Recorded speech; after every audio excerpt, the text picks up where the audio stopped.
shit, what you want me to prove? Spacey got the sauce on.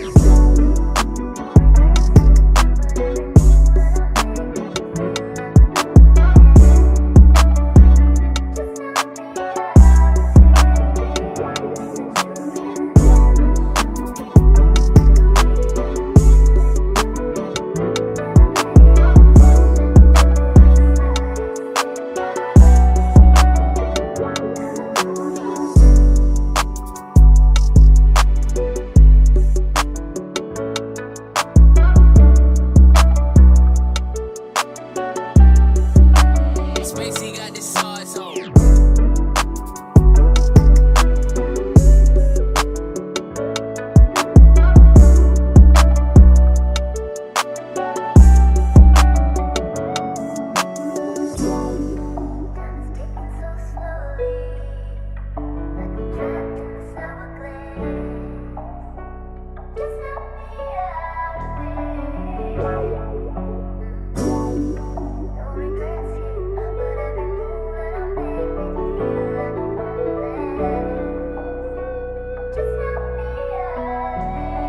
Spacey got the sauce on.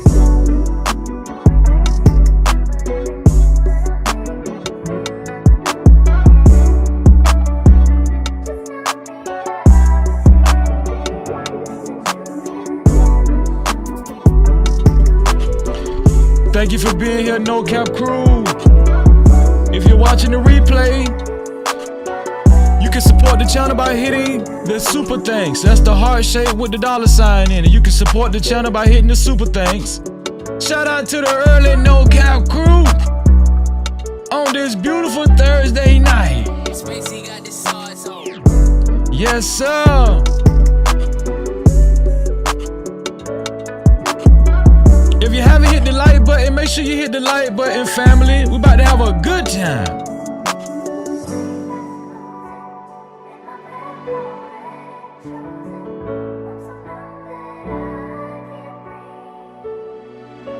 Shout out to all the contributors so far.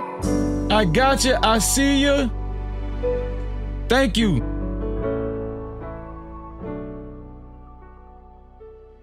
Video with your boy Freezy. Join in tonight. No Cap-tivity. Only the boss motherfucking bitches fuck with motherfucking Freezy. It's no Cap-tivity. Get into it.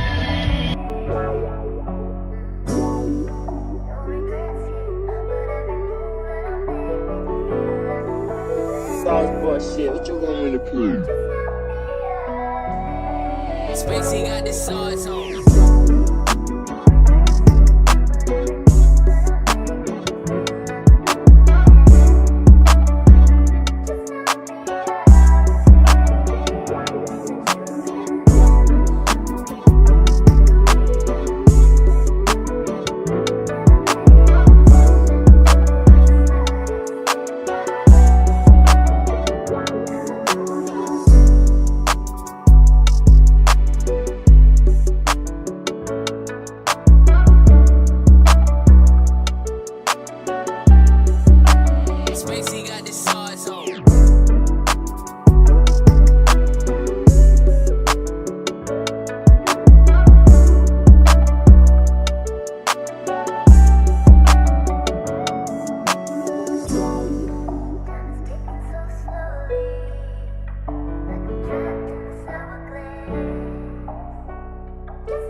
Thank y'all for being here. Make sure you hit the like button.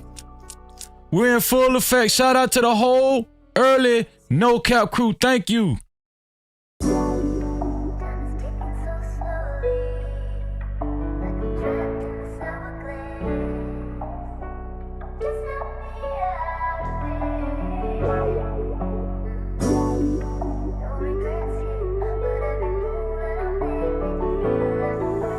Sauce shit, what you want me to prove? Spacey got the sauce on.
Spacey got the sauce on.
With your boy Freezy.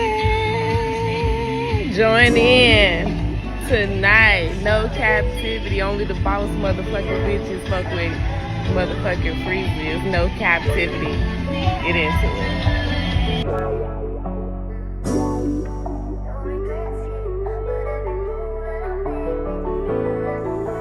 Sauce shit, what you want me to prove? Spacey got the sauce on. If you haven't hit the like button yet, make sure you hit the like button. If you're watching the replay, you can support the channel by either sending a super thanks, right, or a cash app. You can do that too, but you can send a super thanks. We love to see super thanks. That's the heart shape with the $sign in it. Let's get it.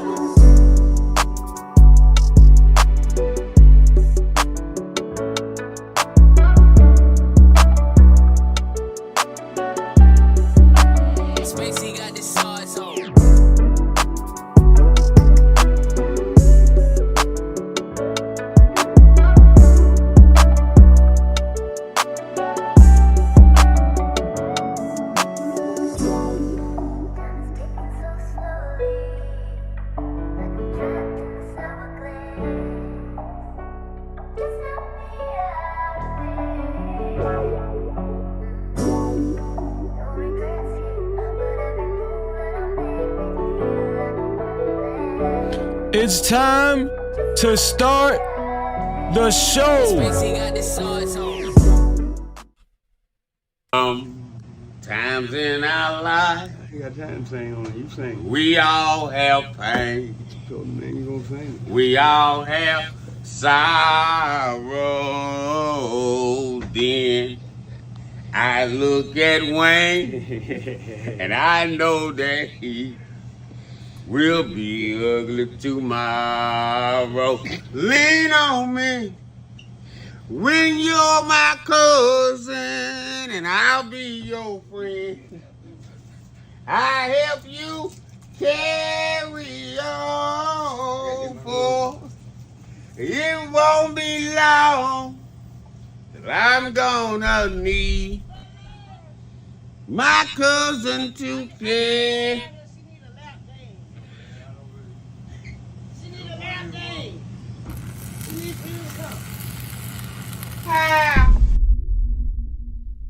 No captivity. Freezy.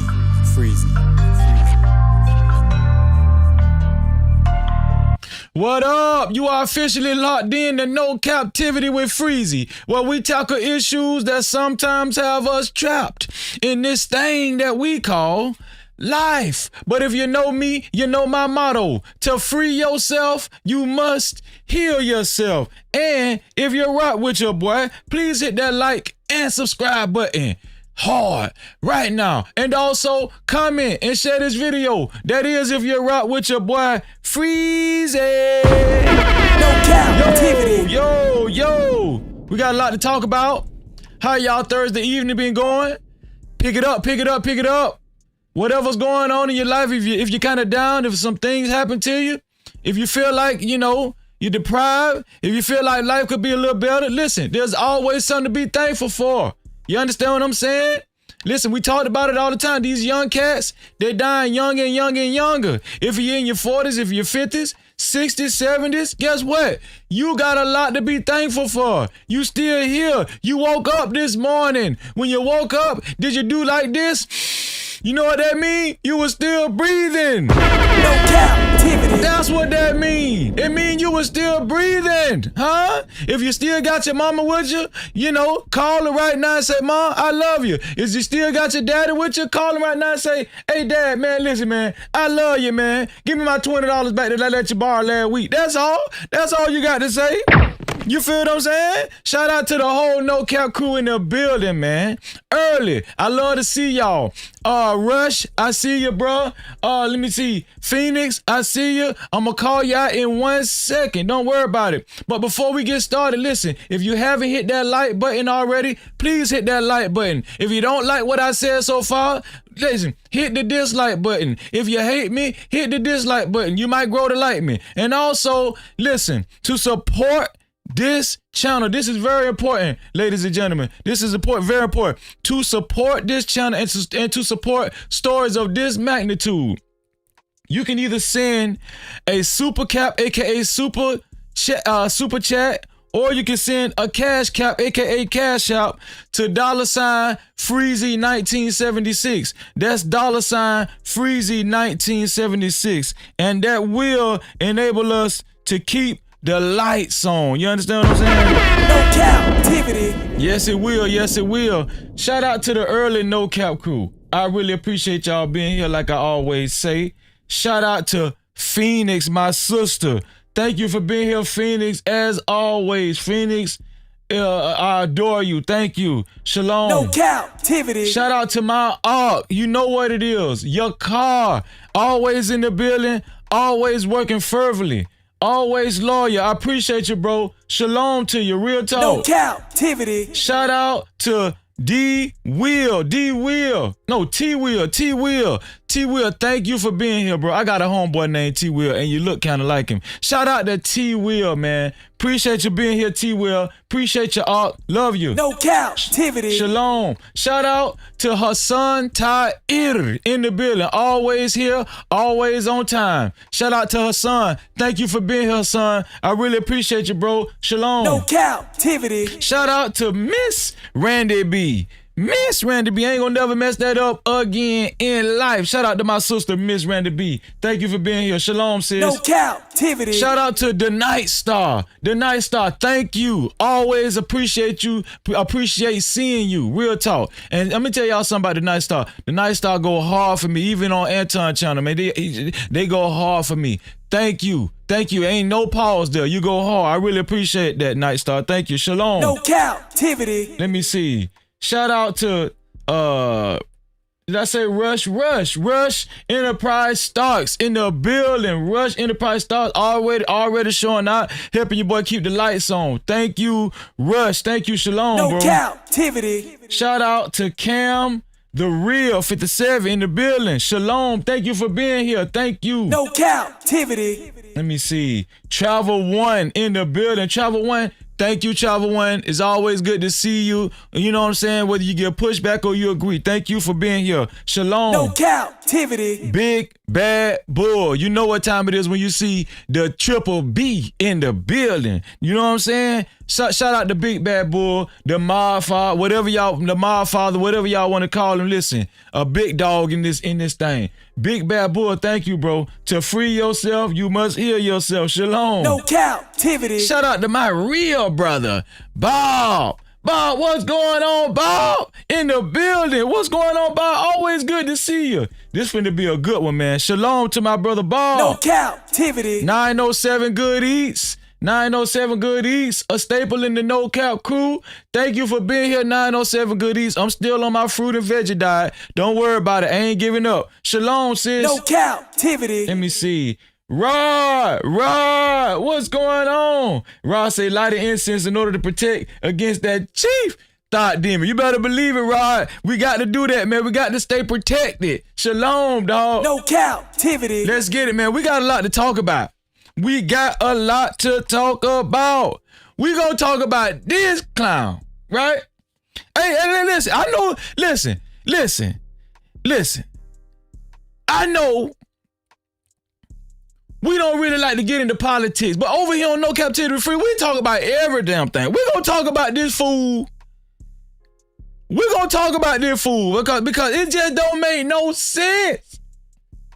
Smoking Joe. We got to talk about you. We got to get it to you. Also, we're going to talk about this guy right here. I don't even want to show that picture that long. I really don't. I don't want to show it that long. Y'all, listen, y'all know the main event. Y'all know who the main event is, huh? Monique going ham again. She going ham again. You know what I'm saying? And listen, a lot of y'all thought it was publicity stunts. I don't know. You know what I'm saying? Half of this shit in entertainment, it is a publicity stunt if you want to tell the truth. Let's just be real. But there's a reason why I titled it Monique versus everybody. Monique don't give a damn. She like the female Cat Williams. Y'all know that's the truth. Listen. Main Event Fro, what's going on? Main Event Fro in the building. Shalom. No Cap-tivity. But I want to tell y'all something. I've been on this fruit and veggie diet, and I implore you guys to eat healthier. Especially, everybody's getting older. Nobody's exempt, right? I'm going to tell y'all something. I'm almost going on 2 weeks, and I'm going to give y'all a 2-week report. I feel a little less stressed. I feel lighter. When I wake up in the morning, I feel more like getting out of bed.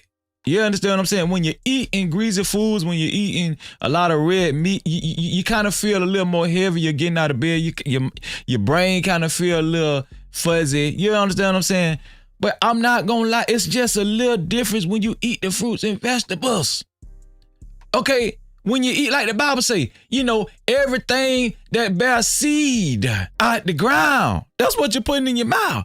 Pause. We got to do a pause on that. No Cap-tivity. But I'm just saying, I think it's a little different eating things that bear seed and it actually grows life out the ground and the sun has to actually magnetize that thing and draw it up, huh?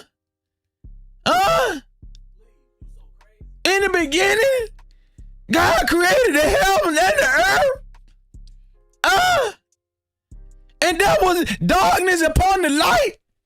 I don't know if I said that right, but y'all know what I mean though. Listen. We already got some contributors. We already got people keeping the lights on right now. No captivity. It's only right to shed light and acknowledge the people that's already done gave, out the kindness of their heart and the understanding that we need to keep these damn lights on. You feel what I'm saying? The first person we gonna acknowledge is my sister. Phoenix. That's the first person we gonna acknowledge. No captivity. Phoenix. Check the cash out, bitch. Phoenix with the $7. I really appreciate it. She said a few nickels for a Pepsi, bruh. Just one. No captivity. God damn, that's how much a Pepsi costs, $7. I don't want no goddamn Pepsi, sis. I'ma just put it towards the light bill. That's it. That's what I'm gonna do.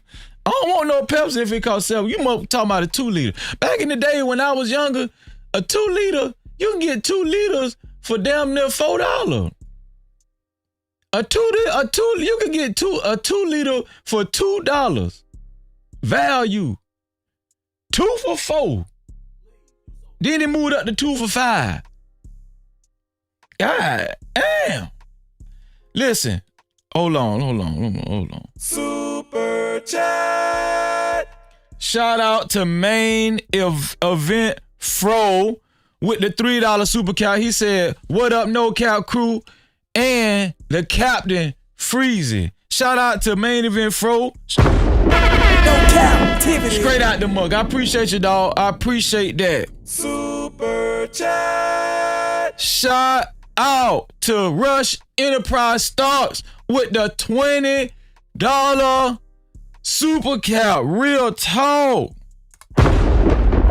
Shout out to Rush Enterprise Stars with the $20 super cap.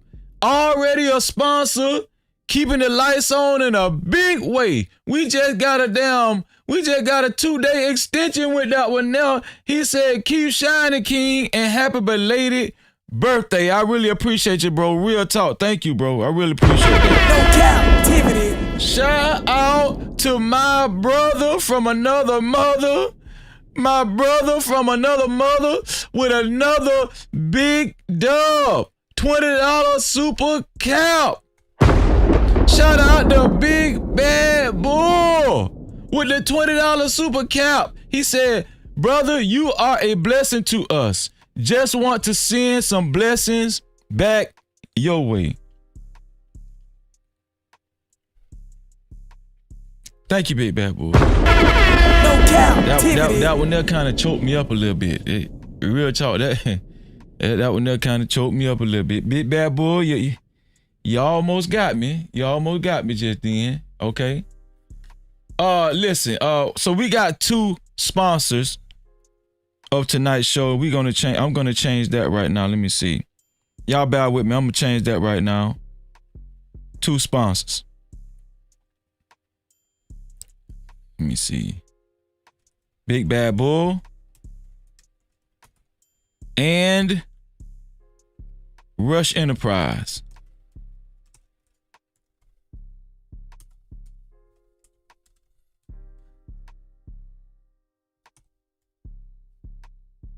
Starks. Yes. These are our sponsors of the evening. If you wish to be a sponsor, a co-sponsor, you can send $20. If you wish to be the sole sponsor, the only sponsor of tonight's show, it has to be above $20. But to the co-sponsors of tonight's show, Big Bad Bull and Rush, I really appreciate y'all. Real talk. This one here for the thug. I really appreciate it. I really do. Let's get started with tonight's show. No captivity. Let's get started, y'all. How about that? So, first, I wanna ask y'all something. We talk about these BBL surgeries and we talk about cosmetic surgeries all the time.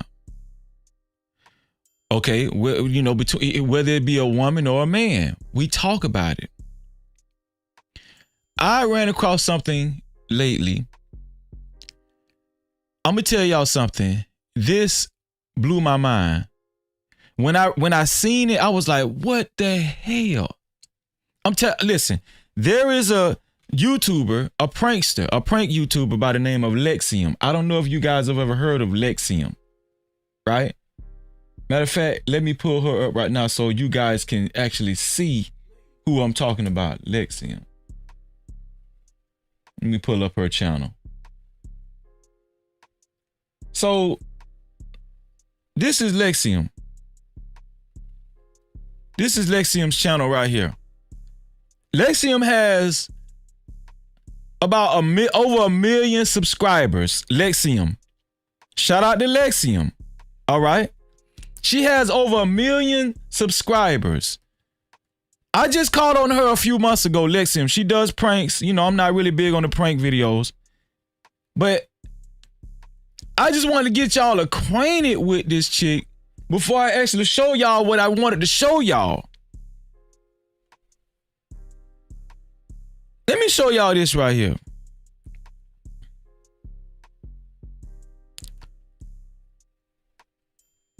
What does this person look like right here? Huh? Now I'm gonna show you this picture. Take a good look at this picture. Okay? Now remember, we're talking about Lexium. We're talking about Lexium, a prank YouTuber that has over 1 million subscribers. Now let me show y'all this. Now y'all remember these pictures. This is more of a natural look. Now remember, we talking about Lexium. Remember? This is Lexium, and this is her YouTube channel.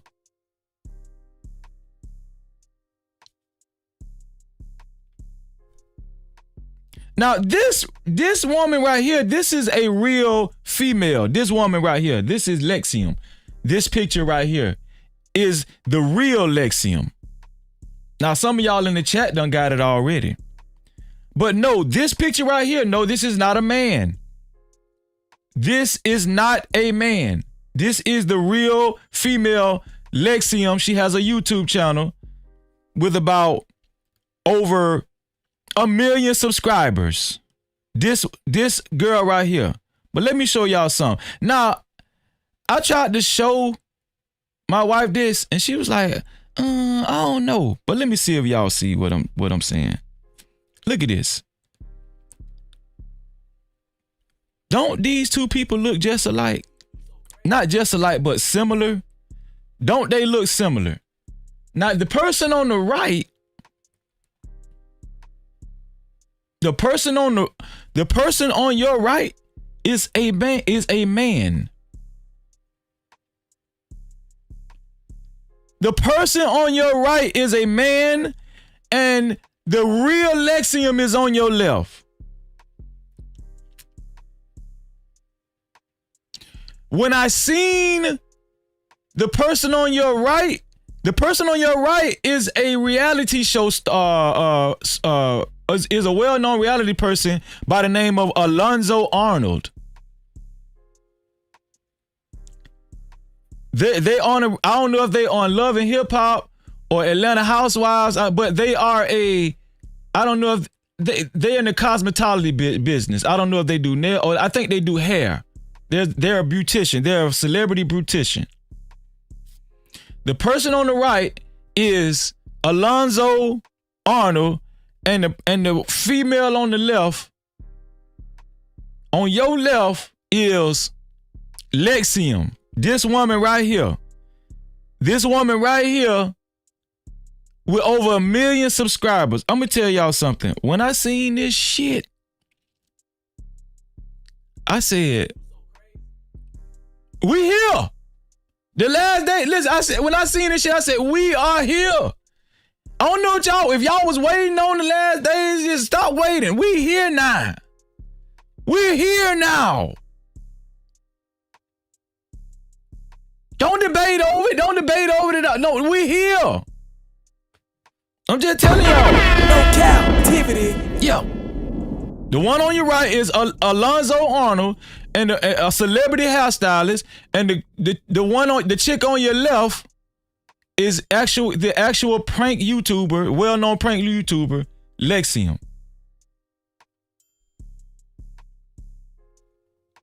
And this is Lexium's channel, just in case y'all want to go subscribe. Shout out to Lexium, man. I just wanted to get that out the way because I just wanted to show y'all that right quick. So, listen.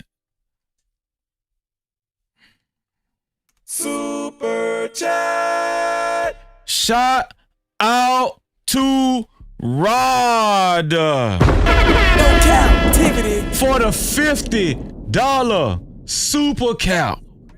Wow, I really appreciate you, bro. Keeping the lights on in a big way. Real talk. Rod said, just showing love and blessings. Keep doing what you do, bro. And much respect to you. No, bro, much respect to you. And I really do appreciate it. I really do appreciate it, Rod. Rod, of course, you guys already know. Shout out to Big Bad Bull. And shout out to Rush Enterprise. Rod is the official sponsor of tonight's show. And let me change that right now. Let me see. Rod is the official sponsor of tonight's show. Let me make sure I change that.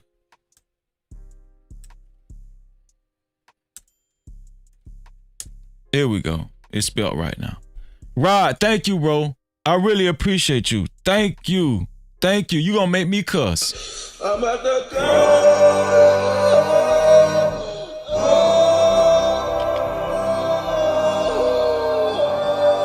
Thank you, Rod. Thank you. No Cap-tivity. Also, Big Bad Bull came through again with 5 No Captivity with Freezy memberships.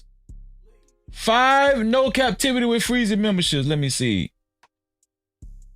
Wow.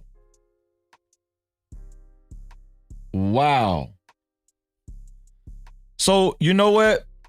Big Bad Bull, that qualifies Big Bad Bull as, actually, I put the wrong number up there for Rod. Big Bad Bull is a co-sponsor as well. Let me see. He's a co-sponsor. I'm going to put him back up there. Let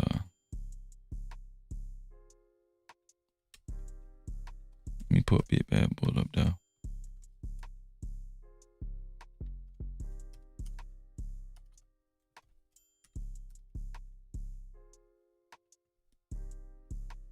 Yep. Rod is a sponsor. And Big Bad Bull is a sponsor. I really appreciate you, Big Bad Bull. I really appreciate you, Rod. Thank y'all, man. Y'all don't understand how much that means. I really appreciate y'all. Thank you, Rod and Big Bad Bull. Always, man. Always. Thank you. I appreciate that. Listen, let's get started, man. Let's talk about some serious topics. That last topic was serious, but I kind of figured some of y'all ain't know who the girl was, Lexium, right? I kind of figured that. But all of y'all know who Smoking Joe is. All of y'all know who he is. for the thug. All of y'all know who Joe Biden is. Now, just in case some of y'all is wondering, right? Joe Biden, let me show y'all. Joe Biden he just got, I don't know if you call it exonerated, but he just got cleared. Joe Biden was on the investigation. Joe Biden was charged with a lot, with some very serious charges, right? But guess what? Today, it's all over the news media. Joe Biden was just clear of being charged.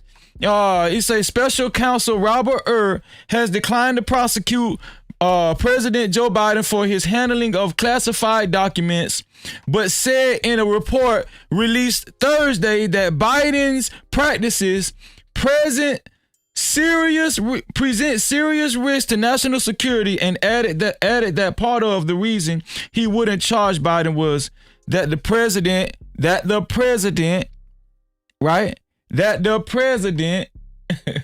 let me click on it because we're gonna go into it. That the president could portray himself as an elderly man with a poor memory who would be sympathetic to a jury.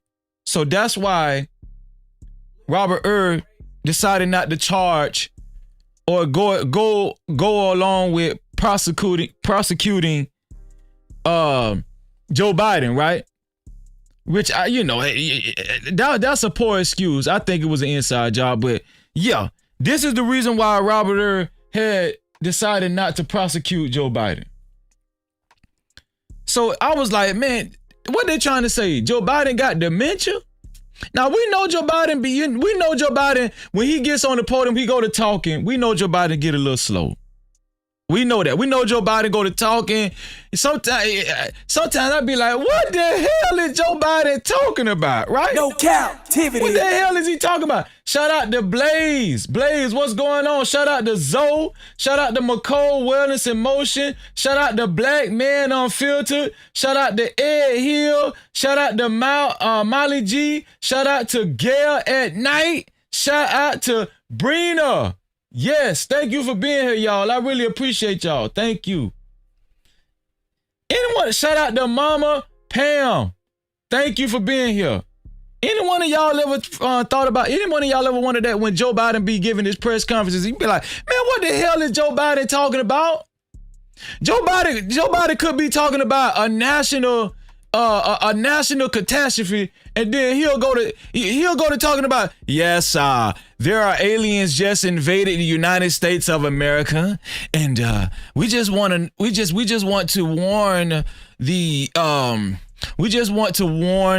the United States American citizens that the aliens that's coming, they got food stamps, and the food stamps they got, sometimes in their galaxy they can sell them they can sell the food stamps for double the price of $1, right? Joe, they don't even got dollars in the universe. Come on, dog. But Joe just be going off. He just go off and we don't know what the hell. So Robert Earl did have a point. First, when I seen that they rescinded, when Robert Earl decided not to prosecute Joe, because listen, Joe was up for some serious charges. Joe was found with classified documents in his possession, just like Donald Trump. We always talk about Donald Trump, right? Well, guess what? Joe was accused of the same damn thing, but Robert Earl felt like the man's so old and he got a poor memory, the jury was gonna feel sorry for him. So then I took a look into Joe Biden. I took a look into Joe Biden and I said, you know what? Let me see if Joe Biden has a poor memory, if he's got dementia. Let me show y'all a couple of videos that I found of Joe Biden. And I'm gonna let my No Cap crew be the judge. How about that? Here's the first video. Overall, we talked about stability. We talked about making sure that the third world, the southern hemisphere had access to change. It had access. It wasn't confrontational at all. Thank you, everybody. This ends the count. They had to get Joe ass off the damn stage. And look at it. He can't even put the mic up. Look at Joe. Look at Joe. Can somebody come get this damn mic? That's what Joe saying. But it get worse, y'all. I'm telling y'all, I did my damn research. Joe ain't right. Y'all look at this shit right here, man. Y'all look at this right here. Okay, thank you. Thank you. Mr. President. Now he done with his speech. Now watch the lady trying to grab Joe. Y'all ain't see that. The lady trying to grab Joe. Joe, here you go, Joe Biden. Okay, thank you. Thank you. Mr. President. She like, Joe, if you don't get your slow ass over here, watch where he go, y'all. This man finna knock over the damn garbage can. Where is he going? He don't know where he at. They got to go get him. Look at him. Okay, thank you. The man don't even know where he at. Thank you. Mr. President. This is our president of the United States, y'all.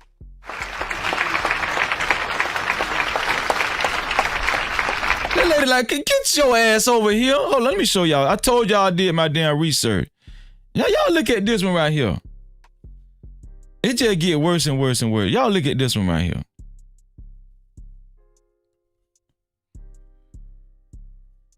Look at this one right here. Terry Vilsack, Senator, excuse me, I voted you. All kidding aside, he's doing a hell of a job.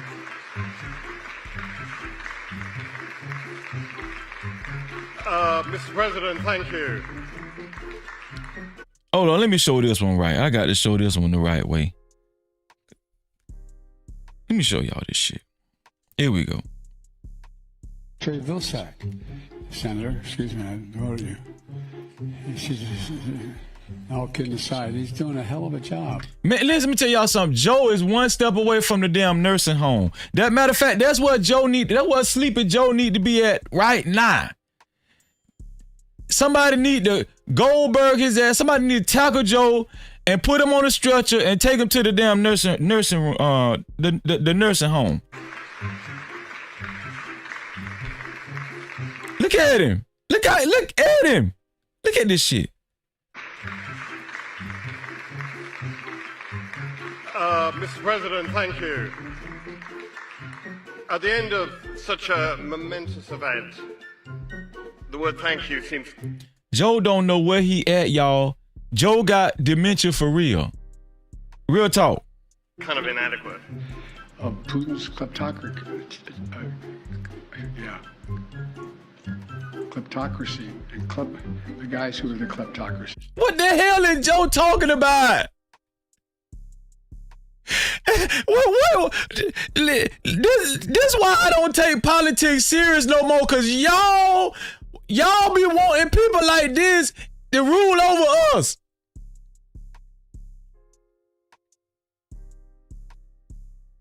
Hey, listen, this man, you know he done snorted a whole bunch of cocaine. Especially during his early days, and let's not even talk about his son Hunter Biden. This man can't even talk. Look at this shit. Look at it. See, this shit made me mad. Kleptocracy. And the guys who are the kleptocracies.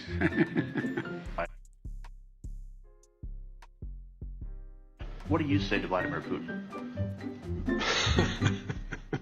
Answer the first question. I'm laughing too. They actually. What? Can somebody tell me what Joe talking about?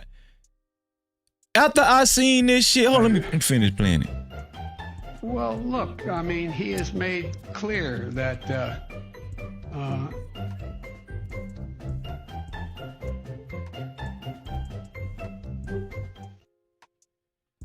after I seen these videos and did my research, I said Robert Special Counsel Robert at the White House, I agree. The jury was going to show sympathy towards Joe Biden, and it wasn't going to go through Robert. You did the right thing by not prosecuting this dude. But please, I'm going to tell y'all something. This is what I think is going to happen. Joe is getting bad. Sleepy Joe is getting bad. I don't know if he can last till November. I don't know if Joe can last till November. I think Kamala Harris, we might have a female president before it's over with. This year, 2024. It's bad for Joe. It's bad for Joe. Okay? Now let me tell y'all something. There's a highly anticipated interview that Tucker Carlson of Fox News just did with Vladimir Putin, right? Your homeboy Trump homeboy. Your homeboy Trump, Donald Trump's homeboy. Right? I'm going to show y'all what Vladimir Putin had to say. Now, this I don't think this interview came out yet, but a lot of people are anticipating this sit down with Vladimir Putin and Tucker Carlson. Let me show y'all this interview, what Vladimir Putin had to say about his thoughts on Donald Trump and other issues going on in the United States of America. Y'all listen to Vladimir Putin. Who do you think will win the 2024 election in the United States? Everyone knows President Donald Trump will be the next president of the United States. And as soon as he takes back the White House, he's probably going to whoop some ass. What do you think about Bud Light? Gay. Piss. Gay piss. Who killed Jeffrey Epstein? That's easy. Hillary did it. We don't call her Hillary Clinton for no reason.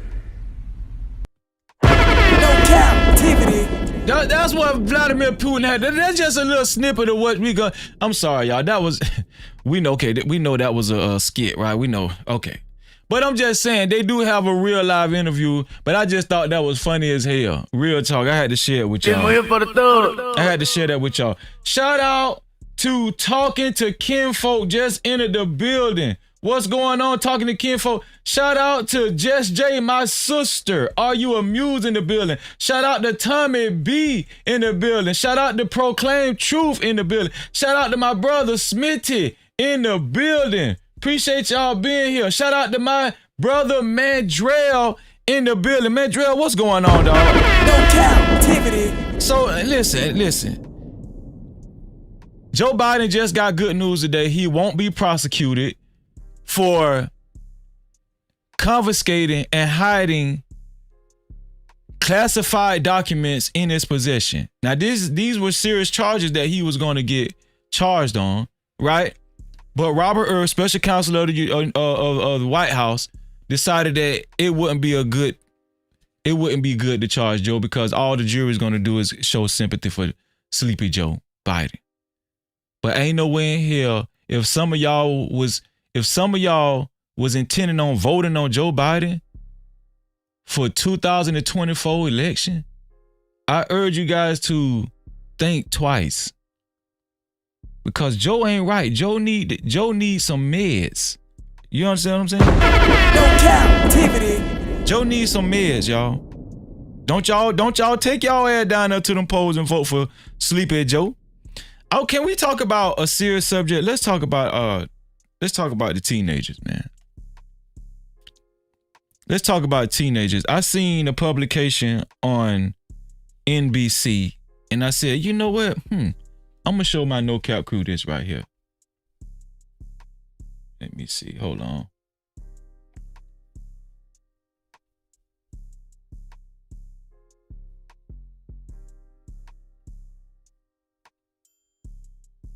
Here we go. You so damn dumb. Check the cash out. Check the cash out, big. Wow. I appreciate y'all, man. Here we go.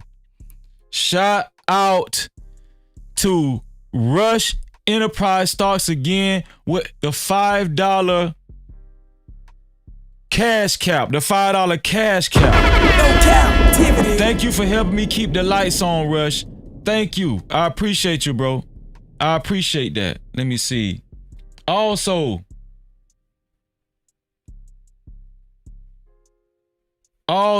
shout out. Check the cash out, big. To 907 Goodies with the $3 cash cap. I really appreciate you. She said, keeping the lights on, Freezy. Thank you. No Cap-tivity. Thank you, sis. Thank you. Thank you, sis. I really appreciate that. Also, Super Chat. Shout out to Main Event Fro. Oh, okay, I said that one already. But shout out to Main Event Fro again. I really appreciate y'all. Thank y'all. Let me see. Yo, so I'm gonna share this video with y'all. This is really on a serious note. This is really on a serious note. Well, we're gonna talk about Monique in 1 second. Don't worry about it. We're gonna talk about Monique. We're gonna talk about Monique out here. But I want to show y'all this video. And what this video was touching on is touching on our young people, teenagers, sometimes younger than teen age, right? that are taking opioids, heavy narcotics, that are drinking heavily at very young ages. But I'm going to show y'all why. Now, I understand what y'all saying. That's not unheard of, Freezy. That's nothing new. Young folks been taking drugs forever, for a long time, ever since the hippies. But in the nature in which these young folks are taking these hardcore drugs now, okay, is on a whole nother story, on a whole nother page. But I want you guys to pay attention to what I witnessed and what I seen, and I'm going to share this video to you guys right now. Here we go. According to new research published today by the CDC. The results looked at young people between 13 and 18, and the findings follow reports of rampant anxiety and depression in that age group as well. Rampant anxiety and depression. Now, you guys can't really read it because I had to flip the video and mirror it, so you know, I'm trying not to get a copyright strike. You understand what I'm saying? But yeah, the reason why these teenagers, they're saying for the most reason why they're taking it is because they're suffering from anxiety and stress. Now, when we was younger, you know, we was smoking weed, we was doing all that stuff just because it was recreation. We felt like it was recreation and we was just having fun. No, these kids are stressed out. NBC News medical reporter Erica Edwards has been digging into this for us. Erica, it sort of seems on its face like this generation is self-medicating. Am I reading that right? That's exactly what the experts are saying, Kate. You know, the vast majority of teens surveyed here, nearly 3/4, said that they were using drugs and alcohol to chill out, basically, to become more relaxed. But I really want to... Now, that's flipped over. But, right, if you see where it says 44%, you can see where it says 44. It reads, to stop worrying, right? And to forget, just to forget their troubles. That's what it says. That's the highest percent that's up there. 44% to stop worrying. And the other 44% is to sleep better. This is what teens going through. Point out that 44% used so they could sleep better and stop worrying or forget bad memories. And 40% said that they thought it would help with their depression or anxiety. Now, most of the time they were using some form of marijuana. Almost half reported drinking alcohol, and about 20% said that they had used over-the-counter drugs like cough syrup or prescription strength pain relievers or sedatives. Kate, Sinclair? And Erica, briefly, it seems that the substance abuse is not happening in a silo. An expert you spoke with said that 75% of young people with a substance use disorder also have a mental health condition. So what do those results tell us about interventions needed? Yeah, that's right. Experts say that substance abuse generally goes hand in hand with mental health problems. And here's really the takeaway for parents. If a child says, gosh, I'm using drugs or whatever to combat my anxiety, even if you don't think that they're using that much, maybe it was just a one-time thing, experts say that's actually a big red warning sign to get that child help early. And just quickly, one more question for you. They talked about where and when in this report young people are using drugs. What did they find? Half of these kids said that they were using alone, often in their bedrooms, using opioid pain relievers. And that's really the scary part of this, because that's when deadly overdoses occur, because no one is there to call 911 or administer Narcan. The supply that kids are getting on the street or even from their friends is often counterfeit and laced with dangerous and powerful drugs. Kate, I'm going to say it again. Do not take a pill if you don't know where it came from. Don't do it. It's too dangerous. Erica, thank you. Cap-tivity. Let me tell y'all something, man. When I seen that, I was like, it's all downhill from here. See, this is the residual of the talks that we always have in these spaces and on these panels, right? We talk about broken households, right? We always talk about single parent households and all that kind of stuff. And a lot of times we focus on the issue so much, we think it's just a black issue. A lot of these teenagers that they were talking about in that news report, they're white kids or kids of other demographics. You know, You understand what I'm saying? East Indian, Asian, white kids too. They're included. When I was younger, okay, especially when growing up in the hood, you know what I'm saying, guys selling dope and all that kind of stuff. We were selling the dope to dope fiends and stuff. You know what I'm saying? Not glorifying that. But it's a little different now. These kids are the dope fiends now. Do y'all understand that the significance of what I'm telling y'all? The kids aren't, first of all, dope selling is over with. Thank God.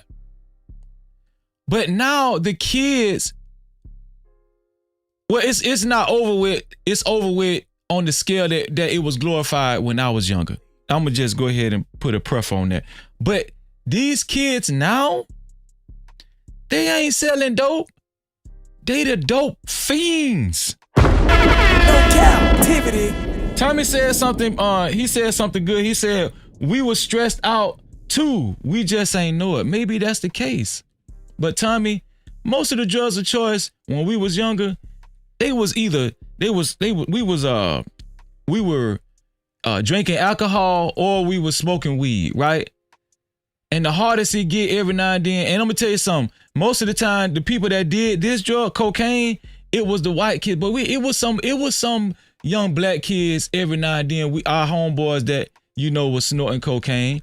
But for the most part, if you was black back then and you was snorting cocaine and you was a teenager, that was a big thing. You feel what I'm saying? We was like, damn, they might as well be smoking crack. That's what we were saying, right?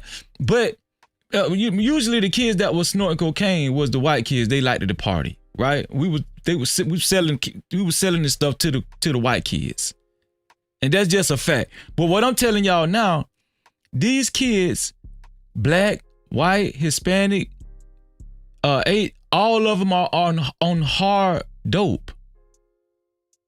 Why, Freezy? You ask why, Freezy? Why are they on hard dope? Look at this. This is NBA YoungBoy. If I'm not mistaken, I think NBA YoungBoy is probably the most streamed rap artist. I think if not this year, I think either in 2022 or 2023, he was the most streamed rap artist. Do you see what this man got in his mouth? NBA YoungBoy got a shitload of pills in his mouth suggesting, hey, I'm gonna just go ahead and take myself out because I'm too stressed out. Anyone, if anybody's been following NBA YoungBoy, he moved in the middle of nowhere. I don't know if it was, I don't know where it was, Colorado, Dakota, I don't know where it was, but it was in the middle of nowhere because of his, I don't know if it was because of his legal, I think it's because of his legal troubles.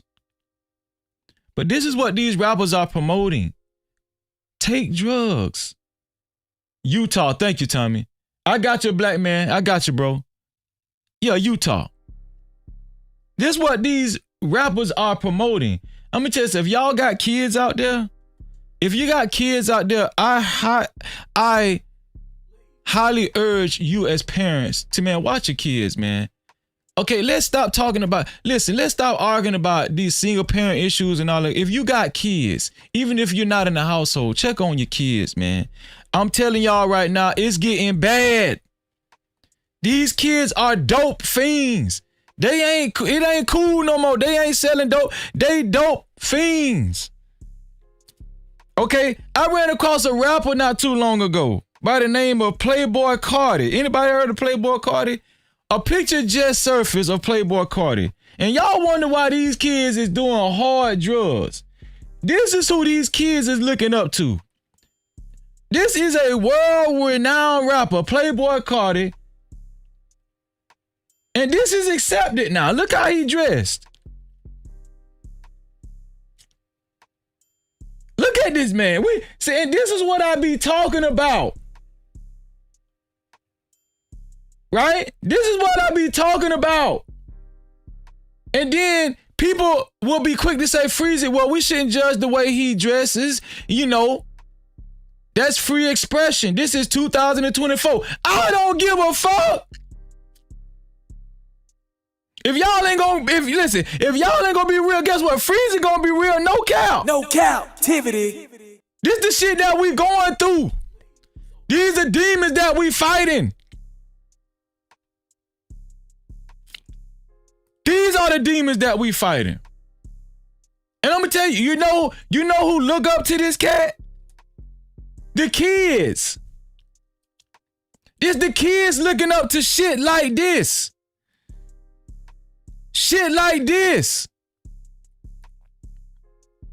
And we wonder why these kids are dope fiends. And y'all don't think spirits are serious. Y'all don't think that. See, listen, I feel sorry for the people that don't believe in the Most High God. If you don't, let me ask y'all something. If you don't believe in the Most High God and you got a libertarian mind, how you gonna fix this right here?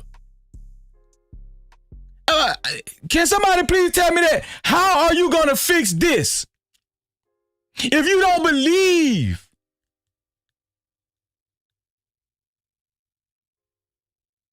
how you know where you going if you don't believe? If you don't believe, how do you know where you going? Look at this shit.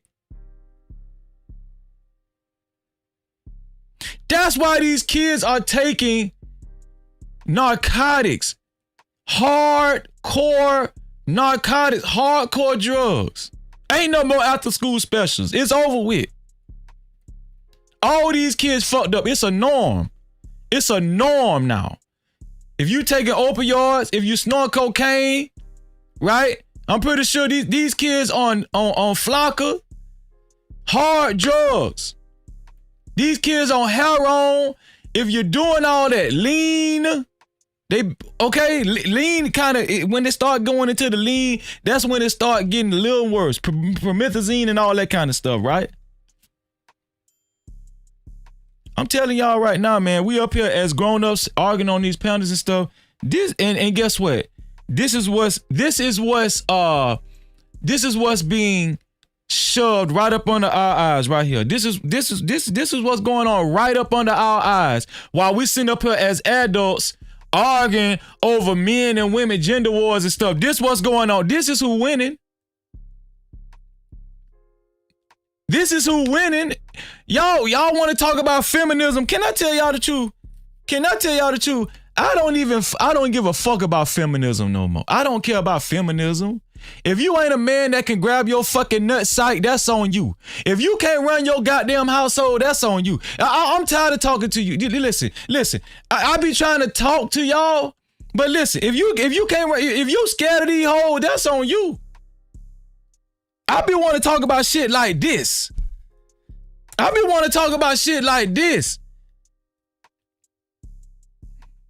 And these goddamn kids. You understand what I'm saying?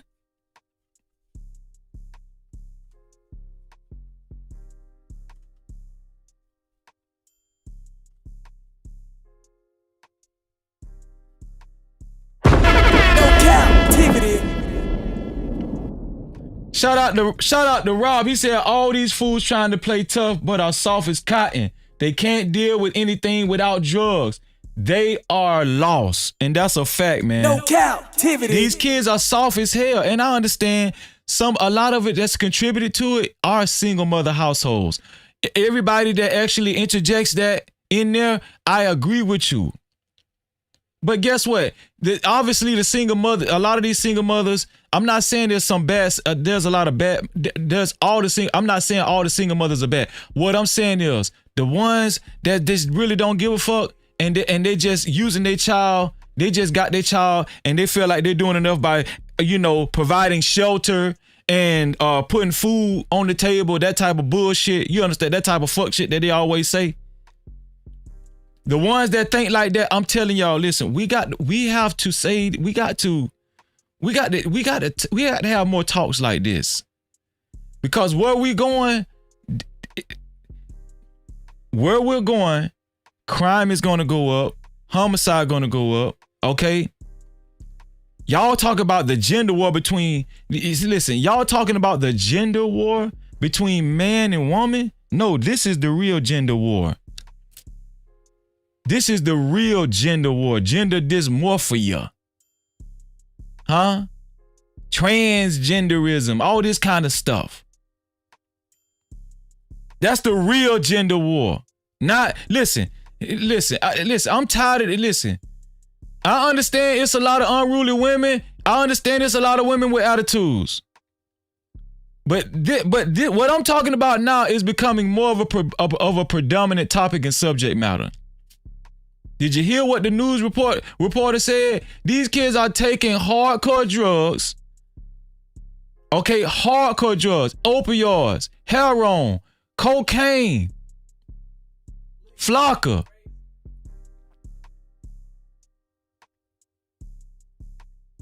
Tunchi. They taking this shit not because they having fun and they partying.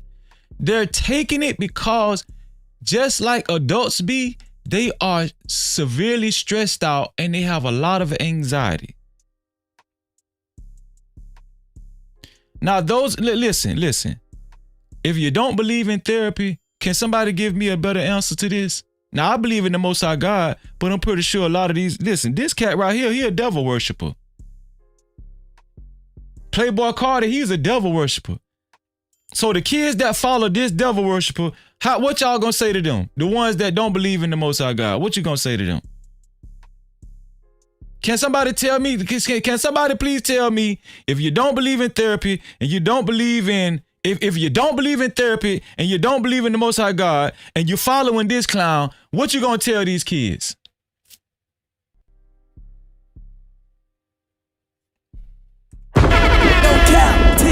Somebody tell, somebody answer, please. Somebody tell me. Somebody please tell me. Black man on Philly say, I coach these soft bastards. No captivity. Somebody tell me what you're gonna, what's the answer to these kids smoking crack? Listen, back in the day, the older folks were smoking crack. The kids is dope fiends now. What's the answer? And not only that, we got a huge influx immigration with the immigration problem. Right? Coming in from Mexico. So when we know it's gonna get worse.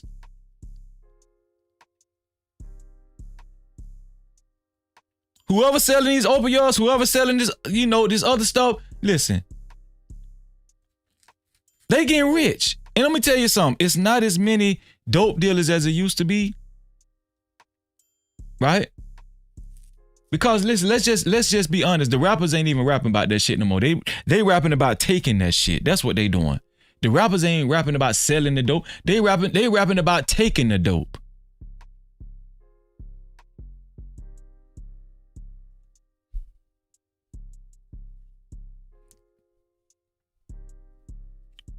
And you don't believe what I said. I said, you know what? A lot of people ain't gonna want to hear that. That's not entertaining. But I said, fuck that shit. I'm gonna talk about that shit. There's no captivity with freezing. No captivity. I'm going strong. My tooth ain't hurt no more. We gonna get shit like this. We gonna talk about households. We gonna talk about relationships. Trust me, I know a lot about that. Check me out on Anton's show every Wednesday night. Your boy Freezer knows a lot about that.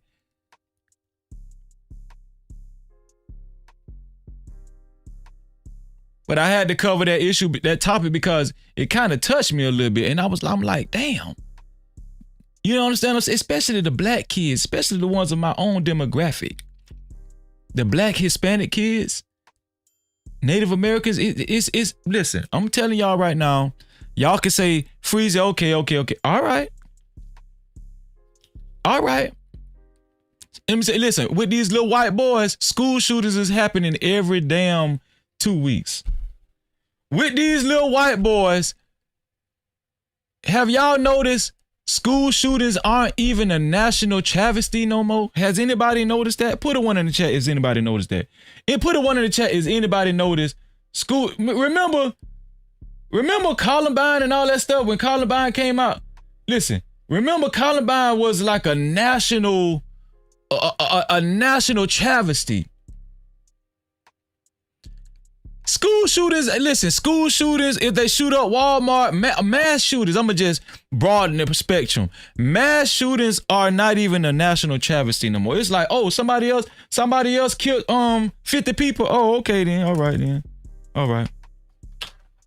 Oh, somebody else killed 30 people. Oh, okay then. All right then. No captivity. Oh, okay. We hear about that shit every 2 weeks. You know why we hear about that shit every 2 weeks? It's more people using hardcore drugs. It's more people that has going through psychosis. It's more people that experiencing manic depression, right? It's more people that just feel hopeless.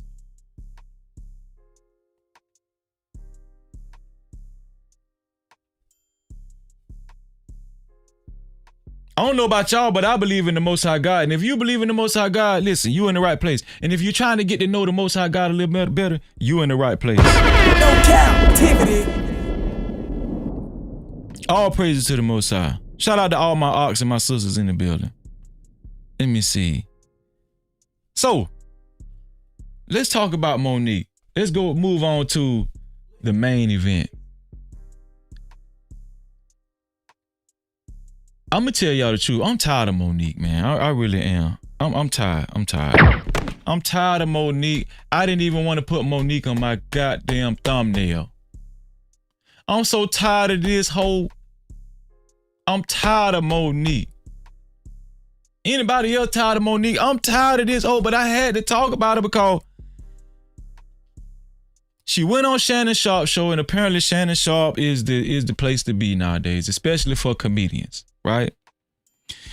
And she said some things that actually woke a lot of people up, just like Katt Williams did. Same thing. Katt Williams, when he went on Shannon Sharp's show, and with the shit he said, I'm talking about comedians just went to responding out of the woodworks, out of nowhere.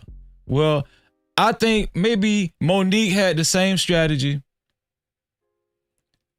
It didn't hit the same. I wouldn't say it hit the same. No, it didn't hit the same because, you know, it's only at 5 million views right now. I think what Katt Williams at right now, down there 50 or 60 million views on Shannon Sharp platform, right? No captivity. But she tried to do her thing and she said some things, but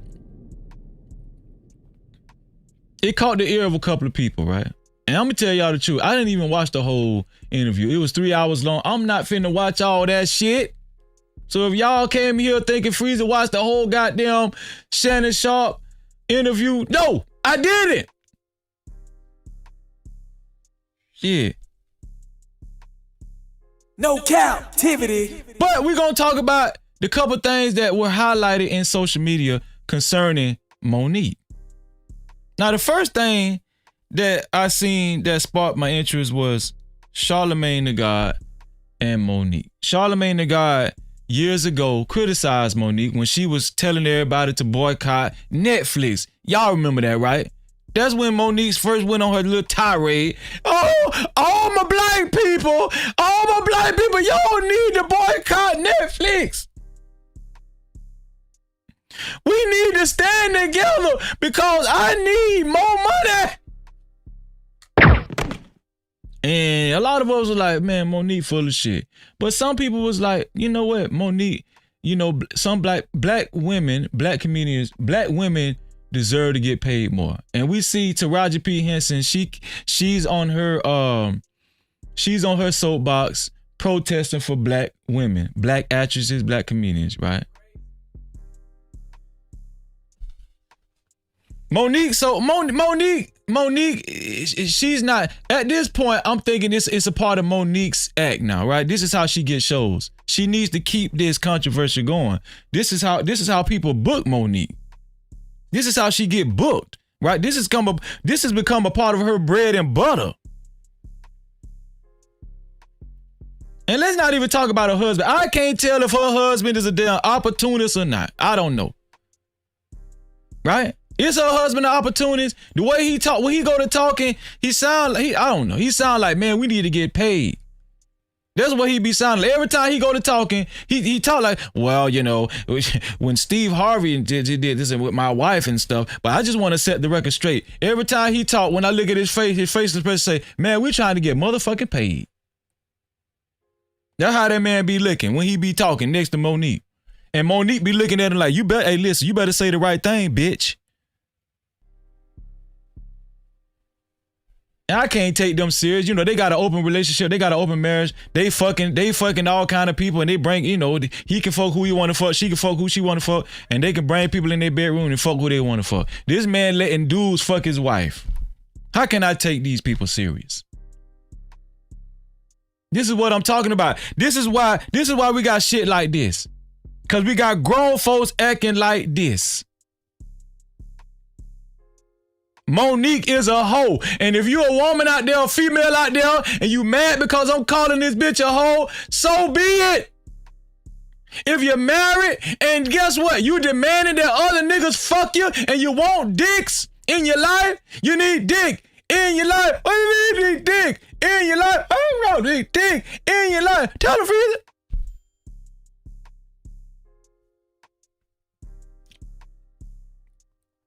Charlamagne the God felt the need to go on his show on the Breakfast Club and apologize to Monique. I got the little 3-minute video. I'm gonna show it to y'all.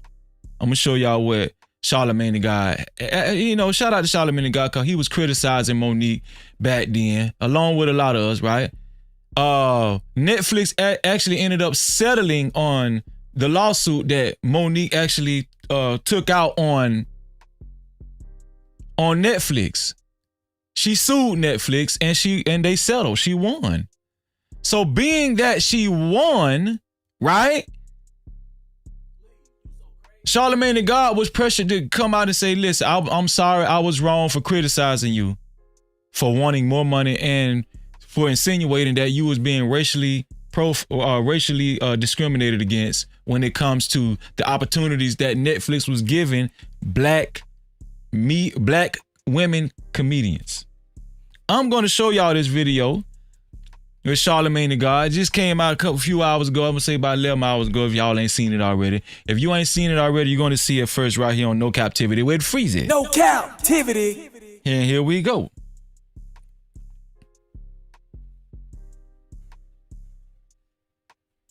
And shout out to Charlamagne the God, man. Listen, man, you know, Charlamagne, you can look on Charlamagne the God facial expression right now, and you could tell this man did not want to come out and say this bullshit. You can look on his face. The highest up, the execs of iHeartRadio made this man say this shit. Hey, listen, you're gonna have to apologize to Monique because Netflix, we just got word that Netflix settled with Monique and she won the case. Look at this man's facial expression.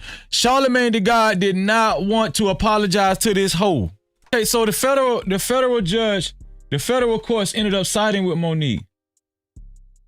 She won the case. Netflix they still went to war with her though. Okay, they lost against the judge. It's not like Netflix. It's not like Netflix actually said, you know what, we was wrong. Yeah, we racially discriminated against you. No, they took it. She took it to court with them and they didn't settle. As a matter of fact, did I say they settled? I was wrong. I stand corrected. I might need to dunk it today. They actually went to war with her in court.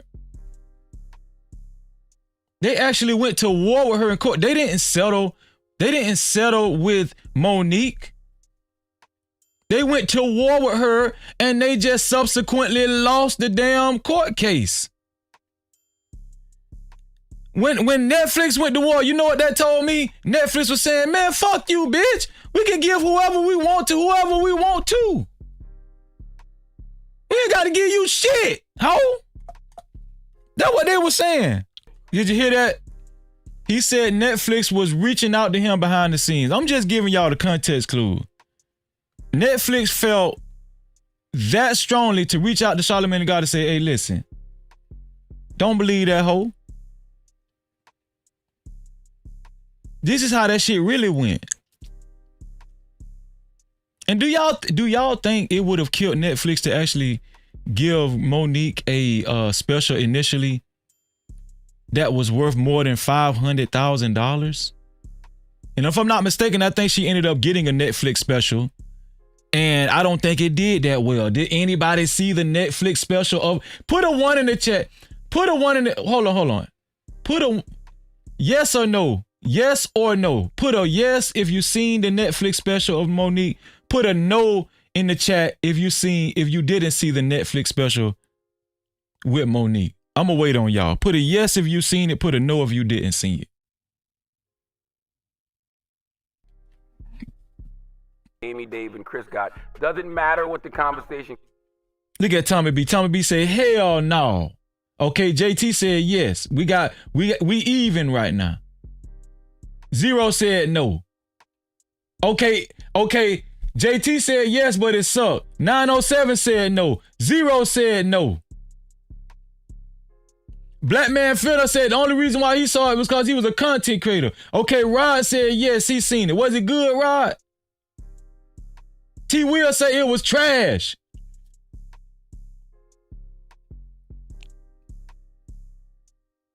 Miss Randy B said no. McCall Wellness Emotion said no, thank you.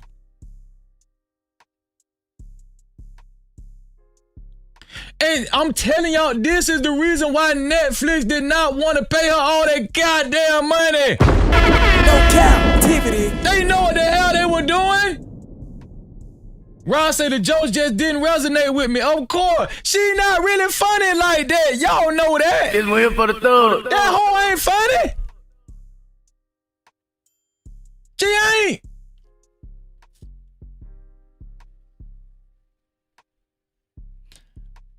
Bob said, can I put a hell no, hell yeah? No Cap-tivity. She ain't funny. Consisted of, just know, as I just said, Monique sued them and they settled, so there clearly was some validity to the injustice that she spoke of. Monique, you were right. There you go. That's what they wanted him to say. Come on. Tommy said he don't think they made it. Tommy, I beg to differ, man. I think they made him say that. Looking at all the context clues here, Netflix reached out to this man. I keep telling y'all to go with your gut feeling. Okay, don't let them people fool y'all. Go with your gut. Go with your gut. The context clues is already there. Your conscience ain't lying to you. Your mind ain't lying to you. Well, listen, that's not it. That was just the appetizer concerning Monique. I'm gonna show y'all a little snippet of Monique when she appeared on Shannon Sharp's show. And what resulted from that was your boy DL Hugley had some choice words to say to Monique. Now, y'all can choose to believe Monique or y'all can choose to believe DL Hugley. I'm gonna let y'all be the judge. I'm not gonna curb y'all enthusiasm when it comes to these videos that I'm about to show y'all right now. Right? Listen, I got to keep y'all current, right? I got to keep y'all current. Monique just appeared on the Shannon Sharp show and she was saying a lot of shit. She was trying to ruffle some feathers. And she was, in my opinion, in my humble opinion, she was trying to use the Cat Williams blueprint. Well, you know what? I'm going to say this right here. She was doing it before. You know what? I'm not going to say she was using the Cat Williams blueprint. The only reason I said it is because she appeared on Shannon Sharp's show. Because one thing I will give Monique credit for, she been talking a lot of shit for years now. And she ain't been biting her tongue. She been using her tongue on them other men, but she ain't been biting her tongue. She been using her tongue and her mouth on other men besides her husband, but she ain't been biting her tongue, okay? I need to put that stipulation out there. Cause this is a serious— No Cap-tivity. This is a serious matter. Shout out to Sugar Bomb, just came through the door swinging. So let me show y'all a little snippet of when she was on the Shannon Sharp show. And then we're going to take a close listen to what your boy DL Hugley had to say following her appearance on the Shannon Sharp show. Here we go. Like anybody that knows good business, you said the memo was saying this is what I would like, right, but the contract is saying this is what it is. Okay? Yeah. He put out a memo to our community, and that touched me a little different because I was saying, why would you lie to our babies? Because now they're thinking if they send somebody a memo, that's what they're supposed to get, okay? I was contractually signed to go as the headline. Right. So she's still talking about when they had a huge comedy show, and she said she was contractually signed to be the headliner, but D.L. Hugley was very late and she didn't want to waste no more time. So she ended up going on before D.L. Hugley, and D.L. Hugley ended up going last during that particular show. Now, if y'all ask me, this shit is childish as fuck. I'm gonna just be honest with y'all. I'm gonna just be real. This shit, what she talking about is this one here for the thug. She going around protesting, right? Of course, this is Black History Month. And I agree with you, Sugar Bomb. Shannon Sharp, he is the new Wendy Williams. Listen, one thing, Sugar Bomb, I'm right there with you on that one right there. No captivity. Shannon Sharp, but get that money, Shannon Sharp. I ain't mad at you, Shannon. Get that damn money. Shannon might be, Shannon on top of the game right now. But I'm just saying, she's going around protesting this bullshit. Nobody really cares, right? Nobody really cares. But let me tell you what I really do care about. I really care about a person's character and reading between the lines. And that's why I want to show y'all what D.L. Hugley had to say. But let's finish this. Let's finish this this short clip of Monique and Shannon Sharp. You mean you go laugh? D.L. Hugley didn't come into the building until 9:30. Now contractually, I said I had to be on stage by 9:30. Because if the show starts at 8, I refuse to keep an audience waiting. Right. That is disrespectful to the audience. Correct. When I went on that stage, Shannon, I made sure everything I said, he heard me.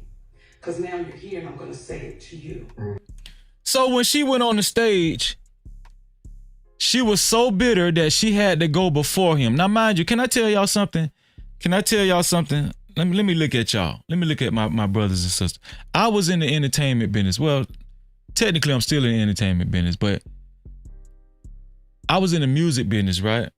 And there were times where locally and regionally, right, we were the headliners where we are. That's how much traction we had built up. Robert Stewart, that's in the chat, he understands, he could confirm what I'm talking about. I am not just talking. Okay? We had a lot of clout and a lot of traction going on musically, and we had built up a sizable fan base regionally and locally in our area. There were times where we were supposed to be in the headliners,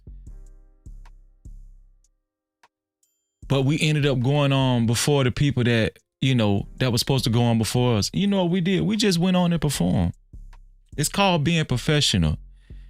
Because let me tell you something, if you got a good show, let me tell y'all something. The only people that worry about making sure they're the headliner, the only people that worry about that, shout out to Kareem Mincy in the building. The only people that worry about, I got to be the headliner. The only people that worry about that are the ones that are unsure of their talent and their skills. Because let me tell you something. If I know somebody is better than me and they supposed to be the headliner, and I know once they get off stage, people are going to walk off and people are going to leave the building, guess what? I'm going to make sure I go before the headliner. The reason why nobody cared if Monique was the headliner during that particular show is because they know that once she goes, they wasn't gonna go nowhere. They was gonna sit their ass right down in their seat. They was gonna stay where they at because they paid for their tickets and see who was up next, which was D.L. Hugley. They didn't give a damn. No captivity. Can I tell y'all something? I used to promote large events. I don't know if y'all heard of Kappa Luau in Tallahassee, Florida. I don't know if y'all ever heard of that back in the day, the Kappa Luau, right? And if you have heard of it, you're showing your age. But of course y'all know I pledged Kappa at FAMU, right? I pledged Kappa at FAMU. Even though I dropped out of college, I done did a lot of shit. I'm sorry, y'all. I got to keep it real with y'all. No captivity. But I used to host the Kappa Luau. JT, you heard of it? Look at JT. Shout out to JT, man.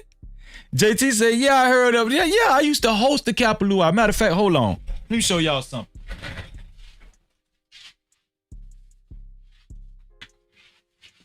Y'all see this right here?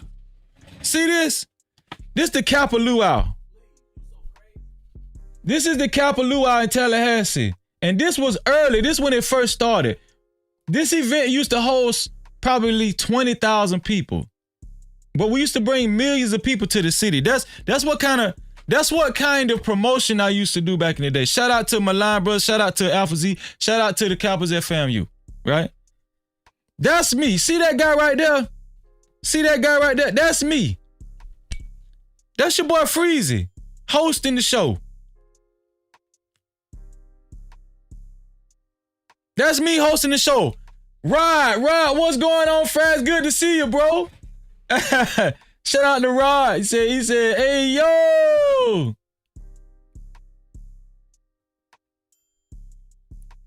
Shout out to Rod, man, in the building, man. Shout out, Noop. What going on, Noop? Listen, I'm going to tell y'all something. That's me. That's me. That's me right there. In the red Hawaiian shirt, because it was a luau. See that? Let me bring it back a little bit. In the red Hawaiian shirt. That was year 2000. That's when we brought Outkast. Let me tell y'all something. This is when we brought Outkast. This is when we brought Outkast. And when Outkast came, by the time they came, it was nighttime. This was about, I'm gonna say 11 o'clock in the morning. And this particular event lasted from in the morning time all the way at night.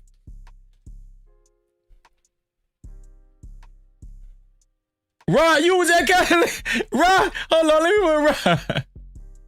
Rod say, and I was at Kappa Luau. I was showing my age. Hey, Rod, man, see? That's what I'm talking about, Rod. Boy, you're making me feel good this evening. Shout out to Rod, man. Shout out to JT. JT said he remember too. Shout out to the Drip Show. What's going on, Drip Show? So, you know, sometimes I gotta show proof, man. Your boy Freezy, listen, shout out to the No Cap crew. No Cap-tivity. Your boy Freezy done been all over the place. I done experienced a lot of shit, and I done did a lot of things. From street level to college. I'm very well versed. Now we doing the live stream thing, and we gonna blow this shit up. I'm well-rounded. Listen, a lot of these motherfuckers on this live stream that act like they know what they talking about. And when they talk about relationship issues, when they talking about money, when they talking about street shit, listen, I'm highly qualified. When I go to talking, I'm highly qualified. The reason why I don't just talk about relationships is because I done experienced a whole lot of other shit. But going back to my story, let me tell y'all something. During one particular luau, because we bought Trick Daddy damn near every year.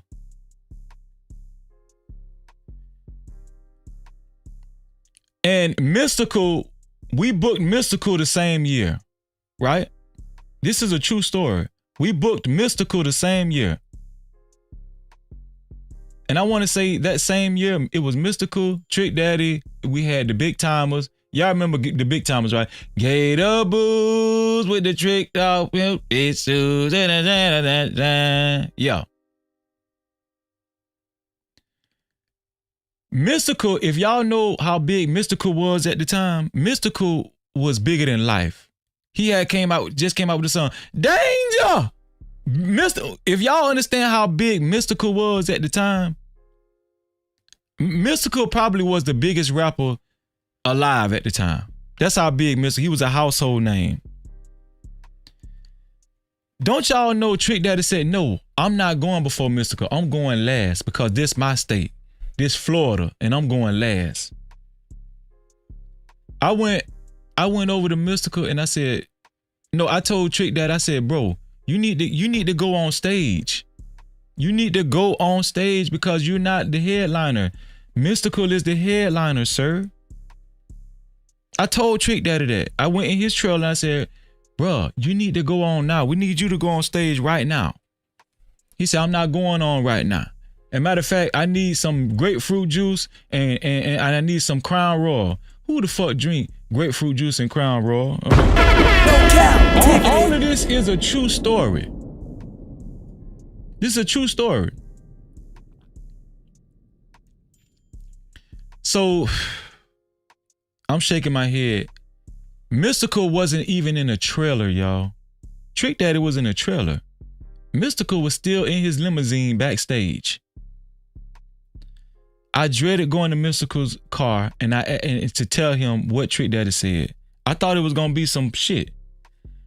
I went to Mystical's limousine and I knocked on the driver's I knocked on the driver's window and the driver got out the car and went to Mystical's went to the back of the car and knocked on the window, and Mystical rolled the window down.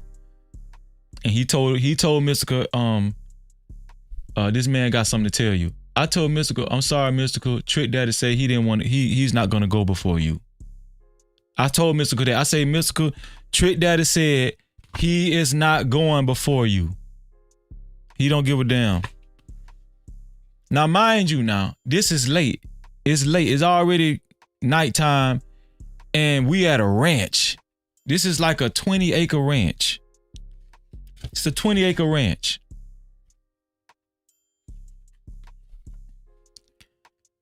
I thought Mystical was going to be very upset. I thought he was going to be on his diva shit. You know what Mystical said? I'm going to tell y'all something. This taught me a valuable lesson in life.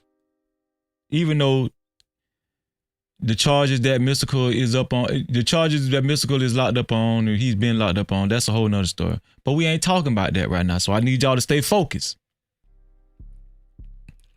Mystical said, Trick Daddy, you want to go before he said you want to go last? Oh, okay, don't worry about it. Oh, don't worry about it. Where's your microphone? You got a microphone? Give me a microphone. I'm going on stage right now.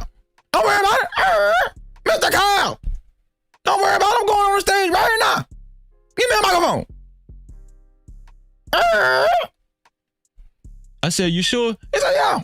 What you waiting on? I gave Mystical the damn microphone. He got out the limousine. He said, walk me to the stage. I said, okay, follow me. Mystical walked me to, I walked Mystical to the stage. When I went to the stage, I said, listen, we got to change the plans. I know I told y'all that Trick Daddy was coming on stage, but we got to change the plans. We ain't got Trick Daddy right now. Trick Daddy, he can't make it to the stage right now. We got a delay on Trick Daddy, but I got a special surprise for y'all. Guess who coming up? And everybody was hollering, Mystical, Mystical, Mystical, Mystical. Let me tell y'all something. I said, without further ado, Backstage, coming on the stage right now, Mystical! Let me tell y'all what Mystical said. Mystical said one thing. I'm gonna tell y'all what Mystical, you know what Mystical said? I don't know if y'all remember this song, but Mystical said one thing and the crowd went fucking crazy. This is what Mystical said. If it ain't love, it ain't me. And everybody went crazy like this.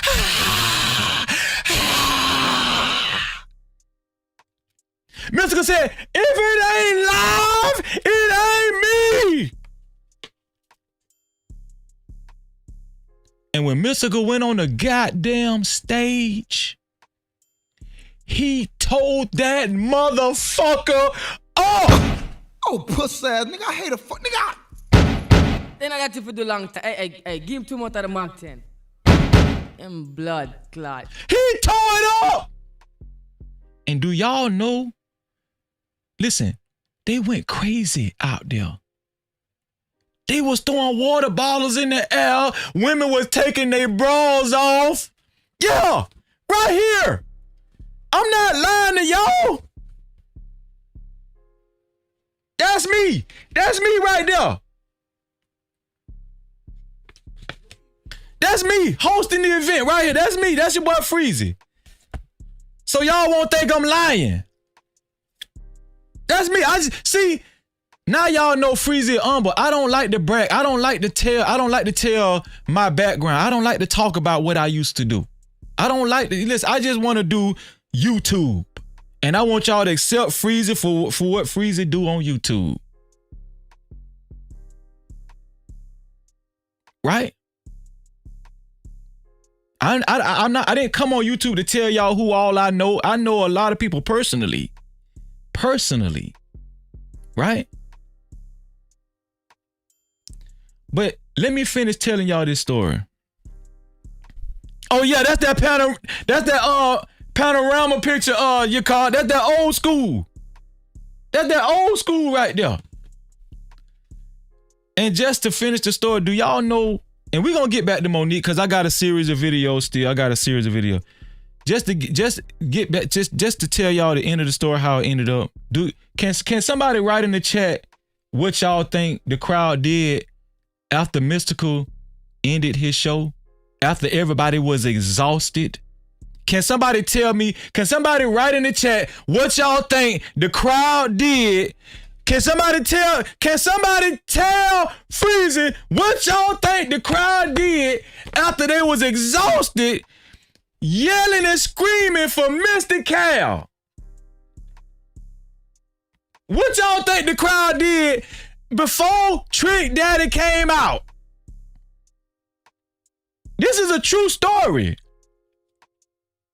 I'm not making this shit up.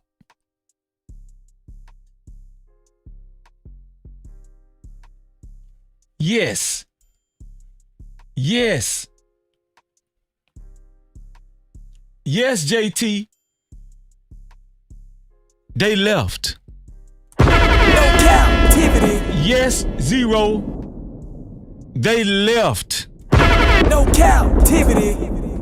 Yes, your car. They walked the hell out of there. No Cap-tivity. Yes, Miss Randy B. They got the fuck up out of there. No Cap-tivity. I'm at the go.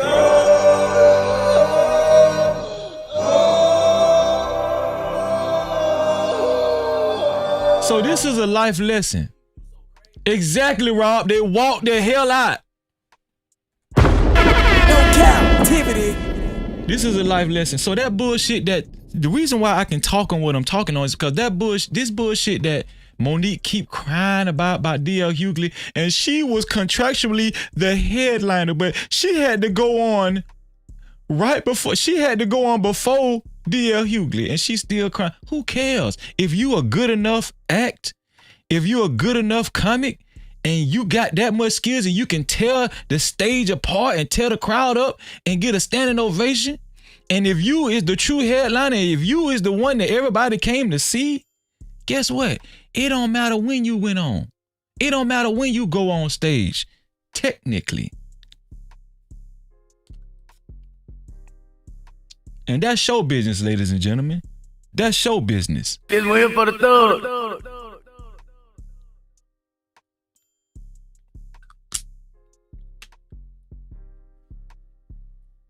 Let me show you. Let me finish playing this bullshit, y'all.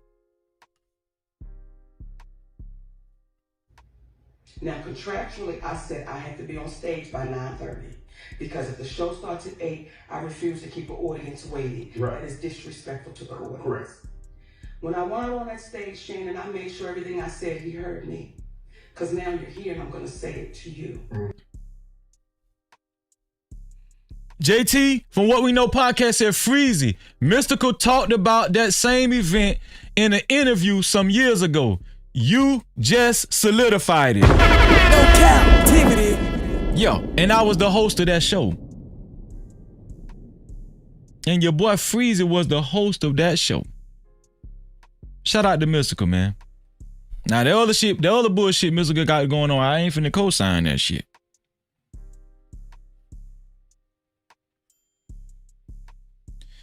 Now your boy DL Hugley fired back with a few comments and statements, man. And I'm gonna show y'all a series of videos. I got about 4 clips of DL Hugley.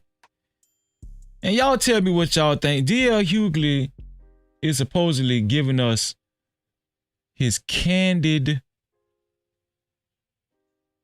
opinion on Monique's character.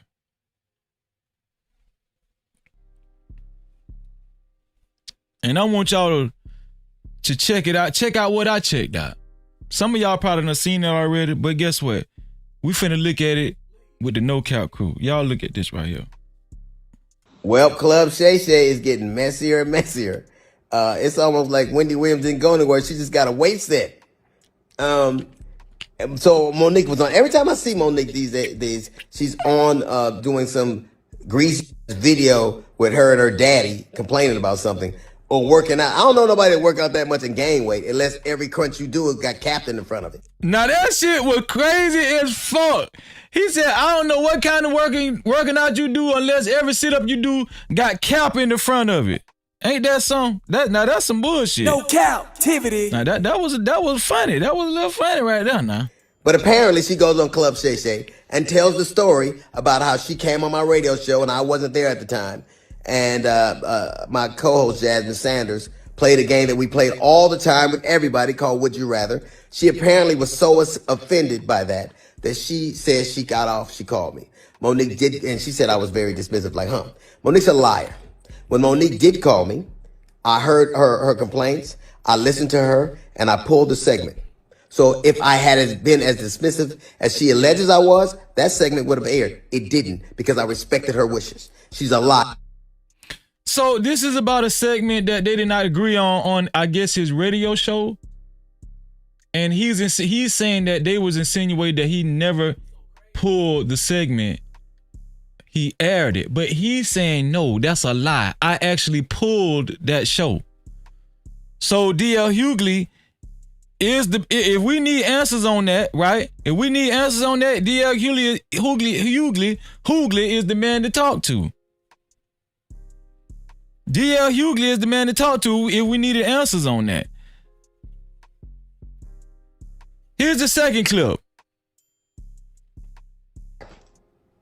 It's also befuddles the shit out of me how somebody who as a comedian talks as much shit about everybody else as she does, she has the temerity to be offended about anything as much shit as you say about people.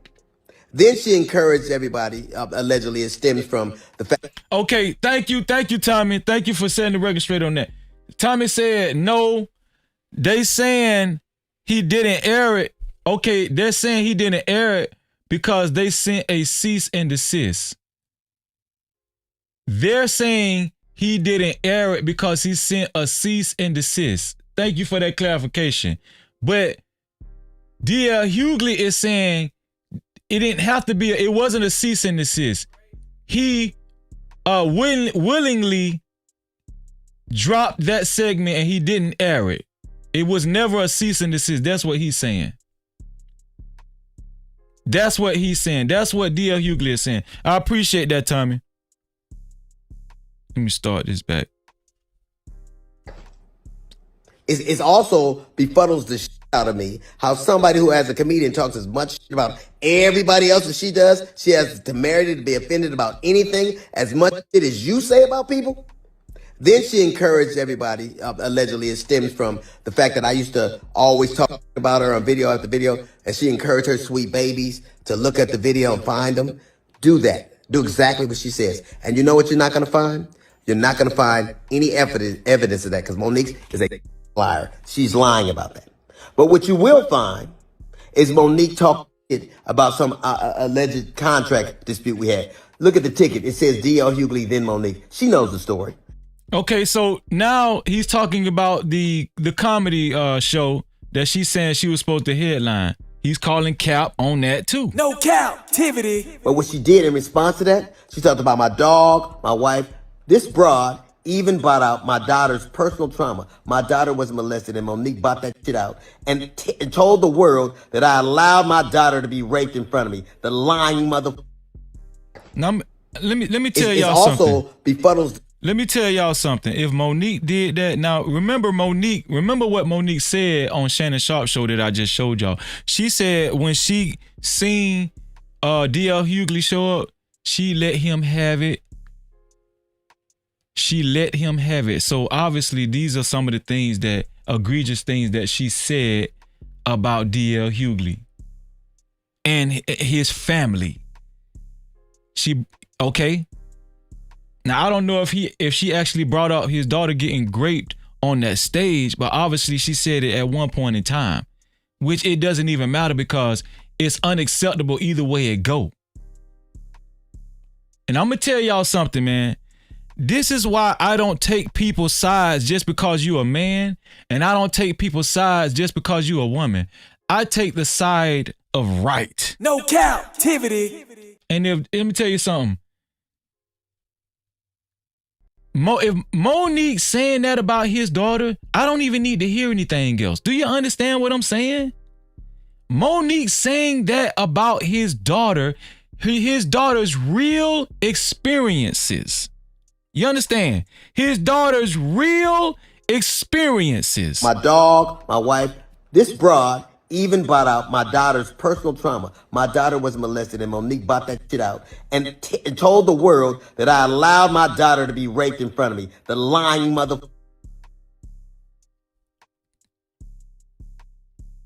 See, this is when I lose respect. And see, this is the same person that's going on a tirade, asking everybody to protest for her. Let me ask y'all something. If you knew for a fact that Monique actually made these egregious statements about his daughter, would you protest with Monique in her cause? This is why I don't give a fuck. This is why I don't give a fuck. Super chat. Shout out. Whoa, whoa, whoa, whoa, whoa, whoa, whoa, whoa, whoa.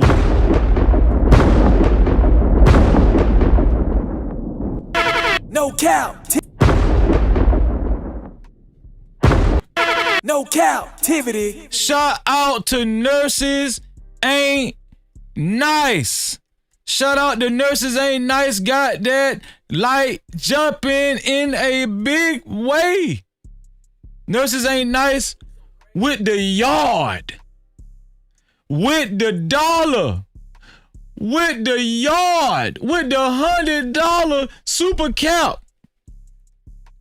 And also, shout out to Nurses Ain't Nice for being here. It's always good to see you, Nurses Ain't Nice. Nurses Ain't Nice said, Freezy, keep up the great work.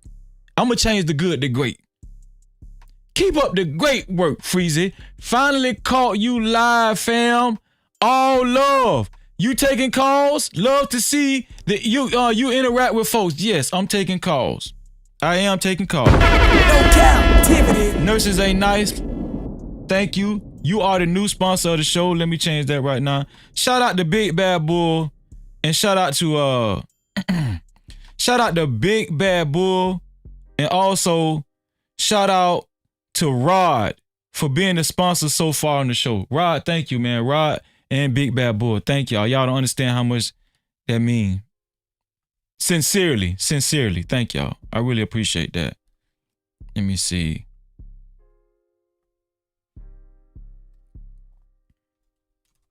Nurses Ain't Nice.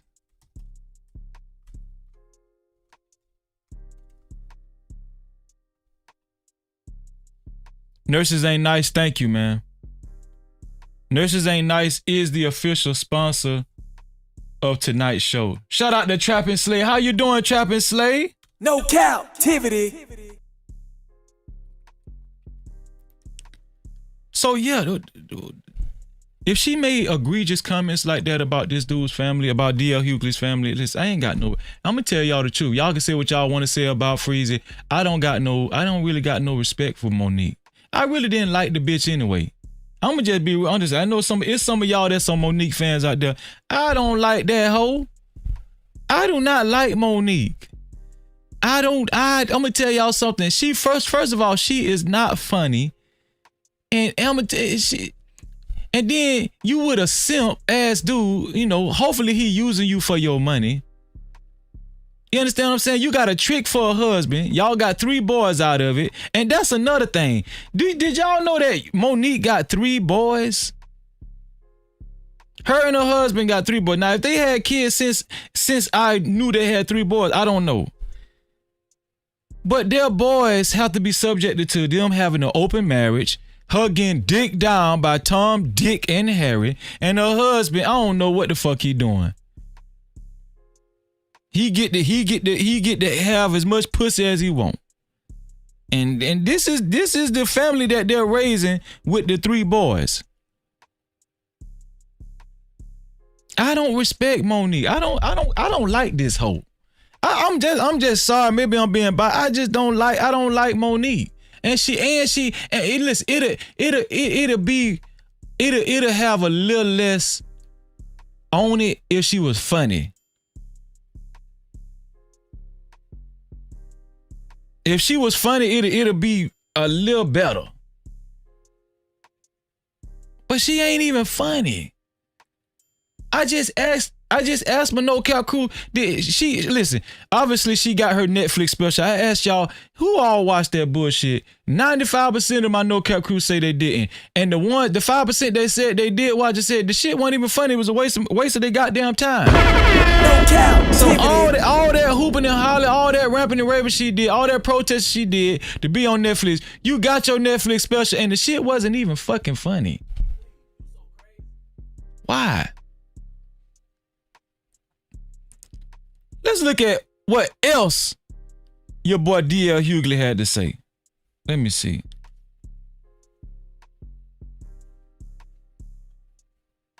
She knows she was lying. And it only stopped when everybody from my family checked her. It's interesting. You know what else you won't see Monique doing? You won't ever see her with her family, videos with her children or grandchildren, because nobody with me. How do you have sweet babies when your own babies don't with you?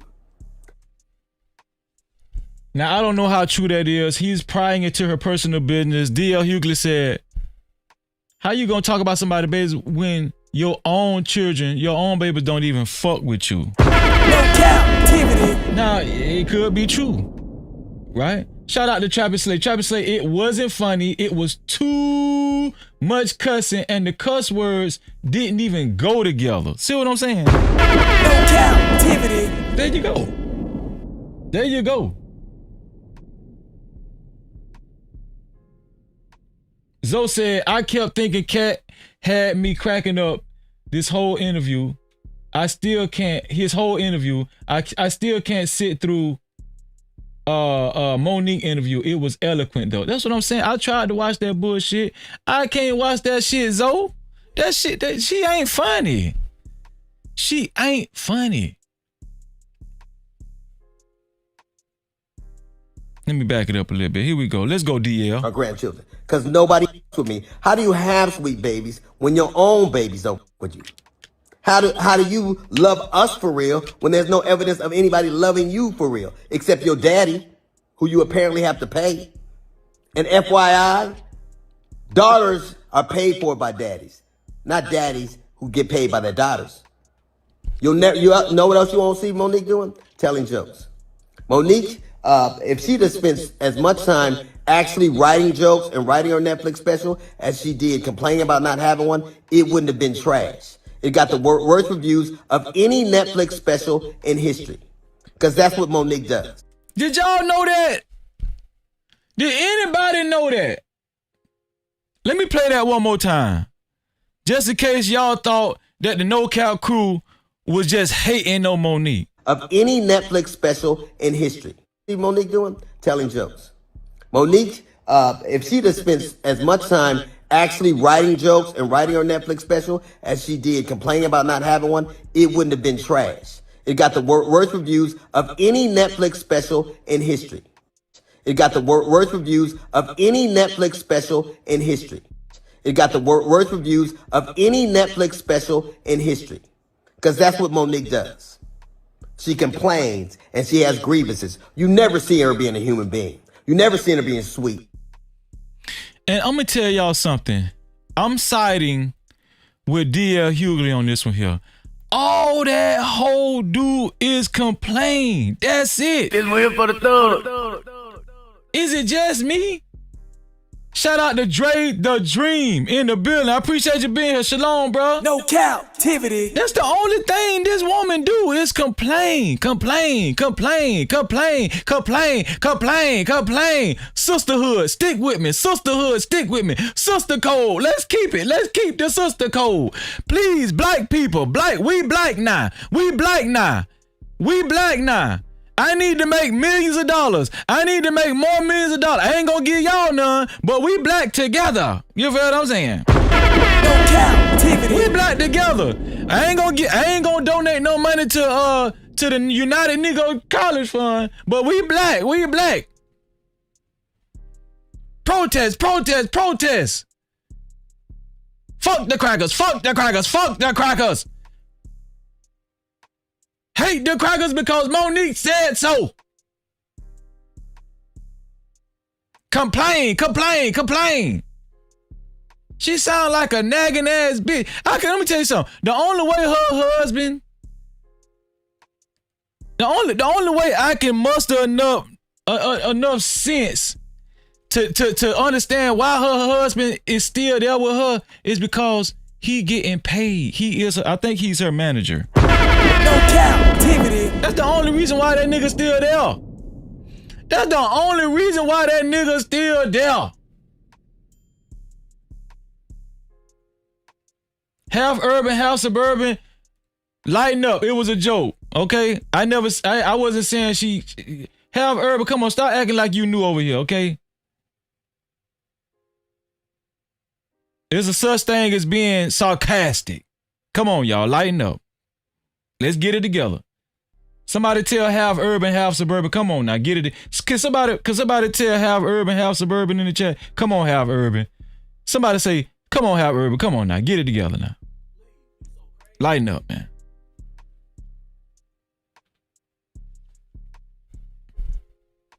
Yes, Zero, he was trying to get his cut.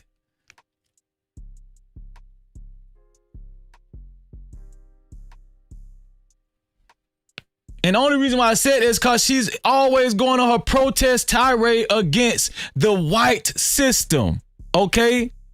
And we know what that really means. Now, let me tell y'all something. I'm not saying there's not systematic oppression, but guess what? You in show business and this what you signed up for, and you trying to make it seem like you just this extra funny person. Yeah, Rod said, come on, man. Come on. I know half urban. I know half urban. I know. I appreciate you, man. Love you. I love you. You understand what I'm saying? Like, you're not funny.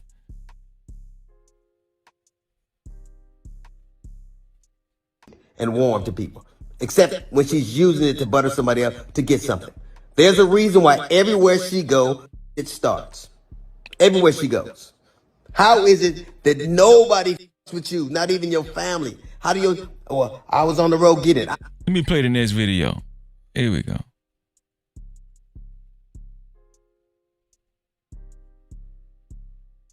me play the next video. Was that the last video? Let's see if that was the last video. I get it every goddamn week. Here we go. Look at my schedule versus yours. See how much I'm going. And I still manage to have a relationship that I cherish with my children. Can you say the same? You can't. Because all you do is talk about your grievances and who did you wrong. There's a reason you're by yourself. There's a reason you got to pay a man to love you. It's sad. There's an old adage that says you can't buy love. Now that's one thing I do agree with. I think if the money ain't there, if Monique don't keep generating money, right? If Monique doesn't keep generating money, I think her husband is going to take the first flight out. If the money starts slowing up and this man's lifestyle ain't looking right, he gonna have a hard time. They already fucking other people. This the thing about this. What I don't understand about these relationships. Can y'all make these relationships make sense? These 2024 relationships. They got an open marriage. She's sucking other dicks. He eating other pussies and stuff. And they fucking people in their house. They bringing people to the house and they fucking them. Some Will and Jada shit. But that shit, do the shit even look right with Monique? The person who getting the best end of the stick is the husband, because I'm pretty sure he don't want to keep fucking Monique with her Debbie down her ass. You feel what I'm saying?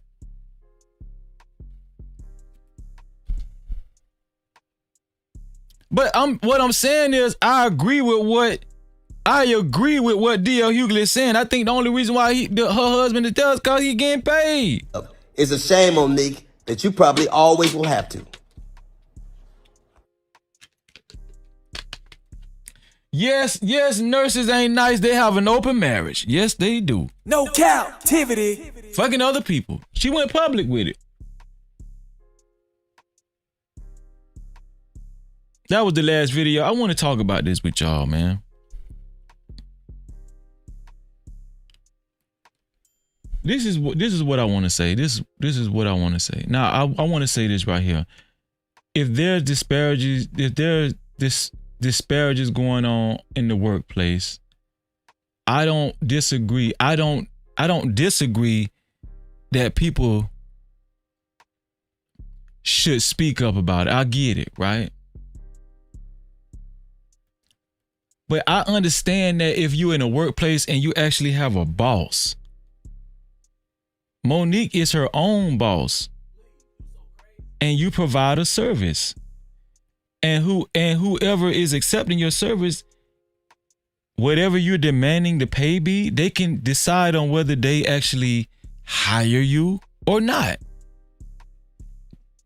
But if we're all working under the same umbrella, the same company, a 9 to 5, if you will, right? And we have the same job description, the same position, and this white person is getting paid a substantial amount of more money than Freeze It. Okay, now I understand it's time to speak up. And it's time to bring attention to this matter, right? I get that. But you're an entertainer. You are a comedian. You are a comedian. Obviously, Netflix knew what they was talking about, because when they actually gave you a special for more money, the shit bombed. It was the worst rated, just like D.L. Hugley said, it was the worst rated Netflix special in Netflix history, right?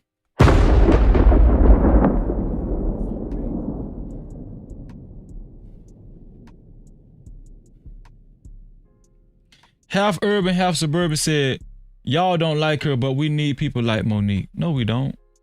You think we need more? You think we need more people like Monique that's promoting open marriages and her sucking other dicks, and her husband, it's okay for her husband to fuck other hoes and shit like that, though? Ain't no telling what she doing. She probably having sex with women too. You think we need more women like Monique that's making it bad for other black women when you bombing on your shows, and then you end up getting what you asked for, a Netflix special, and then you actually accomplished the worst rated special in Netflix history? You think we need more people like Monique?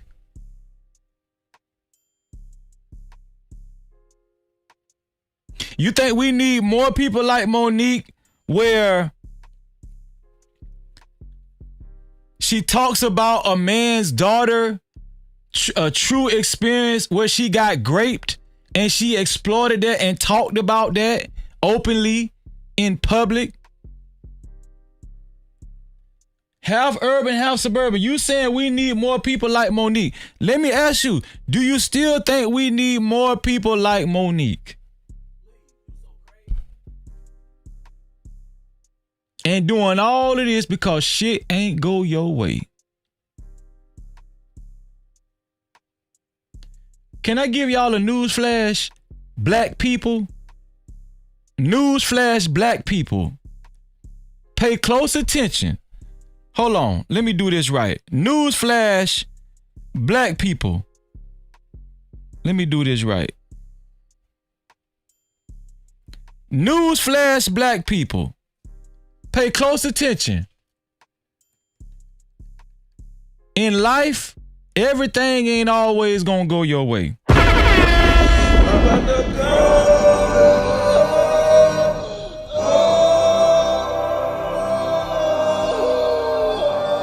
I'm sorry to break it to you, black people. I'm sorry. And I love y'all.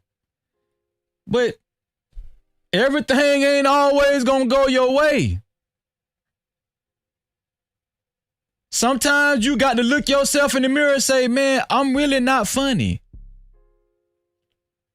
Yeah, I got these comedy deals, and yeah, I'm famous. But obviously I'm not funny enough. Let me work on my craft. Let me work on myself. Newsflash, black people. Life ain't perfect. Newsflash, black people.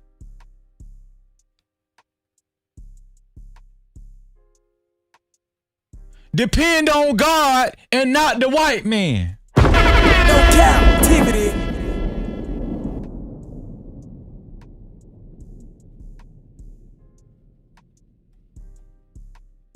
See what I mean?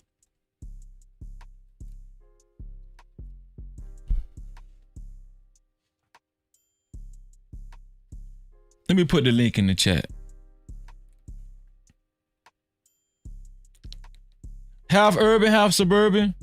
You know what kind of platform this is. We always keep it respectful, and I actually appreciate your train of thought and and your opinion as always. This is the No Cap crew. No Cap-tivity. Right? You listen. I hope you call in, and I'm gonna put the link in the chat, and let's just discuss this. Let's discuss Monique. Fat ass. I'm sorry. Monique, I'm sorry, half urban. I ain't mean to say that. Now I was wrong then. Half urban, I was wrong then.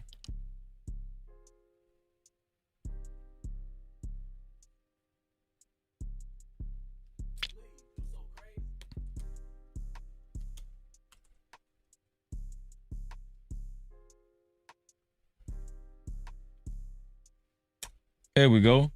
There's the link, and I'm about to pin it to the top of the chat.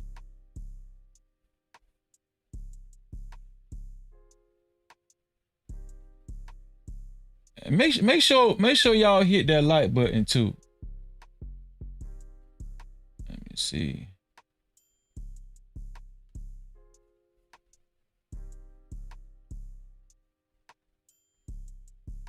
I'm trying to put a poll up. Okay, here we go. Let me put this poll up. Did you hit the like button?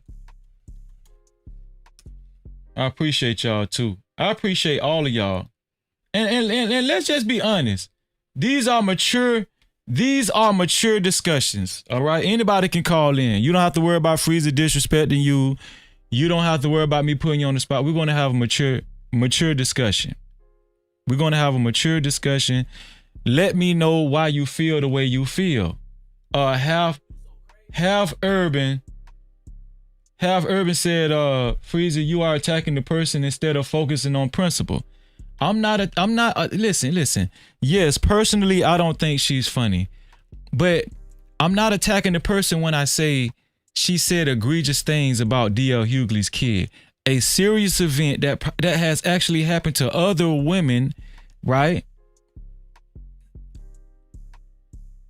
Worldwide. This girl was, she was raped, and Monique exploited that and talked about his daughter and her experience as a clapback. That's not appropriate. I don't know. That's just me. And and I hope that D.L. Hugley would not lie about that, right? Dre the Dream say the stats also say is she not funny. I'm just saying. Thank you, sis. Thank you, Just J. Love you.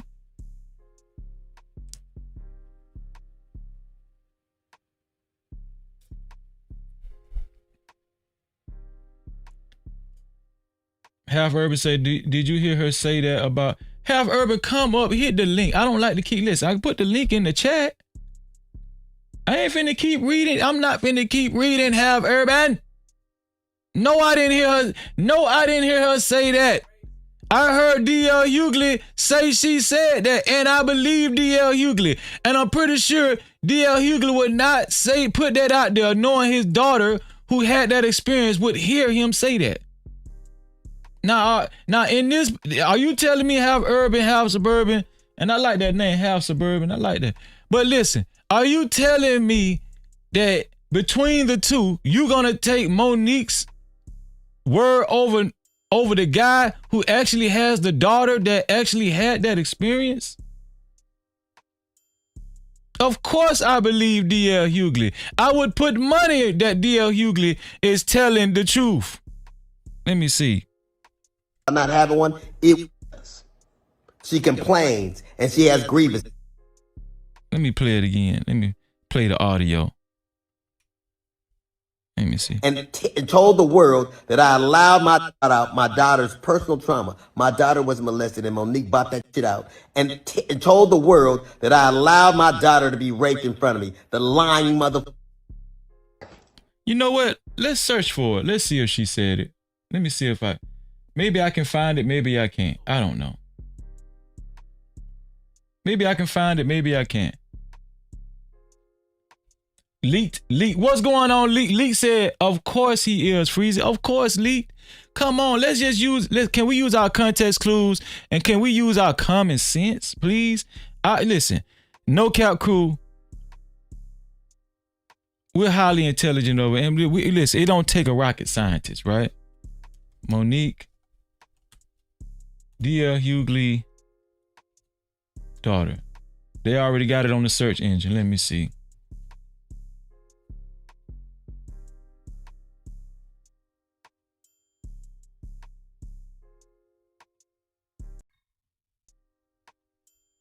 Here we go. Drip Show, how you doing? Hey, Colin.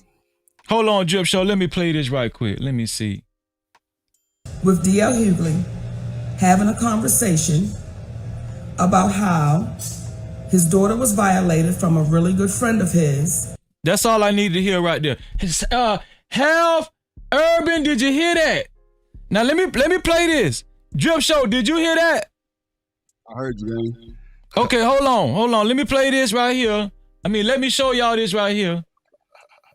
So y'all can see I played. This is Monique. I don't even want to play no more because it's a sensitive subject. I don't even want to play no more. I can't show the actual video because it's a YouTube video, but I'm going to play the audio one more time. Half urban, half suburban. Half urban, half suburban. Listen one more time. Let's have this conversation, please. Earlier today, we did a post. And we did a post with D.L. Hugley having a conversation about how his daughter was violated from a really good friend of his. I don't even want to hear no more. What you making a post about this man's daughter personal experience for? Let D.L. Hugley talk about his daughter. You ain't got shit to do with that man's daughter. And Steve, this is why I don't like this bitch. Talk your shit. This is why I don't like this hoe. Half urban, half suburban. The link is pinned to the top of the chat. Let me pin it one more time. The link for anybody that want to call in, the link is pinned to the top of the chat. But I'm gonna put the link up there one more time. Here we go. There's the link again. Call in, half urban, half suburban. Let me hear what you got to say. Drip Show, man. What's up, Freezer? What's going on, my dog? What am I off? What's your opinion on this right here? Man, gonna be women game. Women gonna be women, bro. Like that's a whole other ball game. Like for her to be, exploiting herself around town, exploiting other people's kids and shit, that's not cool, gang. That's like an ultimate no. Like that's one thing we don't play about is people's kids, bro. But other than that, all that shit petty. Do me a favor, Drip Show. Cut your mic down. Whatever you're speaking through, cut it down a little bit. My shit hot. Now cut it up a little bit because I don't want it to be too low. It's just for static here a little bit. That's the universal audio. You hear me? Okay, that's good.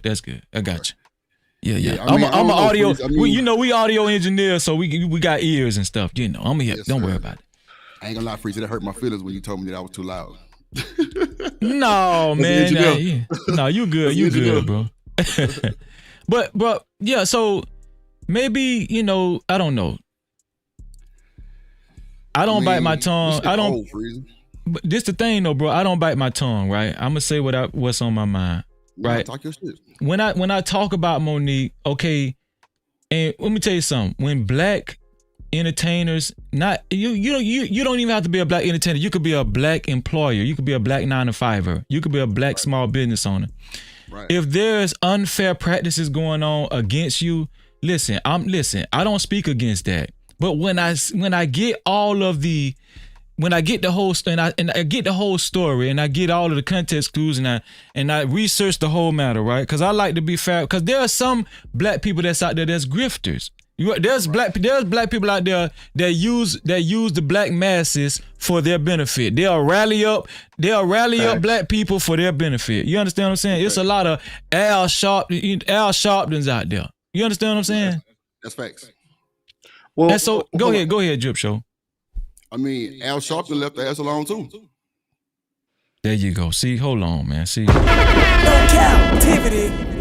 Al Sharpton dipped on her too. He said, "Hey, we gonna get you squared away with Tyler Perry." She say all of a sudden he was in the goddamn press conference talking about we gonna fly Tyler Perry jet. So come on now. And see, we gotta correct this. We have to correct this, man, because everybody, just cause you black don't mean you're right. I got to get Florida on y'all. I got this one here for the thug. We are worst enemies, everybody. Premium, I hear you. I'm gonna get to you in 1 second. Premium, go ahead, Drip Show. Bro, we are worst enemies. Mm-hmm. Come on, bro. We are worst enemies. You don't hear Ben Affleck on YouTube talking about that shit. You don't hear no Cap-tivity. Come on, man. You don't hear nothing about pretty lady movie way back in the day. How she might have took 20,000 and Brad Pitt took $1 million. Bro, if your resume is not exclusive like Brad Pitt, you can't compare yourself to Brad Pitt.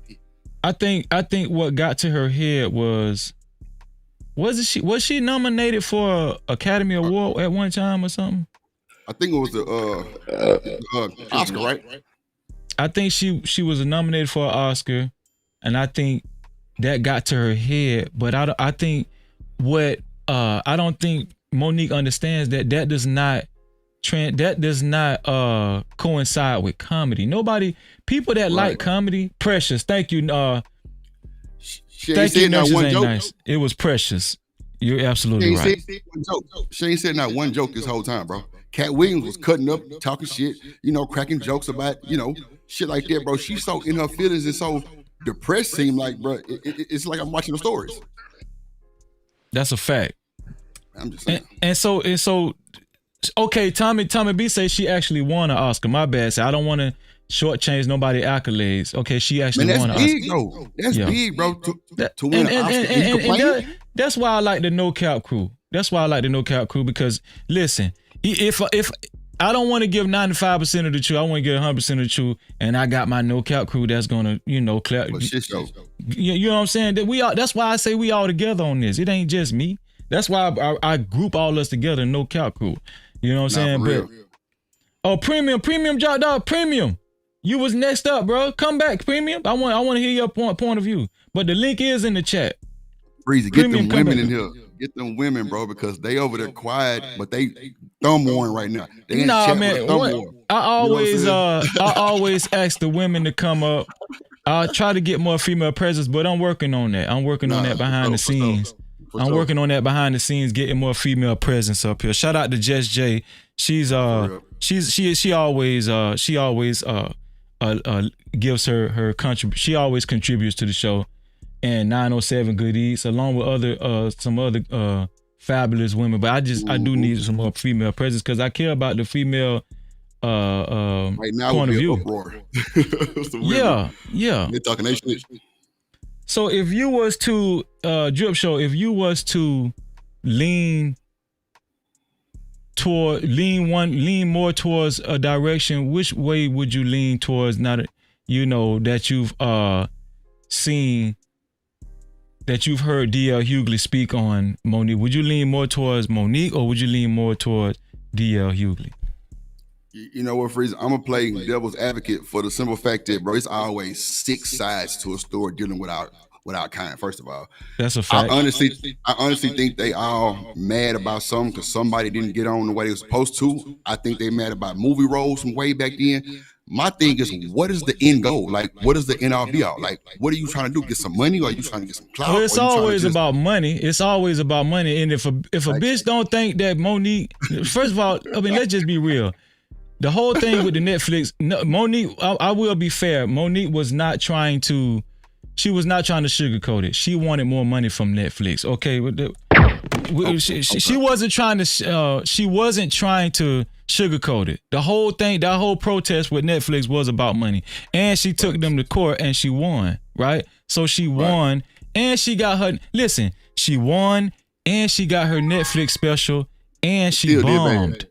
Then she bombed. You understand? She did all that. You did all that to bomb. Hold on, Drip Show. I got another call. Rod, my frat brother, Newt, what's going on with you, bro? How you feeling? No Cap-tivity. What's going on, man? Chilling, man. What you think? What's your initial opinion was going on with Monique? Well, first off, I appreciate you letting on the show, man. I just wanted to show some support to you. No, bro, I appreciate you. I really do appreciate you, dog, and your generous contribution. I really do, man. Real talk. Anytime, man. Support always. I also agree with what you're about to say too. I feel like there is multiple sides to a story that even us as an audience we may not know. Do I feel like Monique is probably crying in some type of way, shape, or form? Right. Absolutely. But I also think it's also a bigger issue because if you think about the actions that she's portraying, you think about the actions that Taraji P. Henson is portraying. Maybe there is a black woman disparity in Hollywood and stuff like that. We're not in the back of showrooms. All we're seeing is what's being portrayed in the media, what's being portrayed in stories and all that particular type of stuff. But at the same time, all we can do is take it for face value for what it is. Right. It's just a way that it comes off to us as she's just difficult. She's just always wanting something, always crying about something, and always complaining about something. Versus working for it. And then when you do get the opportunity from Netflix, which, you had the special, and honestly, I looked at it, my wife, she looked at it too, and, she laughed at a couple of jokes, and I just sat there, was just like, this is dumb as hell. Right. I was like, maybe it is for me. But then when you also look at the numbers and the analytics, it pretty much showed that you had your opportunity, you did it, you flopped. So therefore, not to interrupt your gang, but laughed at the little jokes is crazy. Laughed at a few jokes is crazy. Listen, I just sat there. It was chill, nice couch night. We put on something on there. So hey, why not? Yeah, man. But yeah, it's just my whole thing is just when you got the opportunity, especially from the Netflix opportunity. I mean, I don't want to attack her character. Yes, right. She does have an open marriage and, all that. Keep that away from me. I'm trying to figure out if she's a chief thought demon or an elder thought demon. I'm trying to make sure. Wow. But at the same time, that's a Rod. That's a chief thought demon right there. That's neither here nor there, but not attacking her character. Oh, man. All I'm saying is when you got the opportunity, the Netflix special or any other opportunities, did you perform? And I personally see that she didn't. Right. So therefore, now that you didn't perform, then why does Hollywood why do these people need to pay you per se? And that's no different from a man. One thing I liked about your opening statement was you were being open-minded, right? You weren't discounting that there very well may be there very well may be disparaging discrimination acts going on with black women in the entertainment business, right? And I'm gonna tell you the truth, I wouldn't doubt it. I get it, right? But then you got people like, what's the lady name, Vivica Fox?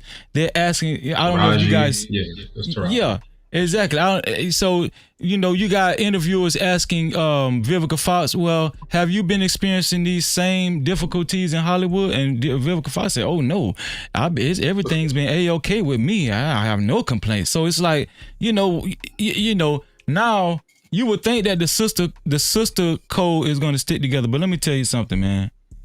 You know what I figured out? They know it's bullshit too. The only time the sisterhood actually stick together is when it's against black men. Nah, for real.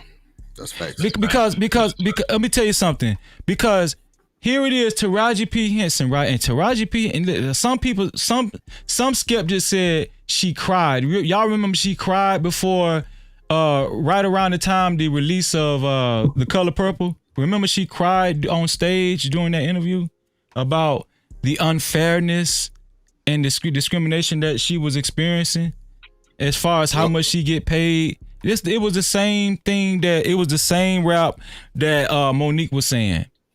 Mm-hmm. And you would think hold on, Drip Show. You would think that the way the sisterhood stick together, they would come out and say, yeah, we're gonna stick with we're gonna back Taraji P. Henson, we're gonna back Monique, but I don't see a lot of support for these women. I'm telling you. And as a matter of fact, when I seen Vivica Fox say what she said, I was very shocked. Because let me tell you why. Vivica A. Fox is pretty much a feminist in a way, especially when it's talking about men, right? I want you guys to follow me when it's dealing with men, especially black men. Vivica A. Fox, if another black woman is talking against black men, Vivica A. Fox she's going to join the gravy train. But for some reason, dealing with her black actress sisters, black comedian sisters, she jumped off the train. Go ahead, Drip Show. Man, do you think they gave her the Oscar to shut up? I think that they gave her the Oscar because let's be real. In Precious, I seen that movie. Listen, I seen Precious. I will give credit where credit's due. Okay. I was very shocked at how well she performed her role. Like, that was real. Like you knew she acted very well when you did not like I didn't like her character. I really was into the movie. I was like, I didn't like her character. But the movie, but to be honest with you, the movie was so disturbing. I didn't even know why Lee Daniels made that fucking movie. Like it was so disturbing. I think the girl she had the ninja at the end. Didn't she have the ninja? Yeah, I was like, damn, it was no good point in the movie. Like right? No type of successful endpoint. But if you think about it too, like I'll say this. She deserved that Oscar. I think she deserved it too. But at the same time, you notice everything started right when she got that Oscar. That's when everything started, bro. So again, I come from the part of, if you're going to elevate yourself because you received that Oscar, therefore you need to put up or shut up. And in my opinion, I felt like she did not show up when it was time for her to perform after that Oscar. I had anything from Monique. And again, I'm not attacking her character. Mm-hmm. She did a great job in that movie. But I have not seen a body of work, whether it was a stand-up comedy, whether it was a movie, or there's anything after that pretty much says, yeah, Monique has elevated. Monique has gone to that next level because of that Oscars, and continue. That's a fact. I'll even give Taraji the benefit of the doubt. She has progressed up to a particular point past Monique. And because of the struggle that she's receiving, I have my opinions about that, but at least you see progression. I haven't seen progression. And just to levy back off of what you said, my comments about Monique are in no way connected to Taraji P. Henson and the allegations that Taraji P. Henson has put out there concerning her experiences, right? Like I want to make sure, especially the women out there that's listening, my comments on Monique are in no way connected to Taraji P. Henson. I'm not attacking women tonight. I'm not even attacking Monique. I'm just telling y'all how I really feel about Monique. Like when I connect all the dots and what I've actually witnessed from her, it's just a bunch of bullshit. It's a bunch of bullshit. Hot Sauce, what's up? What you say there, Hot Sauce? Go ahead. What's going on, bro? Salute. How's everybody doing? Shalom, bro. Shalom. I hope everybody's doing well. There's an echo. Is that me? It's probably you hear it. You hear it, Drip Show? Yep. It might be. Hold on. Do y'all hear echo in the crowd in the chat? Not no more. Okay, yeah. Okay, Rod muted. He muted. Okay, good. Okay. Yeah. I was just checking mine, but go ahead. Okay, No, I think if you mute Rod, just mute until you get ready to talk. Yeah. Okay. Yeah. I think that took care of the echo. Go ahead, bro. Okay. Perfect. So you know what, man? I'm gonna stand with Monique. Hold on. Let me give you the bomb, man. No Cap-tivity. Go ahead, hot sauce. Go ahead. I understand. See the problem with our people is that when we don't like people, we don't like to look at the facts. Mm-hmm. Because when you look at the Shannon Sharp video, right? Mm-hmm. She was like, "Look, you heard the audio of what Tyler Perry said. Shannon Sharp confirmed.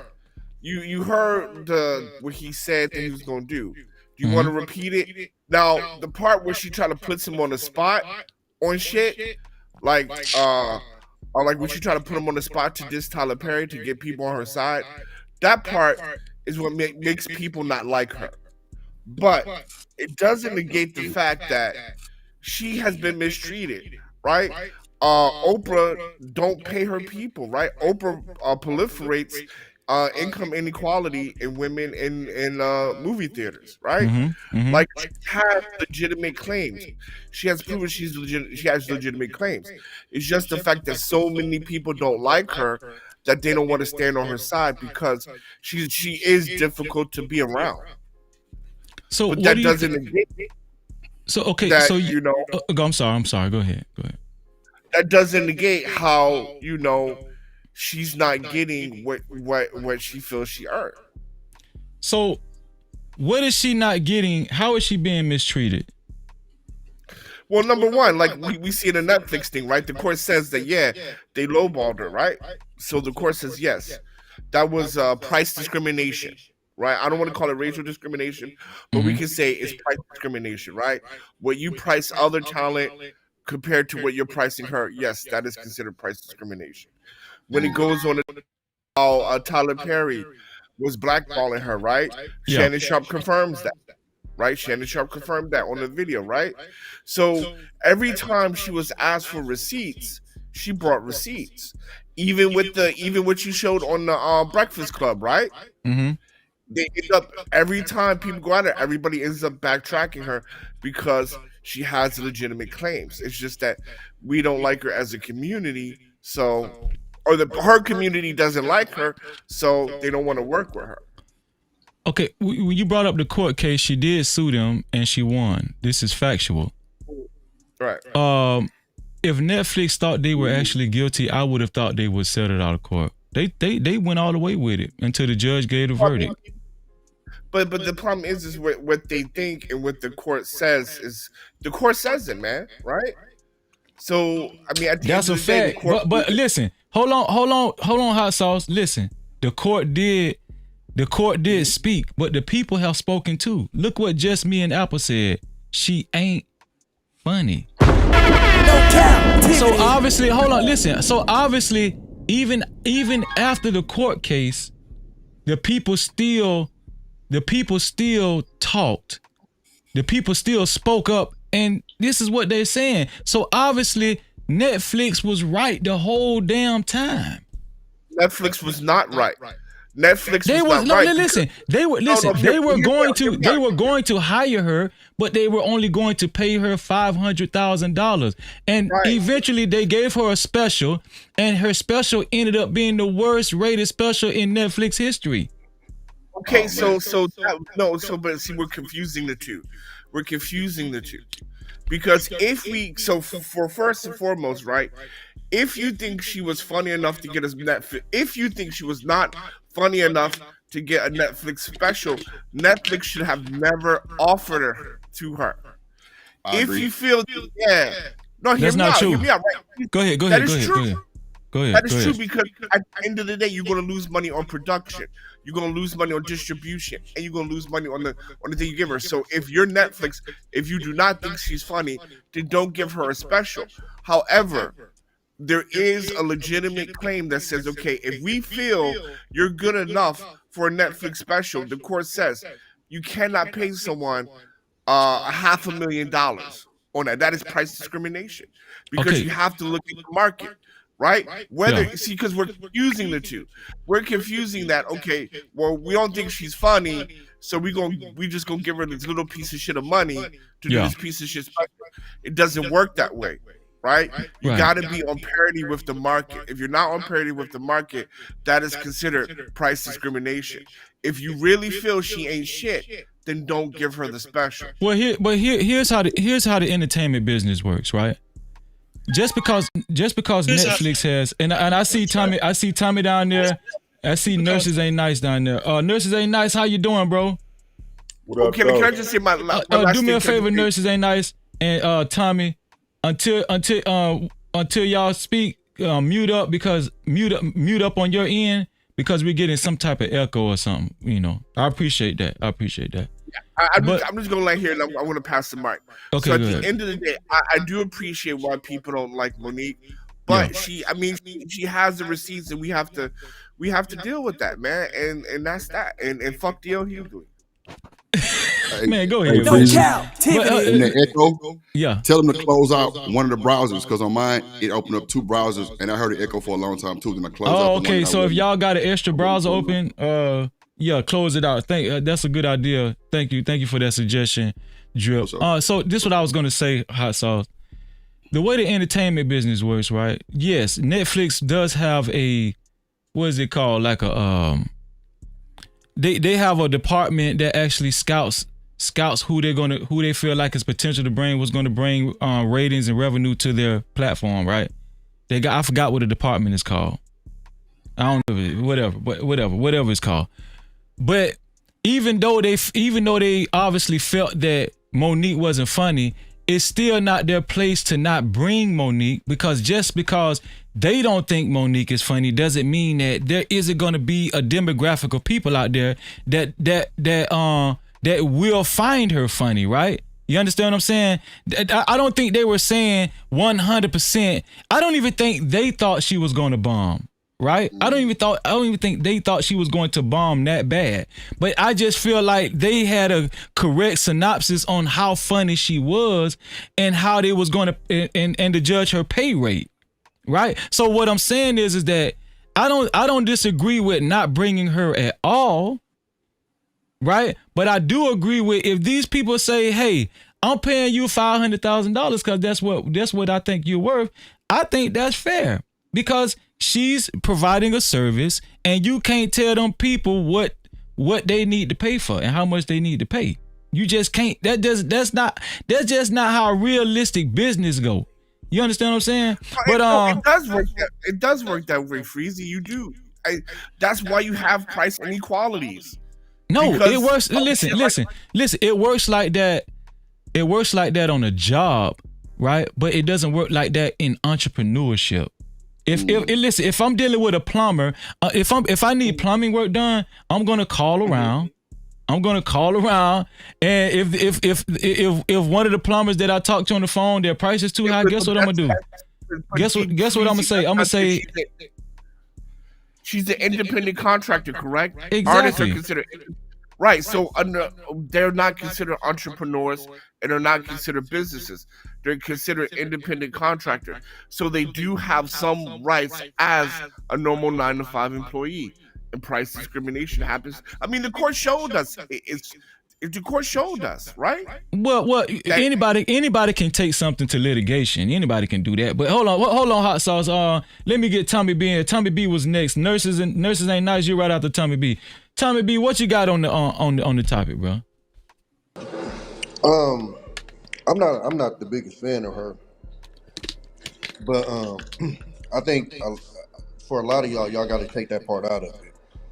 You mentioned in her lifestyle, you gotta get over that. Everybody don't believe what you believe. That's a fact. That's a fact. I agree with that. No Cap-tivity. Putting it out there, nothing like that. And she ain't harming nobody with it. But we all know how Hollywood is. Mm-hmm. And because we don't like her, we don't like the fact that she's exposing the bullshit.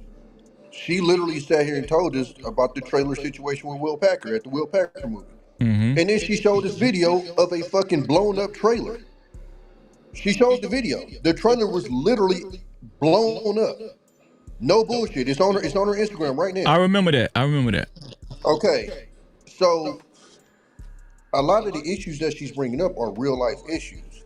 Even with the Oscar thing, when she won the Oscar, I guess they wanted her to do a whole bunch of promo, but they wasn't paying her.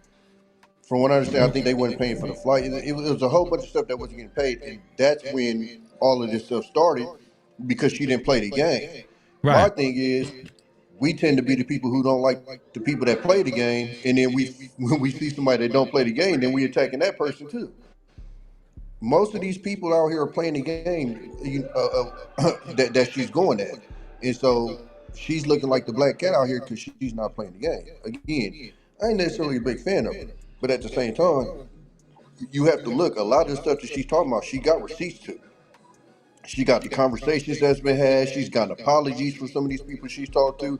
Like, she done backed up a lot of the shit that she done said. Whether you like the way she went about it or not, it's true. She came with the receipts. Okay. So let me respond. So I agree with you. In people's private life, they have the liberty to live their life any way they want to, any way they so choose, right? The only reason why I brought up her marriage being an open marriage and she's sucking other men's dicks and shit, right, outside of her husband, is because throughout her whole parade, her protest parade, she's always talking about integrity. The way Freezer judges people, I look at a person's personal life. That's what I do, right? But maybe I'm out of pocket for that, and I will accept that. You know what I'm saying? Tom, I accept it. I just throw that in the bunch because, listen, man, come on now. Is this the way you running your house and you got 3 boys? You talking about integrity? You just as sleazy. Freezy, can I say something real quick? My kids don't. Don't say you'll let your wife suck another man's dick. Don't say that. No. I ain't gonna say no shit like that. Okay. All I'm gonna say is this. Me and Tommy B. Hold on, Hot Sauce. Make it quick because I want Tommy to finish his thought. Yeah. It's gonna be very, very quick. Yeah. Me and Tommy B don't ever agree on shit. So the fact that we agree on this, you know this shit is right. And I'm gonna leave it there. You know this shit is right. Go ahead, Tommy. And Nurses Ain't Nice next. He's gearing up. Bruh, I don't know my parents' sex life. So you're assuming that they sitting there fucking people in front of their boys. Nah, I ain't saying that. I didn't say. Hold on, wait. Did anybody hear me say they was actually? I'm not saying that, but I'm saying you talking about her boys. I'm like, oh, they don't have. Hold on, Tommy. Her boys by now know they have an open marriage and their mama is fucking other dudes because everybody knows. Probably grown, so who cares? I don't know how old her boys are. I don't know how old. I'm pretty sure they grown. I ain't seen no little kids around her. I don't know. No, they grown. They grown. All of them are grown. I think 2 of them grown. 2 of them. Okay, they got 1 that's still in the house. Oh, here you go. Okay, go. No, but even still, like I said, I mean, it's their sex life, bro. Like, your kids don't really be in your sex life. I agree with that. But still, that's just come on now, Tommy. But Nurses Ain't Nice. What you got on the topic, man? What you got on the topic? Shout out to all the fellas, man. Can you hear me? Yeah, I hear you just fine. All right, fam. So look, number one, thank you for bringing me on, man. I definitely appreciate it. Every time, most definitely.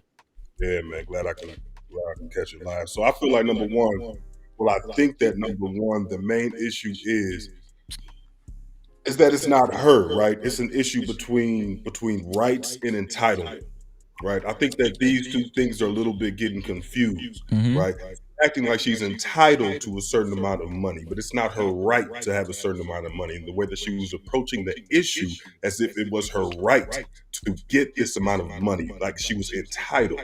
So I think that was, part of the confusion there. And then also, when we're talking about somebody else spending somebody else's money, right? Talking about Netflix, how much they should spend.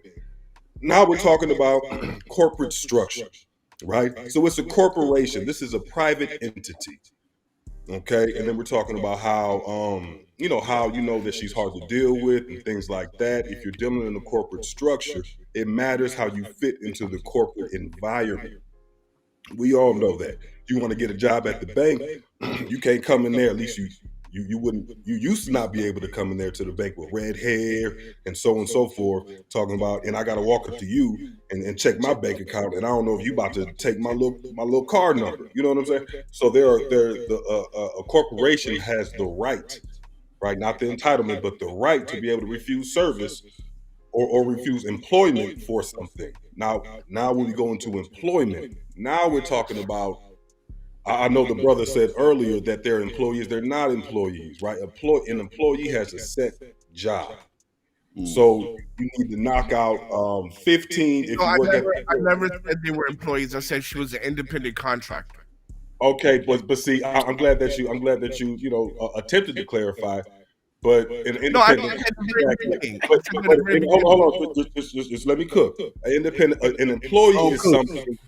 An employee is something where you have a certain specific, like for example, if one works at a plant, you need to stamp a certain amount of transmissions, and if you don't stamp 50 transmissions in an hour, then you're fired. And if you pay me less than that person for stamping 50 transmissions, then that's price discrimination. But an independent contractor, I pay you based on the value that I see of your work. So they didn't see the value of the work. So the two things are different, right? You can't apply employee rhetoric and then call it an independent contractor, right? Can I respond to that? Go ahead, Hot Sauce. All right, so first and foremost, I never called her employee. I called her an independent contractor. Secondly, when we're looking at price discrimination can fall under a couple of categories. What you just described was retail category. What I'm talking about is fair wage. And court, which agreed with me, says they did not offer her a fair wage, which is price discrimination. I gotta pause you there. I don't understand it. I mean, we have the court documents. Let me explain. That verifies that.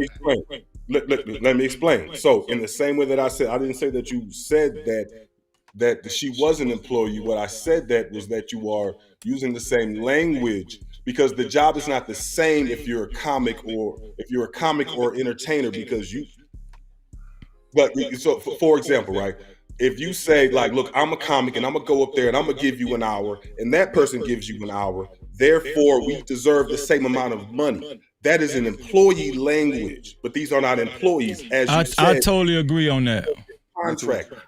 I agree. I agree. No Cap-tivity. Dave Chappelle hour is different than a lot of these other niggas. Again, please listen to what I'm saying. Okay. I did not use the word hourly contract. I said, number one, she is an independent contractor. And then I also brought up the terminology, fair wage. When you're looking at comparable acts or comedians, whatever, when you look at other independent, let me use this word. When you're looking at other independent contractors that have done service for your company, and then she goes to the courts and says, I'm not getting a fair wage, or I'm not getting a fair contract. The court looked at that and said, yes, we agree with that. Okay. Hold on, nurses ain't nice. Before you go, let me read these cash cows and super cows, because I do see my sister 907 Goodies. I want to get her in too, but I'm gonna let you respond. Nurses ain't nice. Hold on 1 second.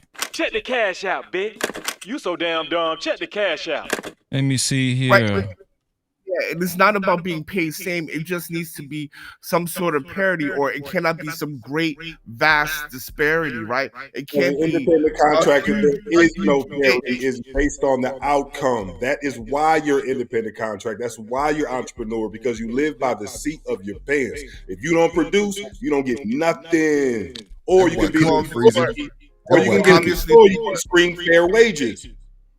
1 second, guys. 1 second. Shout out to Next Level with the $5 super cow. He says salute. Thank you, bro. No Cap-tivity. And it's always good to see you. Also, let me see. Also, Hassan Ta'ir in the building with the $5 cash cap. He said, great show, bro. Allah Akbar. No Cap-tivity. Shout out to Hassan Ta'ir also. Super chat. Shout out to David Simpson. Big Dave, my brother. Big Dave with the $5 super cap. Shout out to Big Dave for helping me keep the lights on. Big Dave, thank you, bro. I love all y'all. Appreciate that, man. No Cap-tivity. The last thing Nurses Ain't Nice said, I ain't gonna lie to you, Hot Sauce. You know I rock with you too, man. But listen, I agree with Nurses Ain't Nice, man. It is what it is. You feel what I'm saying? But the point is, the courts agreed with me, so I don't understand why we're having this conversation. Yeah, but the courts get it wrong too sometimes. Come on, man. All right. Well, I guess. Well, look. To the white courts, they came with me. To the nigga courts, y'all just. Damn you, Hot Sauce. Damn you. No Cap-tivity. 907 goodies. Somebody got your name wrong. Somebody put 904 goodies. Y'all need to give 907 3 more points. All right, 3 more points, cause she earned that. 907. What's your thoughts on the topic? 907. What's going on, Freezy and No Cap crew? Just chilling. No Cap-tivity.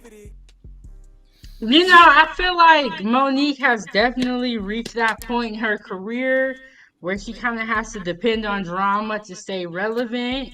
Thanks. I feel like a lot of times people go to court and then whether they're right or wrong, they can win if they have the proper legal team. I do feel like Netflix underpaid her a little bit, but she won that lawsuit. And I feel like after Cat Williams went on Club Shay Shay, I think he's at 57 million views. So, of course, Monique ran up there to do the same thing. She only got 5. Baby, one question. I just want to ask you one question, baby. I just want to ask you one question. Go ahead. Did OJ do it? Oh my God. Oh my God. Big smoke. No. Answer the question. 907. Answer the question. One more. I fucking love it. 907. Hot Sauce said, answer the question, Hot Sauce. I can hear the question. And I want to say, Hot Sauce is on here advocating for black women. Oh, my. Hey, listen, you know it's the last days, ain't it? No Cap-tivity. I didn't gonna argue with you, Hot Sauce, but what was the question? I said, did OJ do it? The better question is, did Tory Lanez do it? No. Hey, look, that's too soon. That's too I soon. don't know, but Did OJ do it? Megan had the better legal defense, and I feel like he may have done, he may have not. I don't know. I don't know if Tory did it. See, you gave her too Tory much. was going against the state, not Megan. Did OJ do it? Did OJ do it against a white woman? Did OJ do it? Ain't no sisterhood there. Did OJ do it? That's the question. According to public opinion, yes. Oh, no. But he was innocent, so the courts got it wrong. Oh my God. Hey, that's a good one. No Cap-tivity. That's a good one. That was a good one. OJ innocent, man. Don't do my burial, brother. Hold on. First of all. Oh shit! Oh, here we go. Whoa. Pause. Do you guys know how much he won in the judgment? Harvey Weinstein, Cosby, OJ are the most innocent motherfuckers in the world. That's all right. You say Harvey Weinstein? Wow. Yes, Harvey Weinstein. That's crazy. You said Harvey Weinstein. That's crazy. House sauce over there. That's wild. Hey, you know what? I'm gonna keep it real. You know why Monique is having all these problems getting paid less? Because her Jew game is fucked up. She ain't got the right Jews helping her out and getting that money right. I can believe that too. Like I said, it goes down to culture, right? In order to deal with people, you need to fit in within their culture. Because at the end of the day, like I said, these are private entities, and you are an independent contractor. You do not have the rights like an employee. But I did want to kind of follow up with this though. You know, at the end of the day, if you are done wrong in certain situations, because I like how the brother before brought up, Taraji P, and maybe we do need to kind of look into some sort of disparity. You know what I'm saying? Some sort of pay disparity. And things like that, because let's not act like these things are just outside of the realm of possibility, right? But if there are issues, there is a way in which you can approach things. And I think that one of the main mistakes that she made is she went to the public instead of doing the work. You do the work, you build your own special, and you sell it just like they did. There were so many different ways to be able to handle the quote unquote pay disparity that brother Sauce is over there saying that she has. There are different brother ways. Sauce. Brother Sauce is crazy. Brother Sauce. Hey, And nurses that's all. ain't nice. Nurses ain't nice is cooking, No man. And that's all I was kind of saying. Hey, too. nurses ain't nice. You know what your new nickname is? Nam. Chef. And honestly, that's all I was trying to say too. Like, and I hear you, Hot Sauce. But just like how nurses is nice is saying, I'm not disagreeing that there isn't issues going on in Hollywood that we don't know. There's probably a ton of stuff, and I'm pretty sure Monique has receipts on top of receipts on things that have been done wrong to her, which she should, talk about. But at the same time, it's the work that you put in. If you think about it, ever since that special, have we seen bodies of work from her that relegate the amount of money that she, quote unquote, is deserving? Not trying to say that she shouldn't be paid, because as an independent contractor, you fight for your wage. But at the same time, if you're going to get paid, put in the work. And we haven't seen it. Go ahead, Hot Sauce, and I see you down there, Slimmy. I'm going to get to you in 1 second. Go ahead, Hot Sauce.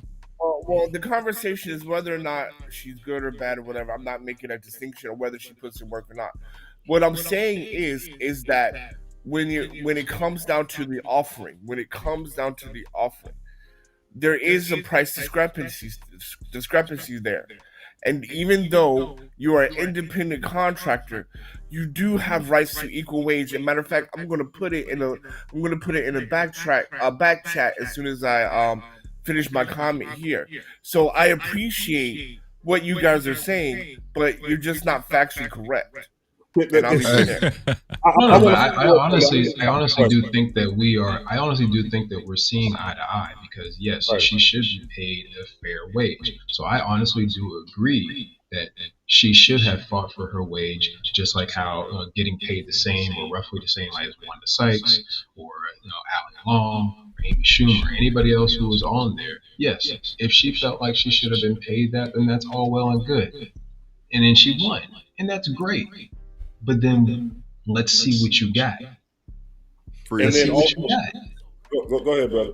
And then also, furthermore, I think that we are conflating two separate issues, right? Because when we're talking about fair wage, then we're talking about a quantifiable thing. Like I was saying earlier with the plant, I need you to stamp 50 transmissions in this amount of time, fair wage. But now we're talking about the arts. So the way that Netflix might judge the arts is off of the views and the money. So off their analytics, they didn't see the dollar sign coming out. So nurses ain't nice. It's funny you said that, because my whole question is, at the end of the day, Tommy B, you the real next. question is Shannon Sharp busting it down with these folks after the monetization? That's the real question. Tommy, hold on, let me get Tommy in there, then I'm gonna get Slim in. Go ahead, Tommy, because you seem to respond to something. No, I said from what I heard, Netflix they offer just based off your ticket sales. So you hit the road, you do your tours, and then based off you come in there and basically show them your ticket sales, and that's how to offer. That's from what I've heard. Gotcha. Slimmy, man, appreciate you for being here, bro. Chilling, man. It's good to see you, man. What you got on the topic, bro? Man, like Monique, like she got a bad track record, man. So it's there you go. No Cap-tivity. Go ahead. She got a really bad track record. First off, it started when she took the role of Precious. The whole black community was outraged. She didn't want to listen to nobody. Thanks. Everybody was like, "Stop taking these roles like this. We don't want our women looking crazy. So why would you take this kind of role?" She got into it with everybody about that. So then she comes back and she doubles down and she wants help from the black community right before she get into this thing with Netflix. She wants help from the black community because she got kind of blackballed. So it's funny that she went running right back to the black community after they was pissed. So obviously she's just controversial, man. Every controversy follows her everywhere, and this is more of a display of that. Like it doesn't matter, like really what the situation is. It's just what she's gonna do. She's gonna be controversial. She's gonna be out of line. She's gonna beg, and she's gonna cause problems. It's like the fact that Hey, wait. I have a question. I have a question for you, bro. So Slimmy, pretty much you're saying she's bad for business. That's what you're saying, Slimmy. Yeah, so the fact that she got a bag from Netflix, that man, whoever working with her, they did her a service. Because nah, that boy cooked on that one. You cooked. What planet was on? Hasn't done anything in a very long time. She hasn't done anything notable for a very long time since Roscoe Jenkins, for real. Let's think about it. What planet was on when people was outraged about Precious? Because we all just sat up in here saying she had a hell of a performance. It was a good movie. I think it was very disturbing. It was like absolutely, but she played her ass off. She did a great job. She did do a great job. That shit don't really happen. So she did do it. Yeah, I agree with you, Tommy. She did a great job. Big conversation, Tommy. But I wonder where the outrage was because I don't. Maybe I was. Well, the outrage. I don't remember that. I don't know if I wouldn't say outrage, but I don't want to say backlash either. It was like criticism. It was some whispers, but it wasn't nothing that really shook. But I think most of the criticism wasn't towards Monique. Most of the criticism was towards the movie maker. Was towards Lee Daniels. But let's not get it messed up though. She ain't become a problem until this Oscar situation. Ain't nobody had no problem with the Parkers, Monique. None of you niggas didn't dislike Monique when it was the Parkers. It was up until this Oscar situation, and then she started speaking out, and then I ain't gonna lie, got annoying as fuck is when everybody disliked her. So when people say, "Oh, she's not likable," she was likable as fuck during the Parkers. I don't remember nobody disliking Monique. She was doing her jokes, Queens of Comedy, and all that shit. Tommy, you bringing up a great point. She was likable when she was doing the Parkers, right? Facts. But see, when she did Precious, to Slimmy's point, when she did Precious, a lot of the backlash came after Precious when Oprah, Tyler Perry, and Lee Daniels was trying to get her to go to some kind of film festival. But she didn't want to go for free. She said she had fulfilled her whatever her contractual agreement was. Yeah, and she didn't want to go. I forgot where the film festival was. It was in South America somewhere. I don't know where it was. Well, it wasn't just that. It was a bunch of promotion that she was supposed to do after she won the Oscars for the movie. Right. Yeah. Now this is the thing. When she refused to do that, that's when I felt like Monique was gonna be a problem. Because that's when they gave her that reputation of being, because again, we've never heard of Monique being difficult to deal with. Right. I agree with you. That's what I was saying. What's the worst label to give somebody in that industry? Hard to deal with.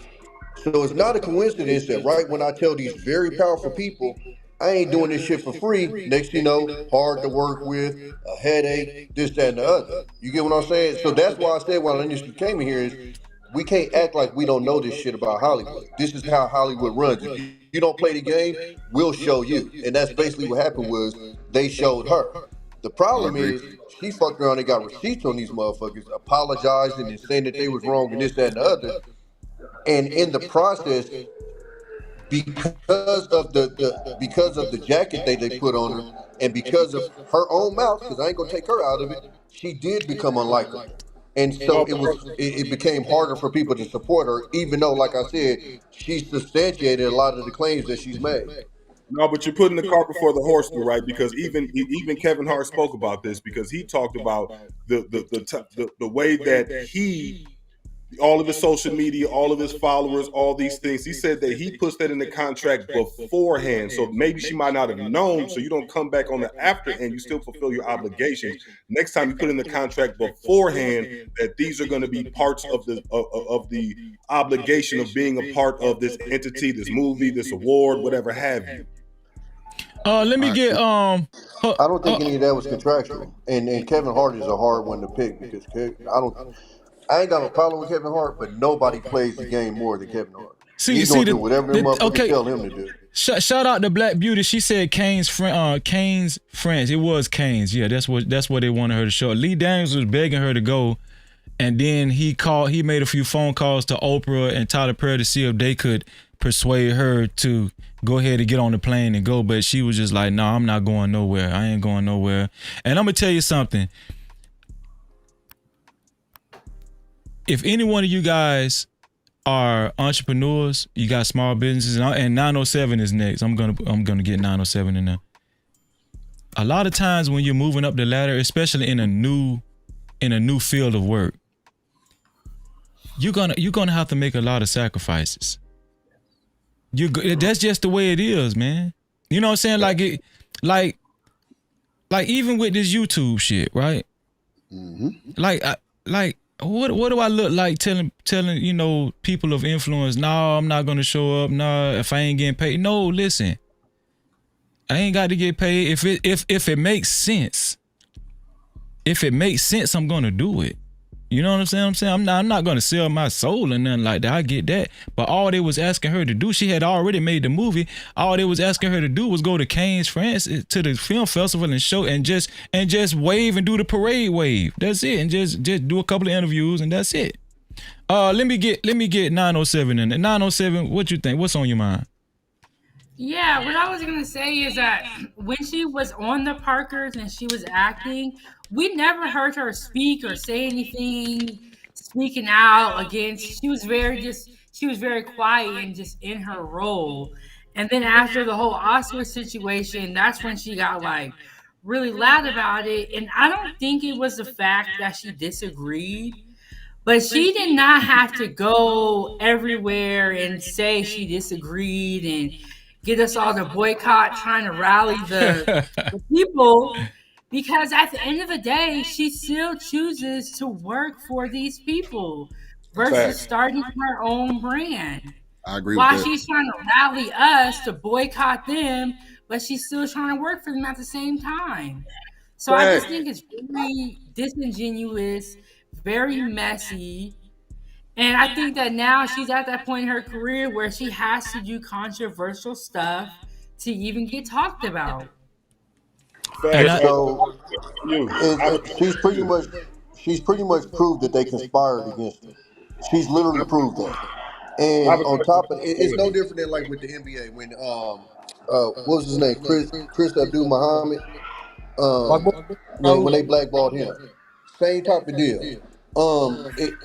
She got blackballed essentially, and whether people agree with it or disagree with it, again, up until that Oscar situation, we never heard hard to work with. She had done more than the Parkers. She had roles, she had the Queens of Comedy, etc., etc. There was never this hard to work with thing with her. That started when basically she started going hard on them because they literally blackballed her. And again, she substantiated that with evidence. So if I'm getting blackballed by people who are highly revered that we see as damn near angels around this motherfucker, Oprah, the Tyler Perrys, the Lee Daniels, then the only way to fight against that is to do what she did and to come out in public. Because and it's almost a lose-lose situation because of how high regards that we hold those people. Well, listen. Wait. Before y'all go, I don't want to leave the point that 907 made. I want to ask this question to everybody. Do you think what 907 said actually has validity? Is this Monique's brand? The protest Monique, the stand against the system Monique, always got a problem, always controversial. Do you think this is how she actually gets traction now and she gets booked and stays in the limelight? Do y'all think this is her brand now? Well, I think this brand. Well, it's an unintentional consequence brand, I would say. I mean, this is the outfall of what all she was doing to protest against herself. Because I want to add two aspects to this. Because what Tommy said was right. When she was on the Parkers and when she did that movie Fat Girls and stuff like that, nobody had an issue with Monique. Nobody had beef with her. Everybody wanted to work with her, whatever. It was only after the whole Lee Daniels situation And I think there's two problems to this side. You know, before that, Monique was used to working with production companies that had big pockets. She never did big production films, but like UPN has big pockets. MGM Studios, they had big pockets. So there was never this kind of like low budget ragtag thing. Working with Lee Daniels, right? You know, she had to sacrifice this and had to sacrifice that. Things she was not accustomed to. And even though she was a good TV star actor, right? She was treated well. And I think that she couldn't handle that. Right? She couldn't handle that.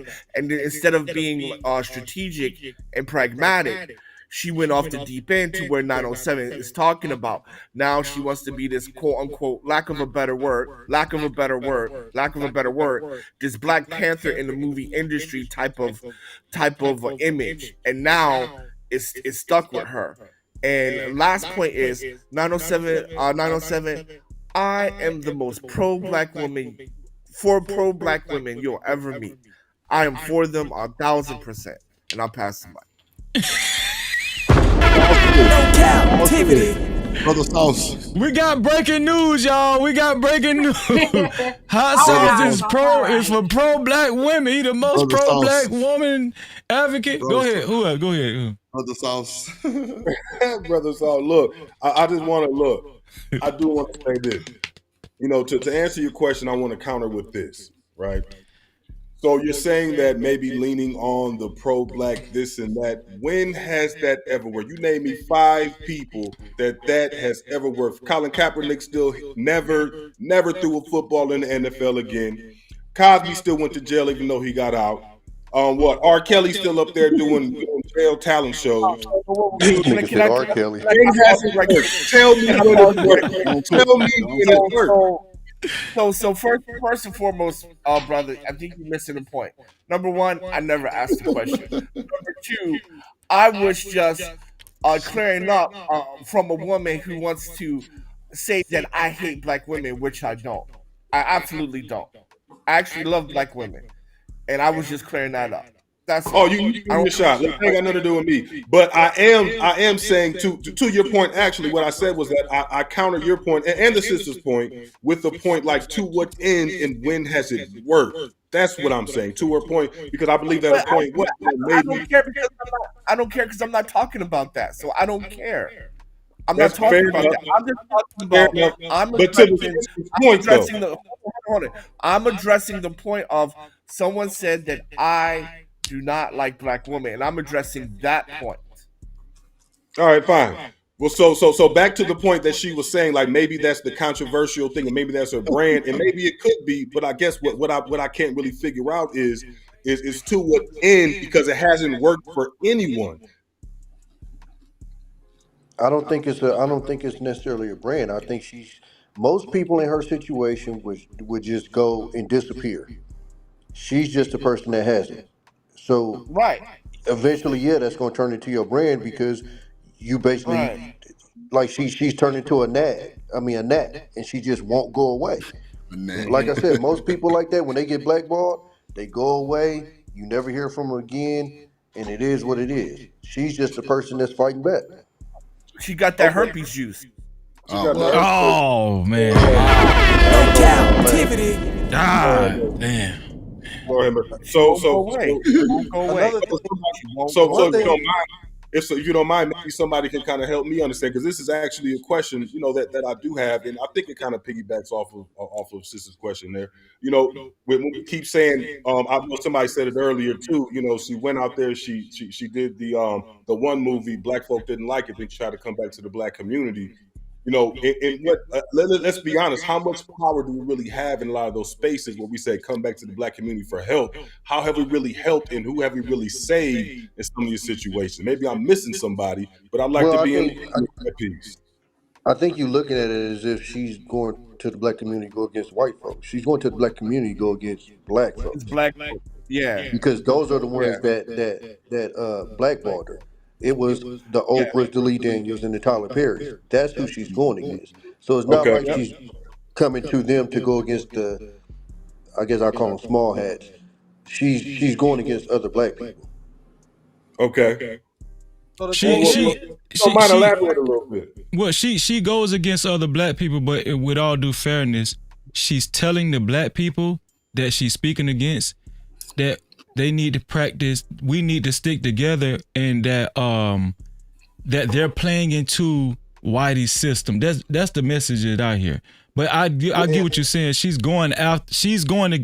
speaking against Lee Daniels, Oprah Winfrey, Tyler Perry, but she's accusing them of doing the same practices that's been done to us for years since slavery. That's being Uncle Tom's. Yeah, basically. Well, she's accused and proved, because we can't keep that part out of it. Whether people like it or not, she has proven. She got it on record of people admitting their faults.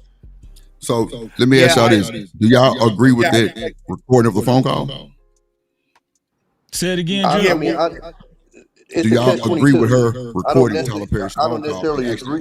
It's a catch-22. I don't necessarily agree with it, but at the end of the day, how do you prove it? Because it ain't like they're gonna be like, "Oh yeah, record the call." You get what I'm saying? Yeah, I agree with recording the call, especially once someone has blackball you, man. Everything is off the table. Whatever you need to do to win. I agree with that. I agree. I have to agree with Tommy on this, right? At the end of the day, right, she's going to the black community because she's basically saying that black people are treating other black people how mainstream society has historically treated us in the workplace, right? And so I have to agree with Tommy again, where she's fighting for herself, and now people are imposing this label on her. Right, I don't think she's trying to make her brand like that, but she's just saying like, hey, you're not gonna screw me around, you're not gonna blackball me, and I'm not gonna say anything. I'm gonna be like herpes up in this bitch. I'm never going to. Ask this. Let me ask you this: what's up with her bringing her husband everywhere? What's up with her bringing her husband everywhere, and people not want to do business with her and her husband, just her? Because Tyler clearly said, "I'll talk to you, but I won't talk to your husband." Well, she's not being pragmatic. Like the way she's going about it, I personally would not do that. And the same thing with Taraji P. Henson. The problem you have is you do not have enough insiders on your teams. You do not have enough small hats. Right? If I'm a black actor, my whole team is nothing but fine birds. Right. Gotcha. So hold on. As a man, how do you ask the question, why does she bring her husband with her? No. I asked him, how does he feel about that? How does he? I mean, me. Oh, how do you feel? I would definitely go. It's her husband though.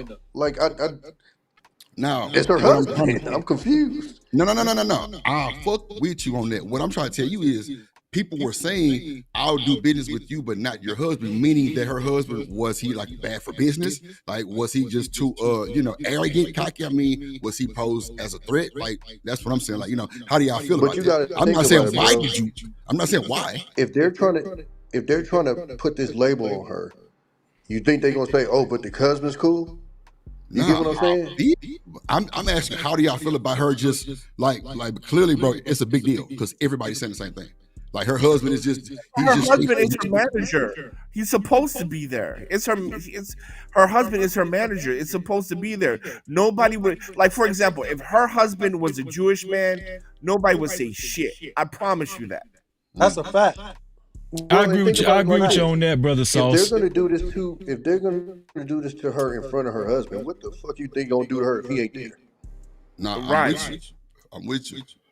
I think when they brought her husband into it, that was a strategical way of trying to remove him so she could be more vulnerable. Yeah, disarm her. You know what I'm saying? Absolutely. So I do agree with him coming, because we always talk a lot about in these spaces that men are leaders and they're supposed to protect women. You know what I'm saying? So yeah, I agree with that. Was my next question. Like, is he bad for business? You know what I'm saying? Because clearly people are kind of. I don't think he's any more bad for her business than she is for herself. Okay, I think she fucking herself up. You know what I'm saying? Yeah, she is. Yeah. But you gotta think though, Freezy, how is she fucking herself up? Because she's going against the powers that be. Yeah. So now it's like, so now are you gonna tell her you should just sit your ass over and get pumped? Remember when she was. Go ahead. It's all good until you the one getting pumped. No, that's Tommy, fact. would Then you understand it. you But agree when we that you watching can go somebody else about it get in a punked, different way or a then better we way? Would you agree with that? Could she go? Could she handle this and deal with this in a better way? Would you agree with that statement? I do. Yeah, she I could. think it's easy. I think it's easy to say yeah when we aren't the one in that situation. That's true Because too, let's bro. be honest, if True. she handles it in a nice way, that's just basically you just disappear and I'm nobody not. I'm pays not saying attention that. to you. I mean, That's I cap. would just say like you can go about it in a different way. Yeah. That's all I'm saying, bro. He She, I said think cap. she can. I I think wish if I had she, it for me. The boy said her it's cap. outcome, Nah, like she's not getting the outcome that she wants, right? She's not getting Bro, the said outcome. it's Because I mean, He called Cap first freezing. and foremost, What'd you say, Drip? He called Cap. Yeah, Oh man, no, I was speaking to Cassandra B in the chat. I was speaking there. Yeah, no, I talking about some boy. you The why. boy 907 called Cap. He said Nah, Cap. look, all right, and I'm gonna tell you why. I'm gonna tell you why, right? Talk to me. Because you said that, and you're exactly right on the premise where you said, hey, we're not in their position. 100%, I get that, right? But then you said that, maybe there's not a better way. But one thing that we should know, especially dealing with, Hollywood types or regardless in life as men, the best way always is to grind and get your own, and they will come to you. Whenever you go begging, you are asking for a problem. Whenever you, and the only reason that it worked for Dave Chappelle when he was sitting up there talking on Netflix, he got his joint back because he had already had his stand-up joints in the bag, sold it to them, and they already had a business relationship. He said, "You want the rest? I'm gonna say a little something, put the pressure on." You gotta have something in the back, but she had nothing in the back, like you said earlier. She hadn't did anything from the Oscars. But that also goes to what I was saying earlier, and you just spoke to my earlier point. Nurses. Dave Chappelle went missing. He went there. You know what I'm saying? This nigga was working out in Africa. Dave Chappelle came back buffed in a bitch. You feel what I'm saying? They thought that nigga was cloned. They thought he was cloned. Him and Gucci got cloned. And listen, when he came back, he called a bluff. And the reason why he could do that is because Dave Chappelle really is funny. He's with skit with like the type of comedy he does, and also he has a predominantly white audience. Like they love that motherfucker. You know what I'm saying? This dude is funny. So this is what I was saying earlier about Monique. She's not funny. Right. This is what I mean. This is what I mean about doing something a little bit better. If I'm Monique, instead of complaining and getting Oprah to do whatever, lead them, whatever, I would start building a white base, just like Dave Chappelle did. I would do exactly what Dave Chappelle did, actually. Because it's too late now. I think it's too late now. Why, bro? It's not about building white base. It's about putting in the work, and who comes to you comes to you. Just put in the work. You'd be surprised. Put one foot in front of the other. Those who walk with you. Those who don't. But you'd be surprised when you stay consistent. You see me up here messing with Freezy, man. My man been consistent. He been putting in the work. So you stay here. You stay consistent. Those who gonna rock with you gonna rock with you. And let me get Slimmy in there. Slimmy, what you got to say? Yeah, I ain't heard you in a minute, man. What you got to say, bro? Oh, I wanted to point out that Monique didn't necessarily win against Netflix. That was a settlement. So that's not necessary. Everybody keeps saying she won. That was a settlement. They just agreed to terms to drop everything. So wait. In the video I played earlier, they said that the courts actually decided. That's what they said. Oh, the courts decided? Yeah, they said the courts decided. I got to keep it fair. I got to. There's no cap. No captivity. Yeah. Okay, but the thing is, it doesn't change the fact that Monique is still being problematic. So the thing, I remember somebody said earlier, she won't disappear. Technically, she probably would have if she was just an actress. But because she's multifaceted and she's a comedian, she can still maintain some type of relevance. So anybody else in this situation, we probably wouldn't hear from them if they were just one thing, if they could only be one, if they were only working out of one dimension. But because she's in another dimension, which is comedy, it's subjective whether you think she's good or not. She can still operate and still have some type of relevance.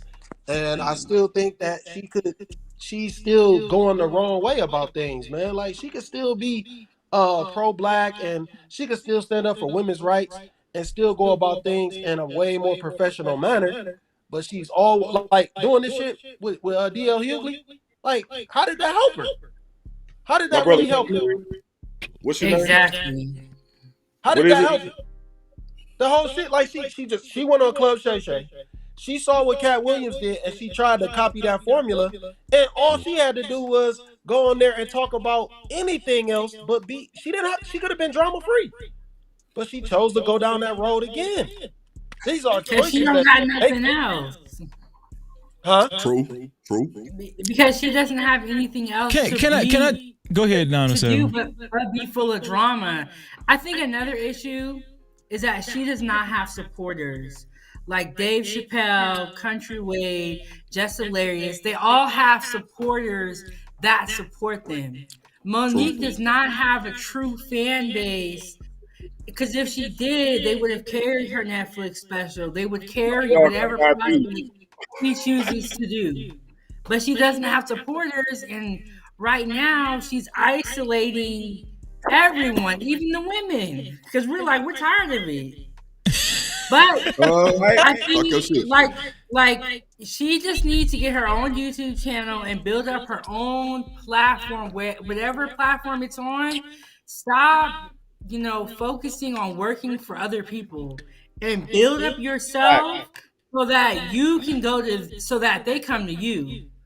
But Like can she's we going on can we be like, honest? like, Listen, hold on. Can we be honest, y'all? That Oscar fucked Monique head up. Come on now, let's just be honest, man. No Cap-tivity. That Oscar, it was like that Oscar was a gift and a curse. I'm real talk, man. I just want to say this: whether that Oscar was a gift or a curse, I'm going to agree with 907. I can't even believe that came out of my mouth. I'm going to agree with her. You got to build your fan base and you got to build your community, right? Because every entrepreneur knows this, or every person who does any simulation of retail sales know that you have to build your community and you have to build your base. All successful brands, all successful retail companies have it. Beyonce has the Beehive. Fucking Dave Chappelle has his base. Everybody has their community. Whether you're selling skincare, whether you're selling Toyotas, right? Even Toyota has their base. Like they only buy Toyotas. They have their communities. Ferraris have their car clubs and shit like that. Jeeps have the same. They have their community, and the best thing she can do right now is to get vindication, is get back on top, and start finding and building her base and building a community. And YouTube is probably the best. I need Tommy to call Monique and tell Monique, we need the Parkers back. We need the Parkers, Monique. Tommy, make a phone call. Number one, I'm not sure if y'all know. Hold on, let Tommy speak. Let Tommy go ahead, Tommy. Like the way that y'all talking, I don't think y'all fully understand what the powers that be do. You could work your ass off all you want to. If they don't want you there, they can cut that off. That's why they call There you it go, the right powers there. that be. There you go. Number Facts. two, I think y'all forget. I'm not sure how old Monique is, but she's of a certain age. Let's not forget, it took Dave Chappelle over 10 years to get back. That nigga didn't come back overnight. I did a whole term in the military and then some before that nigga came back. He was doing shows in park. He was doing when I got out the Navy. He was doing shows in parks in San Francisco for free. Real shit. So it ain't like this nigga did this shit and like 2 years later, oh, I'm back. Like, no, that shit took time. Monique ain't got time like that. She just don't. Tommy. YouTube. When Dave Chappelle left, media was not decentralized. Media is decentralized now. You can do fucking. Hot sauce. Spotify did not exist yet. YouTube did not exist yet. YouTube, right? Spotify didn't exist yet. YouTube didn't exist yet. No. Listen to me, bro. They did not exist yet. The powers that be on YouTube. But you So have again, independent media. You have I forgot the name of that thing where people go to listen to podcasts. You have Apple stores and shit like that. People ain't worried. People are not that worried hot about sauce. Monique going through all that. They're No, all bro, she don't controlled matter that by the much. powers that be. Nah, they're bro, all. Tommy's right. Monique, It has the bro, appearance. hold I on. agree with Hot Pause. Sauce. Pause. Monique does not matter that much that I'm going to put all my time and resources to shut down every platform available to her. She don't matter that much, and media is decentralized. And also, this is historical fact. When Dave Chappelle left Comedy Central, Spotify, Rumble, YouTube did not exist. I understand that. Again, all of that is controlled by the powers that be. One phone call, the people that she's playing with are bigwigs. They ain't small fries. One phone call from them, that shit can be shut down. They could easily be shadow banned.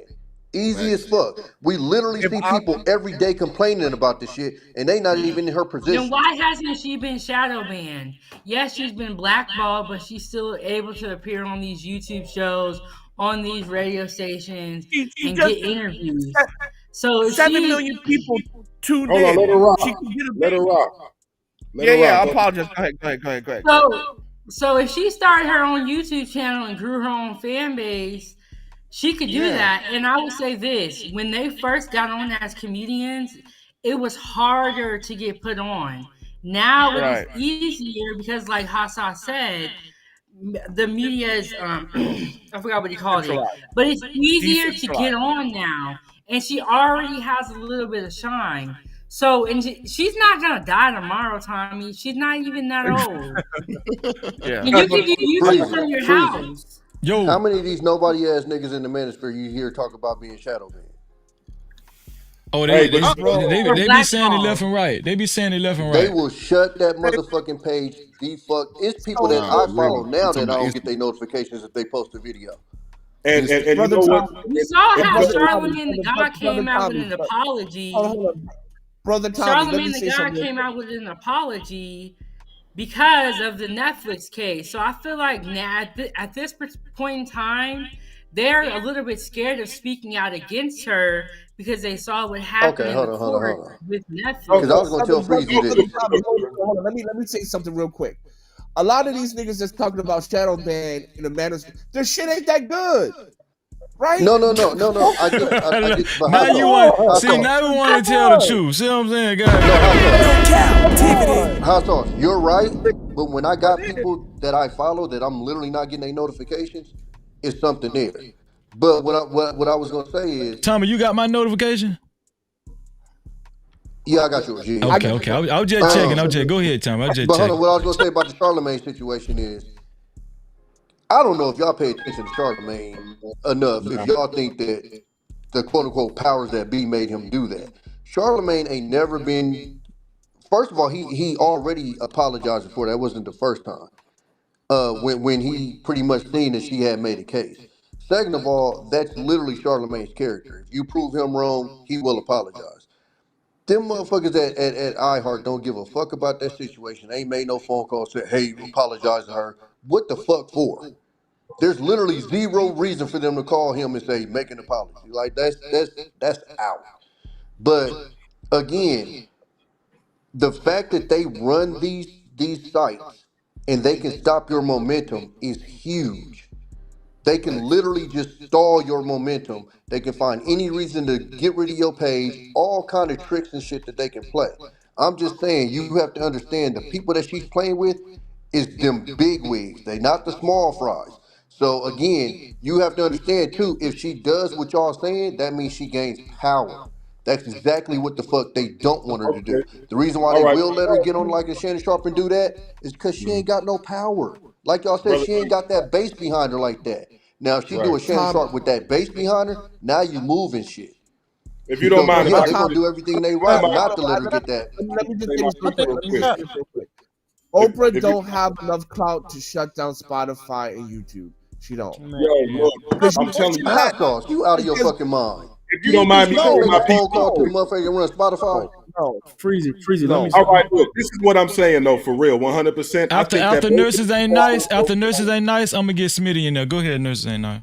Okay, definitely. I think that both of you are right in your own realm. Like, for example, yeah, the media has an appearance of being decentralized, but at the end of the day, it all comes back to a certain number of companies. Like, there's only a handful of companies. You can watch CNN, CNBC, BET, Fox, ABC, ESPN. All those are like 2 companies right there. You can do YouTube. You can go to all these different platforms. We're talking about 2 or 3 major companies in the world, right? So it does have the appearance, because there are so many different more legs to the same animal, for the appearance of decentralization, right? But then again, on the other hand, nobody is trying to blackball Monique. Just like in our regular lives, if you live in a town and you burn a couple of bridges, you're not going to be able to get a job in that town no more. That just kind of is what it is. If you burn bridges, people not going to want to rock with you like that. That pretty much is what it is. But then furthermore, nobody can control. But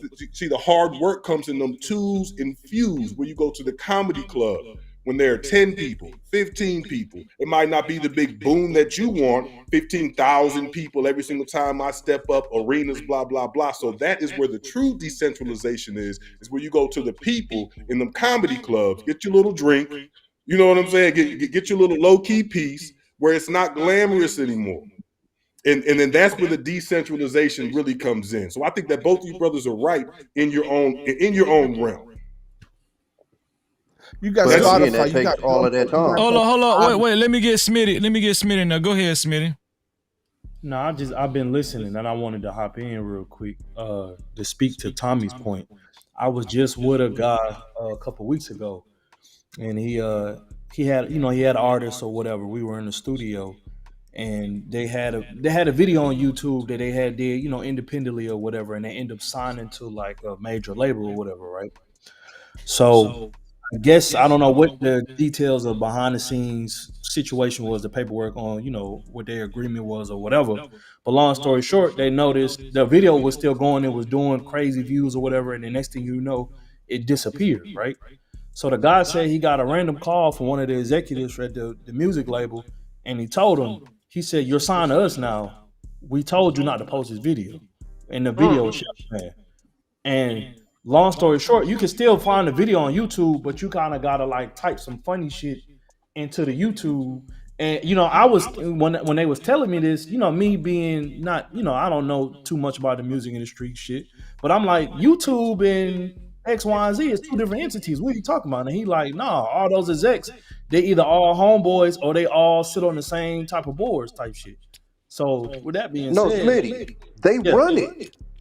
The same music execs are the ones that's running Apple. It's literally the same people, bro. If you go look at the names, Leo Cohen, all of them niggas, it's the same people. That's what I'm saying. If you think these people can't make a phone call and say cancel that bitch, she's canceled.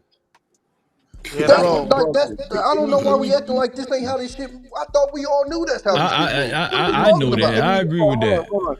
Freezy, can we please take off the tin hat foils? Goddamn. Can we please take it off? There are so many like Odyssey, Tubi, and shit like, man, nobody's gonna put that much effort in. Bro, she has problem with black people. Hold on, hold on.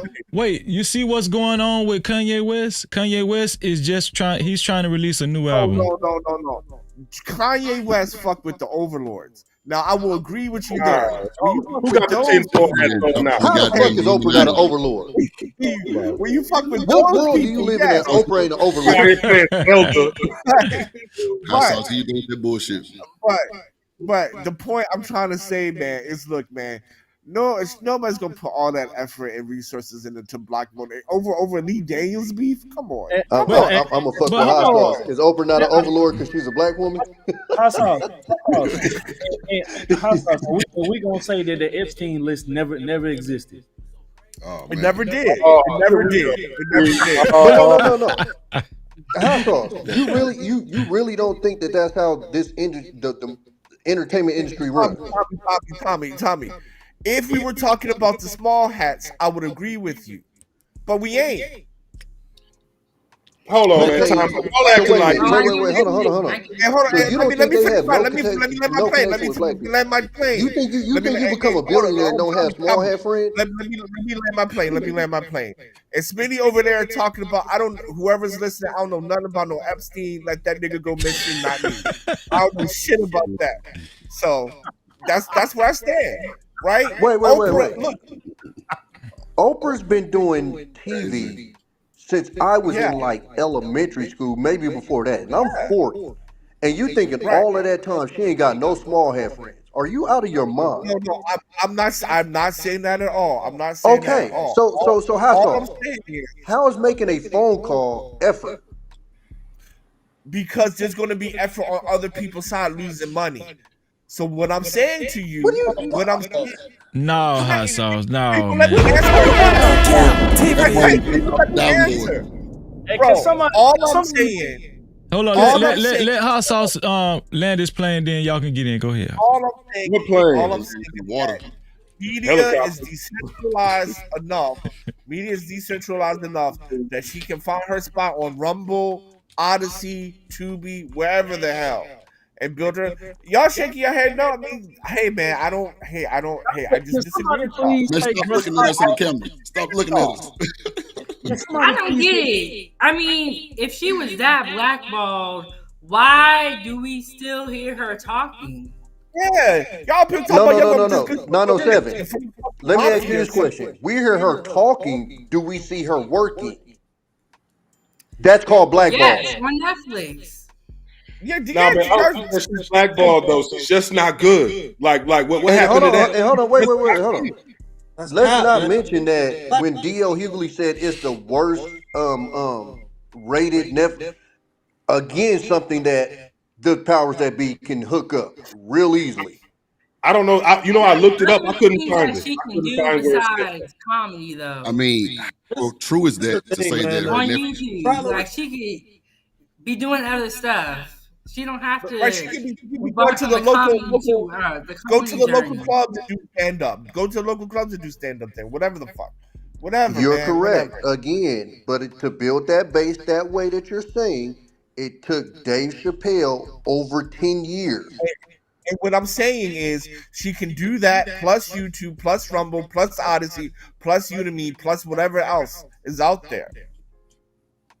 Well, Somebody take bro. this is what the small hats figured out a long time ago.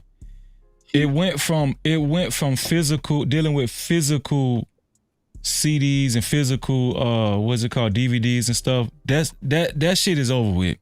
So what the small hats figured out is they need to see how they can have a monopoly in the digital world, the social media world. Even with Google, even with YouTube, Leo Coins is a big investor in YouTube. A lot of people don't know that. Like he's like one of a few people that actually own YouTube. You feel what I'm saying? I think there's a woman, but all of them are small hats. You feel what I'm saying? And so we brought up Kanye West earlier. Y'all playing, but that list that Kanye West showed, that shit is real.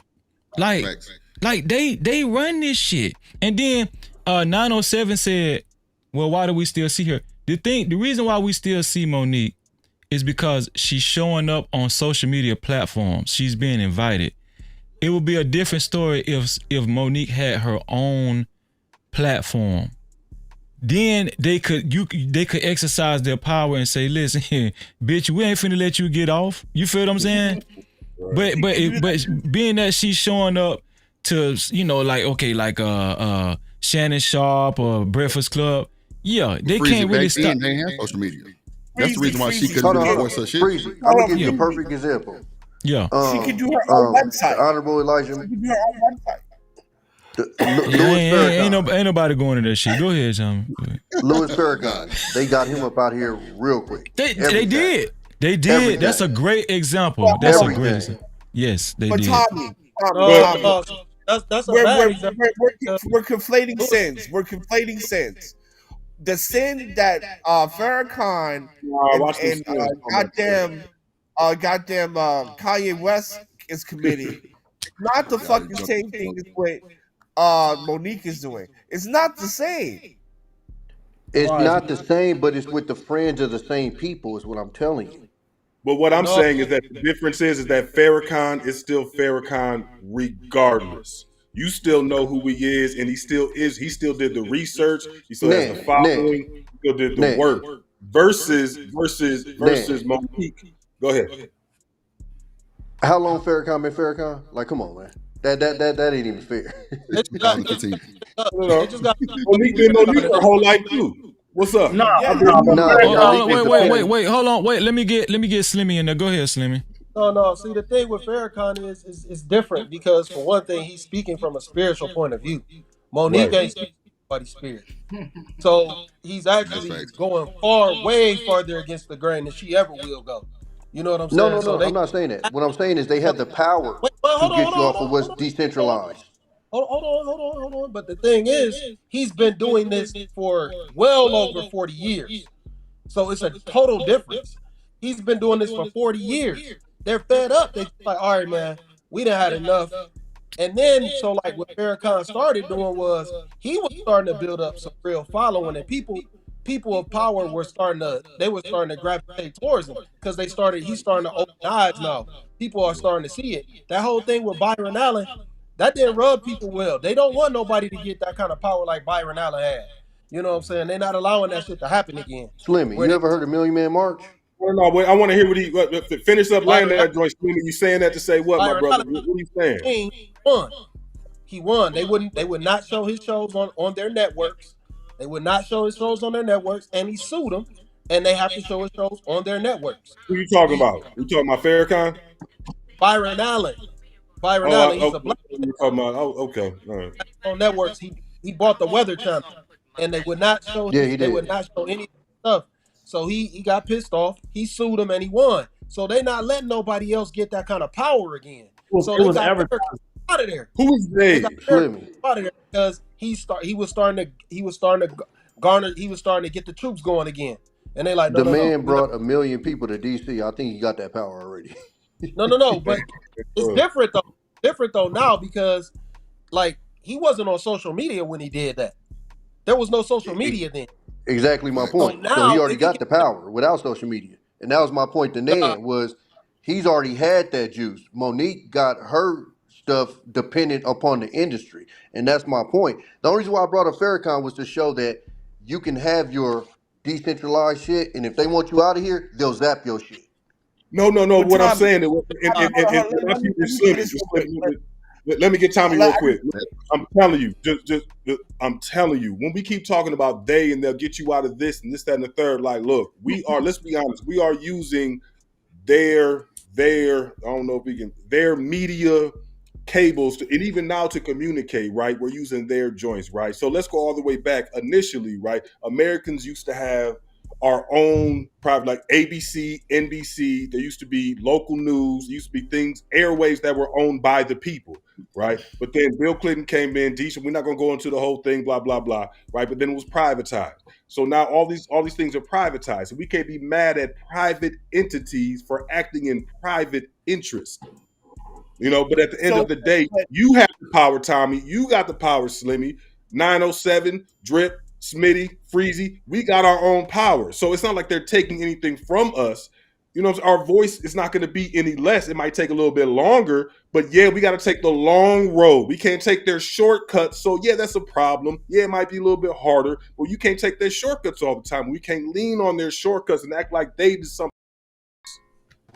So let me say this real quick, and a great example of this would be Katt. Well, let me not conflate. Let me just say this: Monique right now can build up her own website, selling her own stand-up comedy where people can get subscription right the fuck now and have 1 million people on that bitch. Right? She doesn't have to start completely over. Right, because she doesn't need to use. Obviously, YouTube will be a added benefit, right? Tubi will be an added benefit, but she can still go to her own website, build up her own platform, right, and still make money. She doesn't, you know what I mean? Because it's decentralized. Now you're gonna tell me, well, they could shut down her website. Okay, fine. Then go to China to build that shit, or go to Botswana to build that shit, right? And then Didn't set it up. Whatever the fuck. Right? I have a Chinese website. Right? I bet you do. So, you sound like you got a Chinese website. There's a lot more that she can do than just complain. The point is, she can do what Dave Chappelle did in faster time, just because of technology and media is decentralized. And I'll leave it there. She could go to fucking Nollywood right now. Nollywood, which is a multi-billion-dollar US billion-dollar industry, right? She could just say "fuck America" all the Bollywood? Nollywood? You talking about the Nigerian? You talking about Nigerian? Yeah. That's a billion-dollar industry. You gonna tell me she can't go there? Come on. No, brother Sauce, I had a homeboy like you, right? I had a homeboy like you. Went to college together. He was I had a home. He graduated law school. He's a lawyer in a couple of different places. I know you. I'm telling you, I know. I've met you before in a different I know this guy. Yeah, man, just go on, get some Jordans, but they're not Jordans, but just you know what I'm saying, just push them off, and you know what I'm saying. By the time you know it, you're gone. Oh, brother. Let me say this. I've been living abroad for 19 years. I can tell. I know my man was from Syria. No, I know. America's not the only game in town. America's not the only game in town. Hold on 1 second, y'all. Hold on 1 second. You so damn dumb. Check the cash out. Check the cash out, Freezy. Yo, we got who this here? This Drip. Drip in the building with the $5. He say we cooking. Shout out to Drip for helping me keep the lights on. No Cap-tivity. Appreciate that, there, my boy. Appreciate that, there, my boy. Go ahead, y'all. Yeah, next level, man. Salute the next level, man. Just join the show, man. Salute the next level. No Cap-tivity. I'm always cooking. Somebody, I think it was Hot Sauce, Brother Sauce. I think Brother Sauce. All I said was that Sauce 907, we on the same. And see, and I just want to say, you see 907, I'm standing with you when you're right. I hope I can get the same courtesy next time. That's man, you just trying to holler at 907, man. Stop. No Cap-tivity. I do. I be saying you be right sometimes, and when you be wrong, I be saying you wrong. No, you always say I'm wrong, but I never hear you say I'm wrong. Because I'm like, did I say that? Like, I don't know. I just want to lie. Okay, let me go ahead, Smitty. After you say what you got to say, I'm gonna ask a question. I just want to say in response to what Hot Sauce just said, how she can go to Nollywood. She don't have nothing in the chamber or nothing in her back pocket to go to Nollywood with. That's part of the problem too. Well, she can get something. As most Americans don't. I don't know. Hold on, Smitty. I don't know. Them Africans like them big women now. Come on now. She like the big. She gonna fit right in. Hey, them African. Hey, who all Jamaican? Who all Jamaican on the pound? Who Jamaican on the show? Who got some Jamaican? Y'all Jamaicans like them big girls too. Nah, come on. Smitty, see you messing up because first of all, she can use her old shit, and second, she according to Freezy, she has an open marriage, so she free to suck everybody's dick to get there. Oh, come on, God damn, they didn't say it. I did say that though. I said that. You right. Yeah. Monique sucking dick is crazy. I'm sorry. Let me ask the panel this. Okay, so Monique's strategy, as we see, she's trying to rally black folks up to support her with the protest method, right? It's I don't know. I can't call it on how it's working out for her, right? You know what I'm saying? Whatever. Because she did win the court case, the federal court case. She did win that. But as far as her, it just still, even though she won the court case, it still doesn't seem like people are rallying behind Monique, right? As we can see, she just showed up. She just showed up on Shannon Sharp, and the numbers. It's still early in the game, but they kind of, it ain't nothing in comparison to Katt Williams, right? So this is my question I have to ask the panel. Hot Sauce said something earlier that I really liked. He said, in order for black folk to become a power, like a power, what is it called, power structure, if you have a business or whatever, you gotta work. You just gotta work hard. There's no shortcuts. I think Hot Sauce said that. Man, hell no. Nan said that. I believe in shortcuts. Nan said that. I ain't say that shit. Oh, Nan said. Okay, Nan said that. My bad. Nan said it. My bad, Nan. Okay, so right twice a day. This is my question. If you have a business, right, a black business, what's the best way to get black people to support you? Boom. Are you? I mean, I just kind of want to jump out, but I want. Go ahead now. Go ahead, because it seems like you're in the spirit. Go ahead. You know what it is? It's not about black people supporting you. It's about having a good product. That's what it is. Just that's what it is. And you know, and then if I do what I'm supposed, I'm not gonna say you. If I do what I'm supposed to do in my community, if I'm at my son's, you know, football game, and not just the football game, if I volunteer up at the school, I'm at the elementary school, I'm at there during lunch. They always need help during lunchtime. I don't know what nobody else knows. I guarantee you got kids of a certain age, they can use help during lunchtime. Be a lunchtime attendant. Pop up the whole nine. With you being always monitor, talk your shit. With you being in your community, hopefully your community can see the good product that you already have. But it's not about getting a black dollar. It's about having a good product. That's the first thing. Let me get Next Level in, because we haven't heard from him yet. I want Next Level to answer that. If you got a business, black owned business, what's the best way to get your own demographic to go to back for you and support you and give you a good cushion financially? Well, first off, I mean, not even just black business, any business, you gotta have good character, and I believe you gotta have a good product or service, and you gotta stay consistent. That's it. And I believe everybody on the panel was hitting on all cylinders from different angles, as far as the Monique situation. But I think what's best for Monique, for her, which I don't know, it's probably too late now. She just probably should have stayed the comedy route. You know, she could have been like a black version of Melissa McCarthy, like the kind of heavyset white girl that's like a funny comedian. She's just a natural funny person. That could have been Monique, but she went into the acting lane and she fell into a stereotypical black role, just like Taraji P. Henson. Like, they can't get out of stereotypical black women roles. Right, so, the baby boy stuff. Fair enough, but Next Level, it's good to see you. But do you know that Melissa McCartney can do the splits? You know that girl be doing flips? She is an amazing athlete with her big tail. She has a lot else going on other than her just being big. Now everybody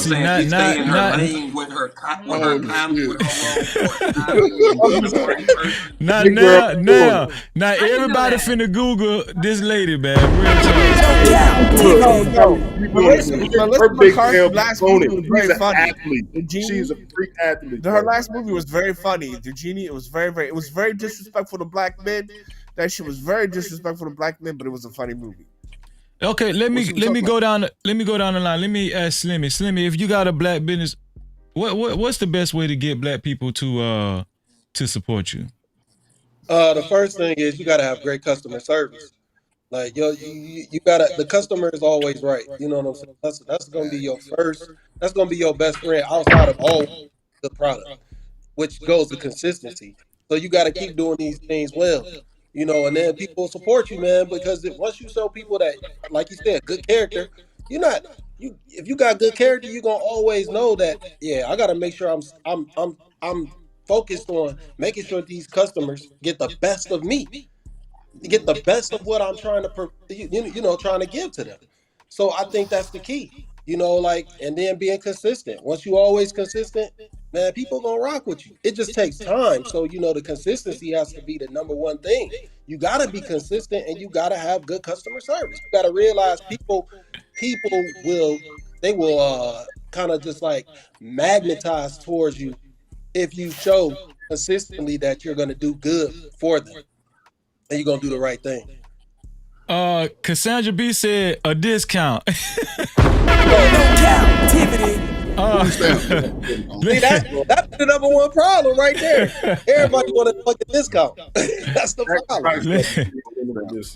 Let me ask. Let me get Smitty in there. Smitty, you got a black business, and me and Smitty talk. We talk. Smitty has black businesses or whatnot. Smitty, in your experience, what's the best way to get your own demographic to support you? I think you gotta have a multitude of things. Mhm. A good product, good customer service, and then also too, I think one thing that I haven't heard anybody say is you got to kind of give back to the community too. You Mhm. can't you can't just be taking, whether it's investing in, maybe doing like a local barbecue or doing free haircuts for the homeless, something like, you know what I'm saying. I think a lot of times with these black businesses, especially out here being in LA, I be a lot of the different black places I'll be going to, the customer service be off, or they be understaffed, or they don't. It's like, I don't know. It's like when you go to certain places, especially non-black places, they make you comfortable and make you feel like you want to spend your money in there. That was a great point, man. You got it. Like a lot of some black businesses, they don't understand. You got to give in order to get, right. You got to, man. You know what I'm saying. And a lot of times we feel like, you know, we're covering the expenses that we're covering, the budget that we have. We expect people to understand that, and even like we talk about Walmart, people say this ain't y'all don't do Walmart like that, but guess what? Walmart have discounts. Walmart gives back. They don't give back, but They take food stamps. They take food stamps. They do you know what I'm saying? Grocery store. This is a lot of shit. You got to be prepared for this type of stuff. When they say they're gonna be open. Yeah, exactly. Let me go to Drip. If you got a black business, what's the best way to get your own people to support you? Shout out to Madrid. I see you down there, bro. Go ahead, Drip. Man, I definitely agree with the community. You got to be a people person, man. You got to reach out. Like, prime example, they doing all these, elections down here, you know what I'm saying, in Houston. So I'm in my garage finna wash my car, bro. I'm big blunt in my mouth. The constables are walking around on feet in my neighborhood getting everybody to vote. Bro walked up straight to me. I'm talking about blunt in my mouth. I'm stuck. He say, nah, homie, don't worry about it. Put it down. This is what I want to tell you. Like, next time somebody call 911 and your own people come out to you, you know what I'm saying? You have a better outcome. So for her, it's got to be the people, bro. And like, she's definitely lost that because she's hitting big wigs, like you said, of our own skin. You know what I'm saying? So come on now. Like she's really about washed up. So I would say the only way she can get back to the people is a apology. And like I say, just get back to the, you know what I'm saying, to the people. Give them what they want. Right, because I know you got an agenda, but I still have a question that hasn't been answered. Okay, no problem. Hold on one second, now. Let me go down the line. 907. If you got a black business, what's the best way to get, in your opinion, to get black people? Because this has been an ongoing issue. We don't support each other, right? Monique has been going on her I don't want to say tirade, you know what I'm saying? I don't want to keep demonizing the woman or whatever, but she's been going on her nationwide tour, trying to get black people to see we got to stick together. How do you do that? 907? Well, I just want to say I agree with everyone on the panel about the topics that they discussed. Yeah. I think as black business owners, we do ourselves a disservice by only targeting black people. We need to target everyone to truly be able to grow and prosper the proper way. Now, just because you're serving everyone, that does not mean you're not still a black owned business. So I feel like we stun our own growth by only reaching out to black people, because we need everyone to come and support whatever product we're trying to sell. And also, to be able to grow properly, I feel like we need to create products that everyone can buy or everyone can use. And I feel like that's a big reason why we're not growing as fast as we could, because we're stuck on only serving our own people when we need to serve everybody. And then one thing I will say is it doesn't seem like black people have a problem like supporting Gucci or supporting Louis and all these other No captivity. So I think we have brands that serve everybody, they're gonna come and support anyway. Because they don't even support when we say black owned anyway. So we just need to like kick that little word out and just say this is for everybody. I agree. Hey man, what? Did you know you was cooking just then? We know you cooking real life, but do you know you was cooking for real? Tommy, are you still there, Tommy? Freezy, I didn't get a chance. I'm gonna get you. You know we got Brother to get Sauce, Brother Sauce in there. Come on. Matter of fact, go ahead, because I think Tommy doing something. Go ahead. I definitely got to get Mandrell in there too. I know he ready. I know he ready for that smoke. Go ahead, Brother Sauce. So if we're talking food, media, and sports, I would agree with the panel. Good service, good product, being consistent, whatever. If we're talking grooming, then you need to get a black woman in front because the sisterhood supports like nobody's business. What kind of grooming you talking? Oh, you talking about hair? I thought you talking. Oh, I thought you was on some other shit, dog. You talking about grooming? Come on now, goddamn shit. Go ahead. Oh, my bad, hot sauce. My bad. You got to get a black woman to be in front, so then because the sisterhood support. And then for you unfortunate niggas that don't do the traditional black stuff, you gotta go sell to the white man first. And then after the white man co-signs you, then you go to the chitlin circuit. The chitlin circuit? No way. No way. Hey man, the chitlin circuit is like working for the black market. Mandrell, let me get your take on that, man. If you got it, well, Mandrell actually he's another business owner. Mandrell is a business owner.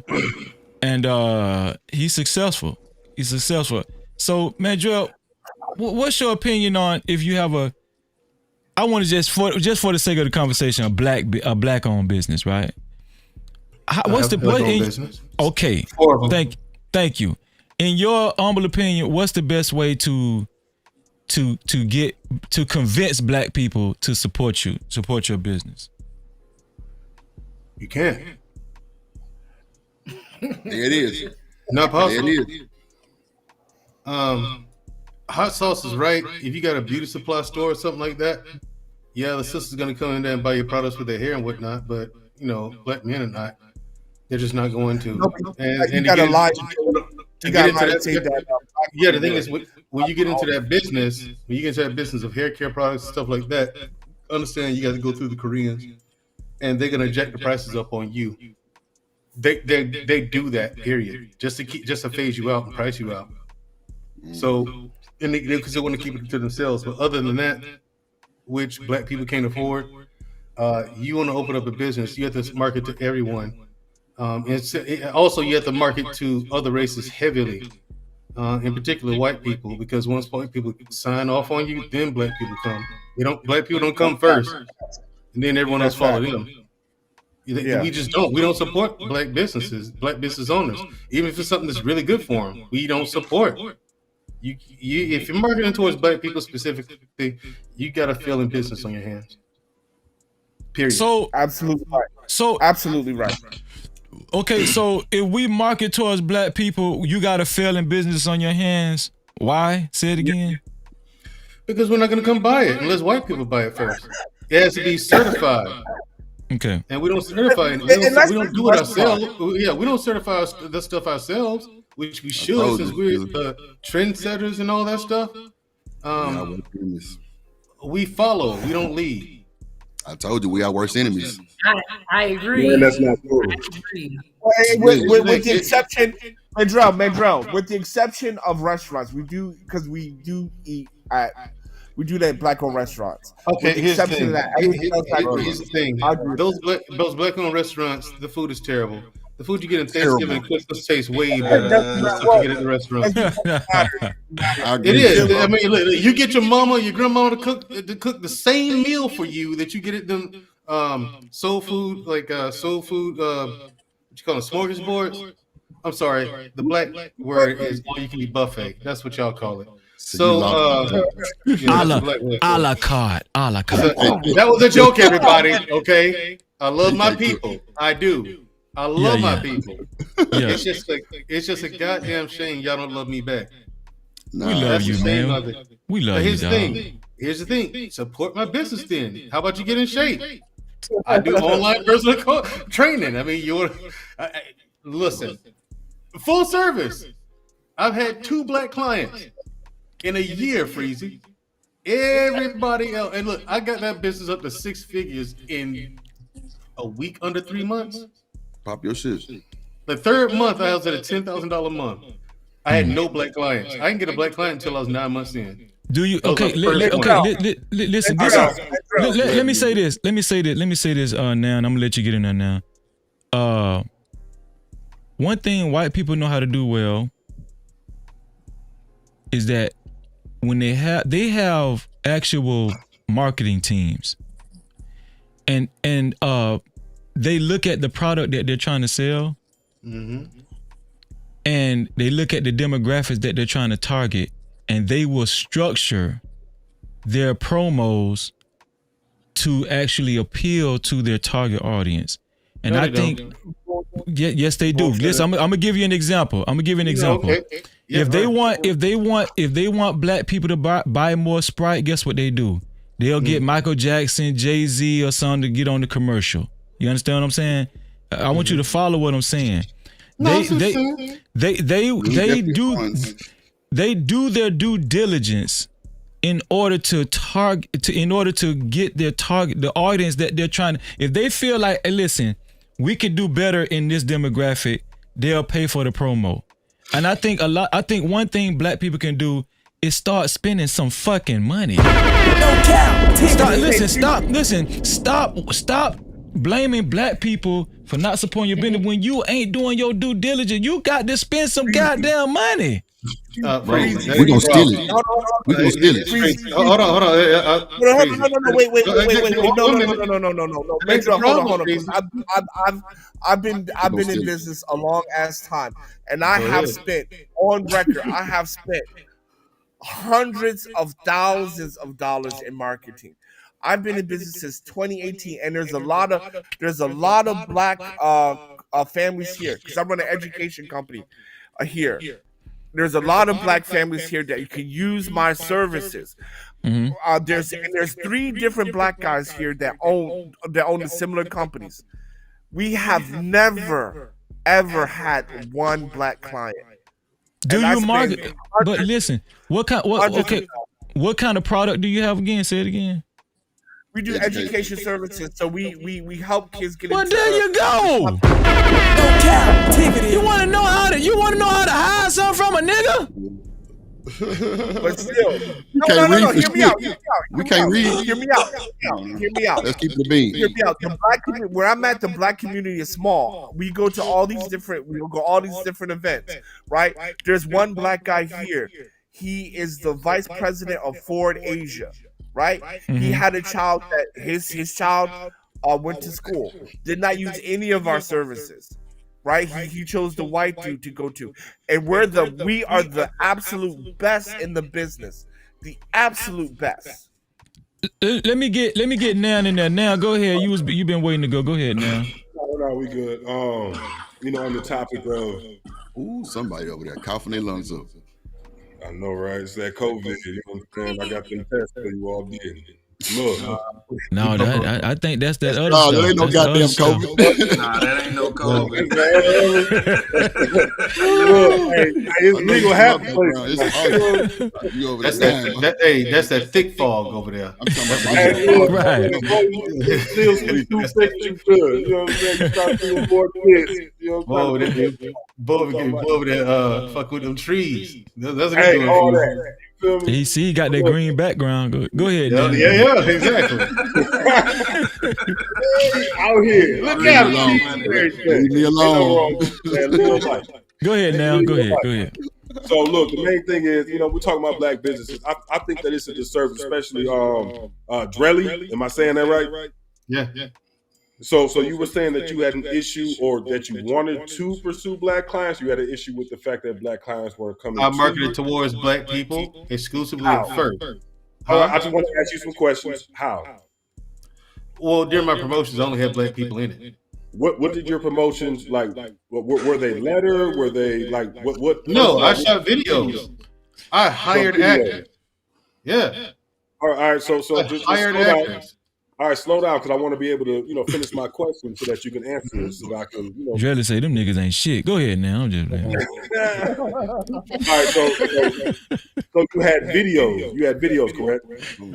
Actual commercials, man. Yeah. Commercials on television, or where were the commercials? On social media. Social media, like Twitter, Instagram, things like that. Yep. Did you pay for the advertising? Yeah. Okay. Do you know where the advertising was placed? Yeah.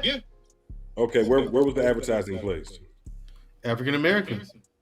No, what does that mean? Like you realize the African Americans, you talk about like kids, they're grown folks, there's niggas out of prison, there's niggas with degrees. Like African Americans is such a broad spectrum. Well, the thing is, they don't give you, they don't go that deep with your options. Exactly. You know what I'm saying? But here's how do I market towards black people and get nothing but whites and Asians? No. Wait. Pause. One thing that we need to stop. I get where you're going, brother, but No, just let me finish. Just let me finish, right? One thing that we need to stop doing is acting like black people is monolithic. We acting like they ain't niggas and black people. They're not grown people, old people, young people. There's not like a mix of us as black people. Why we all just got to be black people? There are people who want your services, people who don't. There are people who can afford your services and people who can't. So just because we're black doesn't mean we're all the same. You understand what I'm saying? They're college educated. You know what I'm saying? And college educated, but they're college educated and stupid people. College educated and smart people. People that went to prison that are very intelligent. People that went to prison that are very dumb. We're not all the same. So when we say I wanted black people, what kind of black people do you want?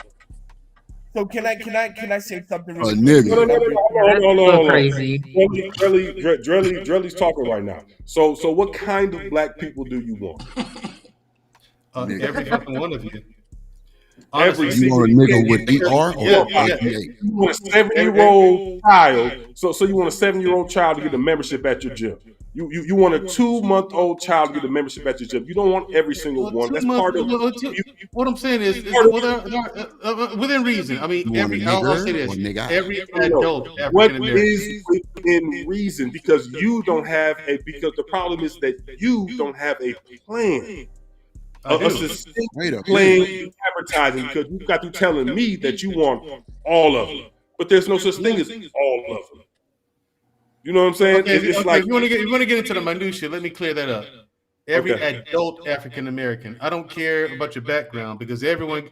I'm talking specifically about my my online personal training business that I market towards black people. Right? It was adult. You know what I'm saying? 18 and over. Target demographic, 25 to 45. That's the actual target demographic. You know what I'm saying? Both. It's for both. Do you have specific needs for the man and the women separately? Yes. Every nutrition plan, every workout routine is customized to the individual. Is that advertised? Yes, it is.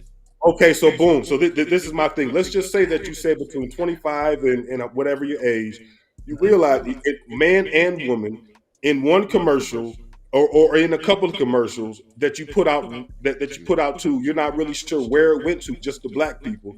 It is impossible for you to hit your target demographic, because a 25-year-old has different, as you know, I'm not telling you anything that you don't know, has different needs than a 45-year-old. Yeah. No, so those things are different. Let him cook. Let him cook. No, I want to ask you, Major. Let me ask you a clarifying question. Mm-hmm. So I want to ask you 3 clarifying questions. How many different ads did you run? Did you run one ad, or did you run 4? Multiple. Okay, you run 4 different ads. Mm-hmm. And did you do Facebook ads? Yes. And then in Facebook ads, actually, what cities did you want to advertise to? Right? Yes. Did you do it like high population black areas? Cities? Yep. Every major metropolitan area, I hit that. His marketing is suffice. His marketing suffice there.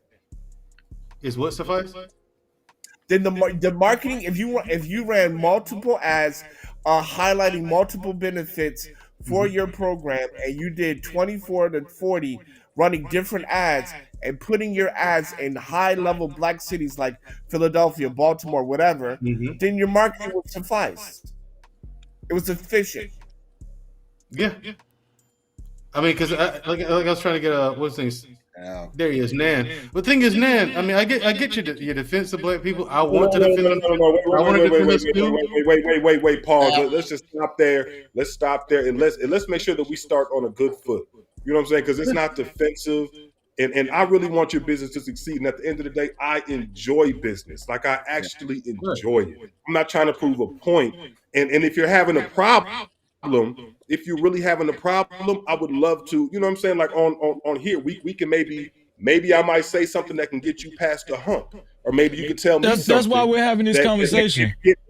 I'm not insulted by anything you said. I don't think Drilly is insulted by any means. I don't think Drilly is insulted. No, I'm not insulted by anything you said, and I'm not trying to insult him either. You know what I'm saying? I'm in this conversation at this place. I'm not trying to take shots at you. So what I'm saying is, in general, when it comes down to, you know, and I knew that, you know, especially initially when I was asking those initial questions about which black people. And I'm gonna tell you something. If I had a business, what I don't want is I hate to say it like this, but I don't want nobody that has no decorum inside of my business. I'm gonna make sure that I don't market to them because they're gonna come, they're gonna pay 1 month. The place gonna be smelling like crazy because they don't know enough to at least wash up when you come in there. It's gonna be ringworm on my bench press. You know what I'm saying? And then my other people not gonna want to come there. There's a certain level of people, and where's the level of your business? Where do you want your business? And then you market to those people. You can't just say I marketed to black people and black people didn't show up because we are not all the same. You understand what I'm saying? Yeah, I get what you're saying. The thing is, I made it even easier for people because it's not a brick and mortar business. It's online. You know what I'm saying? It's a phone app. You know, it's a phone app. You know, you get it. How much does it cost? $300 a month. How much? $300 a month. Because you get assigned a personal trainer. You get assigned a personal trainer. You're paying the personal trainer. All right, boom. I don't know you. $300 a month. What am I getting? Boom. I got 300. What am I getting? Yeah. You getting weekly check-in for check-in for who? I don't know these niggas. Who? What's your trainer that you're assigned to? How about this? Your business. What's the name of your business? And let's just you could sell me right now. You could sell me right now. $300 a month. I got 300. You know what I'm saying? I got 300. Sell me right now. 300. Go. What we doing? It's called the Fitness Hub. And you gonna give me the Ozempic shot too for 300? The what? Is he gonna give me the training plus the Ozempic shot for 300? Since you got all these services. What do you want now? Are you gonna give me the Ozempic shot and a service for 300? What's the Ozempic shot? Bro, you missed the whole joke. Never mind. It was a joke. I missed the joke. No, but anyway, it's called the Fitness Hub. That's the name of the app, right? You get weekly check-in sessions with your coach, your trainer. You get customized. Everything is customized to you. Your schedule, your dietary nutrition restrictions, if you have them.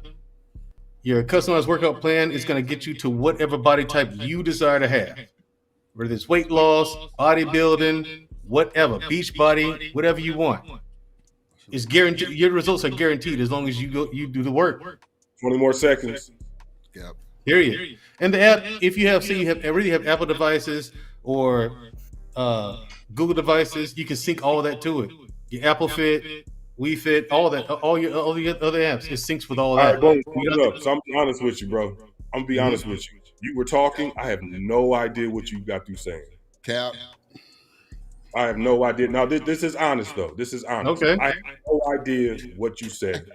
I just know that somebody. I don't even know who it is. Who's gonna call me? Who do I need to send in my DNA to get I have no idea what you got through. That's on you. I just told you get a customized workout routine and nutrition plan. You get weekly coaching sessions. It's on you to sell the customer. You had like that's all you get in life is maybe like especially what you're doing. Seconds, and in the seconds that you had to talk, bro, you said nothing. I don't know what you're talking about. I honestly, I got 300 to spend. I don't know what you're talking about. We don't believe Okay, it. cool. Can I say something real quick? I just want to say something because we're not looking at the elephant in the room. Every black business owner knows that when you are a black business owner, black people are the least to trust you because we in America and everybody practice white supremacy, and black people practice white supremacy against other black people. That is fact. What? That is fact. Here he Yes. go. Here he go. No, I mean here's the thing. Here's the thing, Brother fellas. Sauce, Here's the thing. yeah. You guys said that. You guys said that. You didn't know what you didn't know. You still don't know what my service is, right? Even though I said plainly and directly what it was, what it is. Okay? Hold on, wait. No, let me finish. Let me finish. Hold on, Dre. We're not gonna do this, y'all. Alan. We got. Hold on. Wait. Let Mandrell finish explaining his business clearly, because what's going on. We got too much overlapping going on. So let's let him talk clearly. Go ahead, Mandrell. Well, my thing is, like I said, I'm not insulted or anything like that. But my only question is, why does that information, same information I gave you here tonight, why is it that every other demographic comprehends it except black people? No problems from anyone else, just us. Okay. And I can tell you why. I don't agree The with reason why is when you say my numbers show different, bro. No, wait. What look, I'm trying to tell you why. Mm-hmm. Because I think number one, start with the business name. Number two, start with who is going a certified. You know, black people like names. A certified this, this. A certified trainer will blah blah blah. We like names. Give us some titles, right? Say a certified, not you know what I'm saying. So hit us with some titles. A certified trainer will look over. You know, sometimes you got to walk us through it. We got you, but just walk us through it. Certain demographics, right? So a certified I'm trainer. sold, bro. I'm sold. I'm already sold. Already sold, bro. A certified trainer will look at your lifestyle and give you something specifically for you and go through your goals. They can say your goals. Somebody with some sort of letters behind them will give them something for you. And I'm telling you, then you got it. That's all I'm saying. All right, gotcha. You got a great team. You know what I'm saying? But you gotta put some letters. Sign drip up. I'm actually gonna write that down. Yo, you better take notes, boy. This is awesome. Like I know shit. Got a notepad right here. This is all. Listen, this is. You know what? I'm so proud of this panel, and I'm so proud of this show. Like, this is awesome, man. We black men and women, we building right now. Nobody's getting offended. No, like this is the fucking shit I'm talking about. This is what I'm talking about, man. Huh? I love you niggas. Who's somebody? So who's finna go next? Drip was talking. Go ahead. I think Hot Sauce. Because anyone who works for me, everybody got different names on everything. Certified trainer. You have to be. Hold on before y'all go. Hold on before y'all do that. Hold on. You so damn dumb. Check the cash out. Shout out to Next Level, my dog, with the $10 cash cow. Let's get it. Shout out to Next Level. Got that light jumping. Y'all see that light jumping? Cap-tivity. Go ahead, bro. Go ahead. I'm sorry. Who was finna go? Well, I wanted to say something. Go ahead, Brother Sauce. Brother Sauce. No, I just want to say in general, man, when you're building your business, man, build it for the majority of the population. Don't really worry about if black people support it or not. Who gives a shit? Make your money. Because I'm developing another one right now that I've been. Honestly, I didn't know this was going to take as much upfront capital as it does. But anyway, yeah, I got another one I'm working on, and we'll see if y'all support that one. You actually gonna see, y'all actually gonna see that. Freezy know what it is, but we'll see. That's gonna be my last hoorah.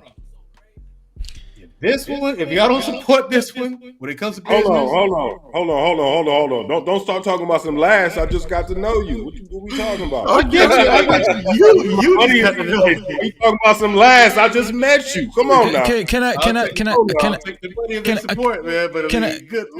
Let me say this. I think everybody agrees with this because multiple people said it tonight.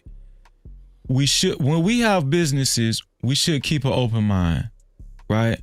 And I'm only entertaining us having a black business, but I wouldn't suggest you actually. Some people go to the extent where they actually put on their marquee, this is a black-owned business. No, don't do that. Please don't do that. Don't Okay, don't do that. don't do that. I would not suggest you do that. But this is a hypothetical situation. But I think everybody agrees that when we go into business, we should go into business as if we're marketing to everyone. I will say that, right? But right. When you go into business, you're going into business to solve a problem that the majority of the population, regardless of race, creed, has. Right? That's what successful business do. They go to solve a problem that majority of people have. That is not true. That's very true. I can give you a great example. Like, for example, do you know how Magic Johnson became a billionaire? I read Magic Johnson's book. This is how he became a billionaire. He looked and he did two things. He linked up with Pepsi, right, as a distributorship, but then also because he was out there in Cali, with my Cali. I know it was one of y'all from Cali out there. He might have been already gone. I know it's Houston out there. It sounds like Houston with the grip out there. That ain't hard to tell. He ain't hiding nothing out there. Hell no, for what? Houston's 100. It's two of y'all out there. Yeah, man. Houston, I love Houston. A lot of entrepreneurs out there. I love how y'all move. But Cali, what he did was he brought a larger like the Starbucks, a lot of the because Pepsi owns Starbucks, Yumco, a lot of those things, and they wouldn't bring them into the hood. So what he did was he partnered with them and brought them into the hood. So that was a certain demographic that he focused on, and he brought a different resource to a certain demographic. It's okay to focus on certain demographics, but you have to provide a different resource to those demographics. So I'm telling you, the Magic Johnson book is crazy. It's crazy. I mean, but again, the companies that he worked for, right, can't solve problems for majority of people. Yeah, fair enough. Listen, this is what I want to do because I don't want to keep you guys. I want to get our final thoughts. This has been an excellent conversation, man. Salute to everybody on the panel. And I haven't heard one bad suggestion, one bad idea, one bad train of thought. Go ahead. I suggest you give Monique a break, okay? Freezy. Get off that Monique, man. Fuck Get off Monique helmet, Freezy. Come on, man. Fuck that hoe. No, they blackballed her and the whole nine. Here's the thing. She probably looking at this situation now like, this is all I got left. This is my last shot. What do I got to lose? So she trying this. Now it's a shame she missed on Shannon Sharp's show because people ain't gonna go to this show no more. But, you know what I'm saying? It's a shame. It's a shame it's gonna come to that. He keep doing that shit, they're gonna blackball his ass too. Watch. I'm just saying. But I look at him like, you know what? Because I've been in a situation like that where I'm like, okay, people like, well, maybe we should just fire him. I'm like, nah, let's not go that far now.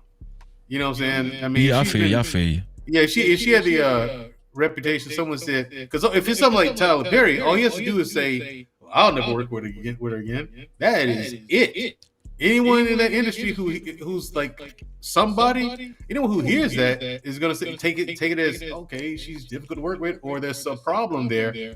Let's not. You know what I'm saying? I mean, so people in that position have to be careful what they say about other people.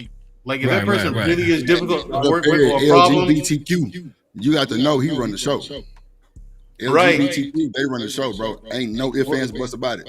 You know, and then you got Lee Daniels, same thing. People like that got to be careful what they say about other people. You know what I'm saying? Especially when it's another black person. I don't like to see black people fight and beef and shit like that. I don't like it. You know what I'm saying? I'll watch it, but I don't. This I wish it was different. Hey, I'm black. I'm messing too. Can I say that? You know, so we know black. We love to see a fight. We do. Right. Let's be real. Right. You know what I'm saying?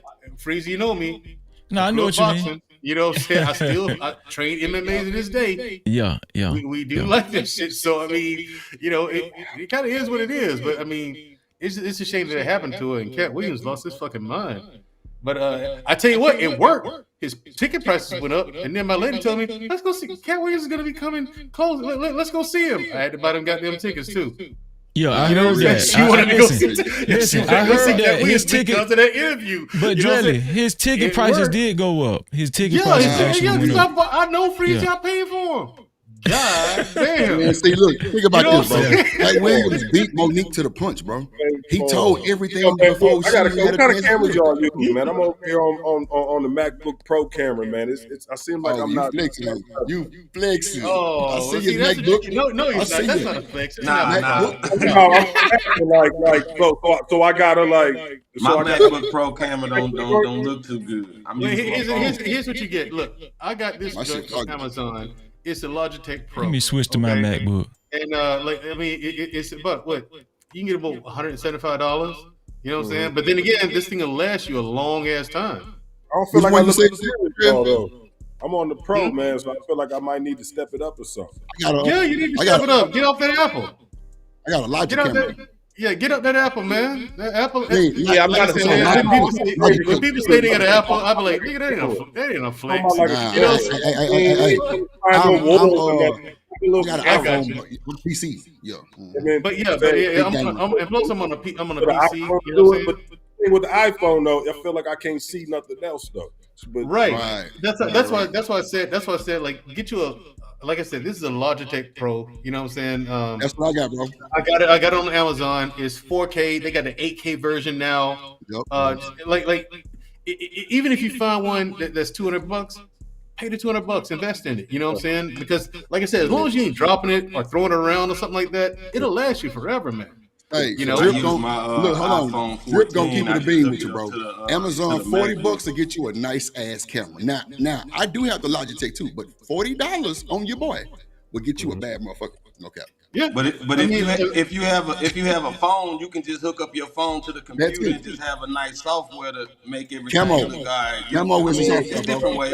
Go to Camo. and all that. You know what I'm saying? Download Camo on your computer and you can transfer it, bro. Okay. Hey, listen, I wish I would have listened to y'all. I went out and just bought a DSL camera, man. I just went in and bought, you know. Crazy, bro. You a fucking engineer producer, bro. You using a Canon M50?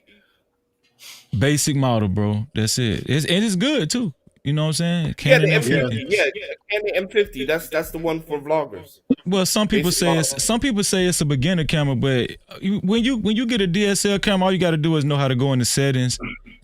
Bro, that's what it is. Just go in the settings, man. You know, and learn your shit. Freeze, get rid of this shit streaming software you got here, man. I love it, man. You can't hide yourself. Listen, they can't corn bomb me, dog. Captivity. They can't do it. Actually, this software is better than StreamYard. It actually. I actually like it. I like it, man. Hey, what are y'all using? What's that? What, Ecamm? Yeah, that's what it is. See, watch this. Look at this. See this? I can't stand it. See that right there? See how I had Drilly and my boy in the box right there? Yeah, I'm doing all that. But Freezy, I can do way better than this. We down here. Freezy, I can do way better than this with OBS, and OBS is free. Yeah, but you can't do all this with OBS though. Yes, you can. You can. Most certainly can. But OBS is good. Look, you can link your OBS to StreamYard and do all this kind of WYSIWYG shit. No, OBS, I like OBS. And to be honest with you, before I got Ecamm, before I got Ecamm, I think I would have got OBS and just learned the software. I just ain't want to waste time. I mean, not waste time, but utilize the time. I just feel like OBS is a larger learning curve. Nah, bro, you did right, Freezy, because OBS is more technical, bro. Like everything is like input, output. Like, bro, you gotta have your shit together with OBS. Yeah. And then not only that, I got a Mac.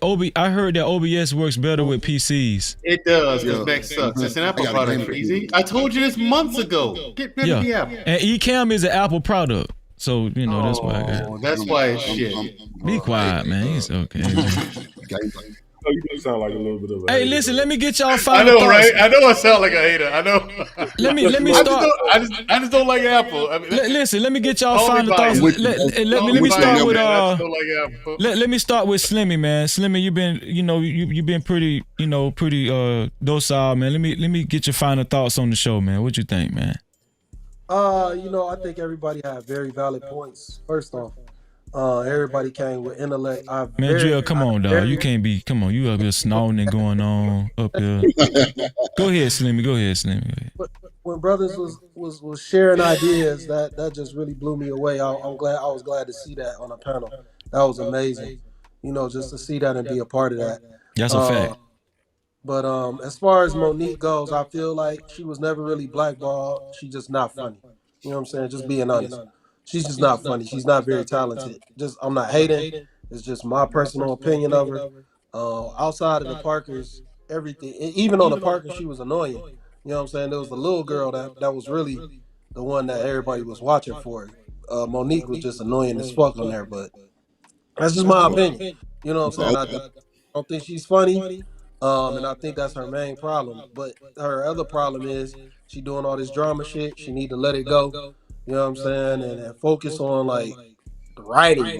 Like a few people said, like she needs to focus on writing, coming up with some good material. She wants to be a comedian still. And stay out this drama shit, man. Like that shit ain't helping her, man. You know? Man, shout out to Slimmy, man. Hey, Slimmy, listen, I appreciate you. Hey, man, listen. No Cap-tivity. I appreciate you for coming up, bro. And you know, I know you won't be a stranger, man. This has been an excellent show. I'm just dropping people one by one because it's just towards the end of the show. Slimmy, man, thank you, man, and salute to you, bro. All right, thanks for having me, bro. No, thank you for coming, bro. God bless you, bro. God bless you. You already know. Let me see. Let me go to my dog, Drip Show. No Cap-tivity. What's your final thoughts on the show, Drip Show? You know I'm playing devil's advocate the whole way through, but now these guys is really just smart as fuck, intelligent, everybody cool, everybody was grown men, you know, we handled ourselves accordingly, you know, even with this, you know, shit talking and slug, that's just good dialogue. So, hey, Freezer, I always tell you, bro, keep doing your thing. Man, I appreciate you. And you know, listen, man, what I'm working on is getting more of a female presence. Shout out to 907. I wish she would have stayed. Oh yeah, to give her but y'all working on getting more of a female presence too, because you know y'all niggas like females. You know, yeah, that's you know how to pack y'all in the club. I mean, make sure you just get a females a deal. Oh, that's another thing, Drelly. You need to get a females. Make sure you got some females around on your business. Give the females a deal, dog. Listen, I got to start charging for.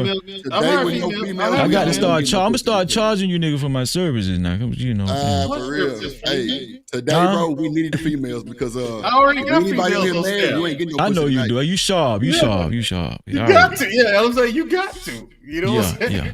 Drip, man, I appreciate you, bro. I appreciate you, dog, every time, dog. Every time, Freezing, no cap. Okay, next time, dog, next time. For sure. No Cap-tivity. Let me see. Next level. Give us your final thoughts, dog.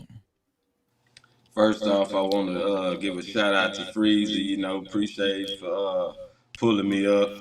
Shout out to the No Cap crew. Then I want to give another big shout out to Nurses Ain't Nice. You know what I'm saying, for the hundo. You know what I'm saying. That's a fact. And then you know, I want to highlight a couple things. I want to highlight Drip Show. You know, he wasn't lying about Bissonnette Street in Houston. It do get down like that. And then I want to highlight what you were saying. What was that? Last night. Me and you spoke about this over the weekend. That whole cleanse thing, right? Like they don't get talked about as much as it should be, because like you said, like the whole fact of cleansing can go a whole way with your mindset and everything. It's not just your diet; it's just your whole mindset and just, you know, moving forward. You know what I'm saying? So that the advice you gave that brother yesterday, you know, I couldn't do nothing but commend that. Level. They thought I was. See, Anton was laughing. You know, he think everything. He think I just be joking out, but I was dead ass serious, bro. And I appreciate you actually mentioning that, because when I told him that, bro, I was dead ass serious. Real talk. You know what I'm saying? Like, and to me, what fasting, and I'm gonna tell you one thing about fasting. You don't even have to be a believer in God to fast. I'm pretty sure. See, Madrell is in fitness. Fasting. Madrell, tell me if I'm wrong. Fasting isn't that fitness rhetoric? Isn't that fitness rhetoric? It began with religion, dude. So I mean, right, isn't it fitness rhetoric though? Because I hear fitness people talking about intermediate fasting and all that kind of stuff. Yeah, you're right. It began with nomenclature in fitness. Yeah, right. So that's what I'm saying. So you don't. What I was telling him, I felt like a lot of people could utilize that information, right? But I was just telling him because the poor dude, this nigga, pussy whip to the 100th power. You feel what I'm saying? So yeah, but I don't want to go out on a rant. I'm gonna land my plane. But man, next level, man. Thank you for saying that, man, because I was dead ass serious, dog. I really was. Go ahead, bro. I'm gonna let you finish. That because you was. I mean, even though it was taken in a joking way, because I mean, naturally you're a funny guy. You know what I'm saying? With the whole chief thought demon, you know. But merch coming soon. But yeah, I mean, you can tell what you and Anton did really hit home. The man had tears coming out his eyes, man. That's a fact. No Cap-tivity. The man had tears coming out his eyes. Yeah. So I appreciate y'all doing that in real time. Because the man did come up there to entertain and joke and all that, but it got real for him. And it got real live for everybody to see. And I appreciate that, man. Ooh, my boy. No Cap-tivity. Next level, man. Thank you, man. I appreciate you. Next level is a staple to the show, and he's never been a stranger. Next level, thank you, man. I'll see you next time, dog. All right, y'all. Priest, man, Drill. Priest, for sure. Ain't nice. All right, Priest. All right, bro. Much love, man. Let me see. I'm gonna go to my dog. Nurses ain't nice. Nurses ain't nice, man. What's your final thoughts, man? I like that name too. Nurses ain't nice. Yeah, man. I mean, facts. You feel me? Hold on, before you go, shout out to Nightish in the building, man. Nightish, what's going on? I seen you earlier, Nightish, but we was in the meat of the show. Pause. Go ahead. Nurses ain't nice. Yeah. I mean, I really don't have much else to say that hasn't already been said. You know, I appreciate you, both of y'all brothers. You know, Freezy for bringing me up, and Mandrell for really, taking the time to share some of your problems, because I actually love to do this. I love problems when it comes down to business. I love to get into it. I love to see the other side. You know what I'm saying? So this is just something in my wheelhouse that I just kind of like to do. You know, shout out to you, man. I mean, because no bullshit. When I put up the notepad, I actually did write that shit down, because selling is not my strong suit. Yeah. I know. I think it's something I know on weekends. So I actually hired a consulting firm to tell me what to do when it comes to marketing, and guide me on that process. You know what I'm saying? So yeah, because I know sales. So you know what I'm saying. So I had to learn. You know what I'm saying? So like when you gave that advice, I literally, no bullshit, wrote that down, and I'm gonna apply it. Yeah, but the thing about it is that's really just the beginning, and that's all free of charge, and just because of off the strength of the platform. You know what I'm saying? I hope that, maybe at some point that you can run some more, problems across me. Maybe I can kind of mine them out, because I actually love problems. Like, I'm very good at them. It's kind of like a jigsaw puzzle. I'm weird in that way. But, aside from that, in terms of Monique, I don't know what they're doing. Ain't my business. Don't really care. I think the main thing is, it's not what, just like brother right here is going through. It's not about what, there ain't no rights to it. You know what I'm saying? Like, we all forget that sometimes entrepreneurs or maybe independent contractors, you eat what you kill, and that's it. And that's it. You live and you die by it. That's why it's very important, that brother's doing his research, trying to figure out, what is the next step? I got this, but what about that? And that's sort of, those questions are admirable. That shows maturity, that shows insight, that shows a lot of different things, to be able to ask questions and receive insight. And those type of people that I'm trying to be around. And I found those type of people, in this situation. So I'm just very blessed. And, but I work a lot. I wish I could pop up all the time. Yo, Freezy, like, when are your live pieces? Like, when do you have a schedule yet? I'm trying to get. I'm going to do better, man. I've been kind of slacking the last 2 weeks because I had a toothache. The wisdom tooth was just. That was like what?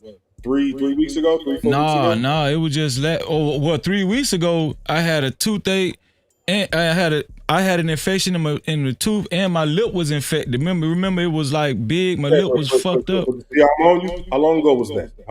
That was about 4 weeks ago or something like that. Yeah. So today what's happening? My goddamn wisdom. No, I'm good now because I got some kind of. Huh? You're good today then, right? I'm good. So that's what I was saying. I'm going to. All I'm asking you for is a schedule where I can come check up on you. That's all I'm asking you. Man, I appreciate that. No, I'm gonna try. My goal every day is to try to go live at least by 7:30 every day. That's my goal. 7:30 in the evening. Yeah. Okay. Well, What's look, good if for you're you? happy, What you free? oh me? Yeah. Oh man, I'm an ICU nurse, bro. I work nights. Like I'm a real ICU nurse. I really be out here in the streets putting in guts and all that. Man, All that. shout out to the you know what I'm saying, man. Now, shout out to them families. Shout out to everybody else. I just I get paid for what I do. You know what I'm saying? So we're not even. But I work nights. I'm a night shift nurse, like for real. And yeah, so basically, yeah, so like anything after certain time, I work 12s. I like to work about 60, 70 hours a week, so I can maybe catch you like one day a week, maybe like Fridays, even though it's a Sabbath.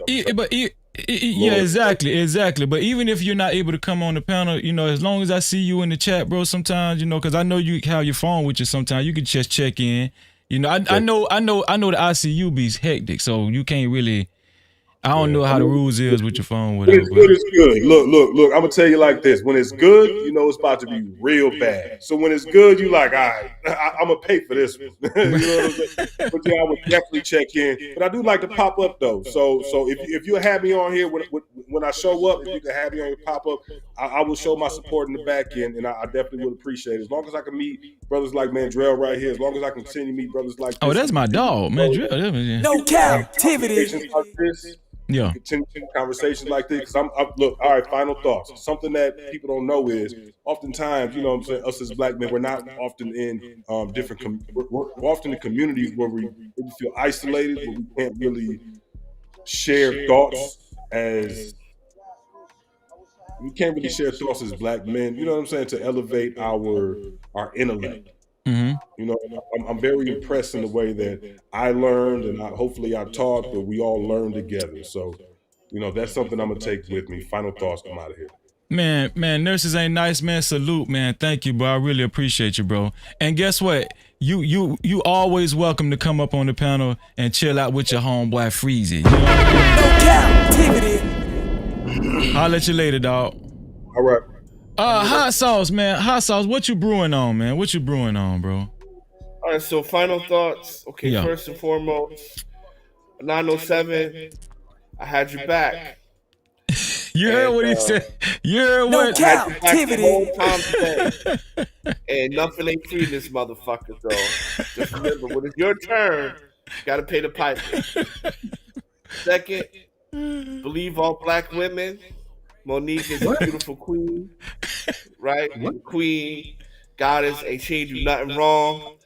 Harvey Weinstein, my main white nigga, free Harvey Weinstein, he ain't do nothing wrong either. Because look, they did it and he delivered on the promise, right? Yeah. There's no robbery with fair exchange.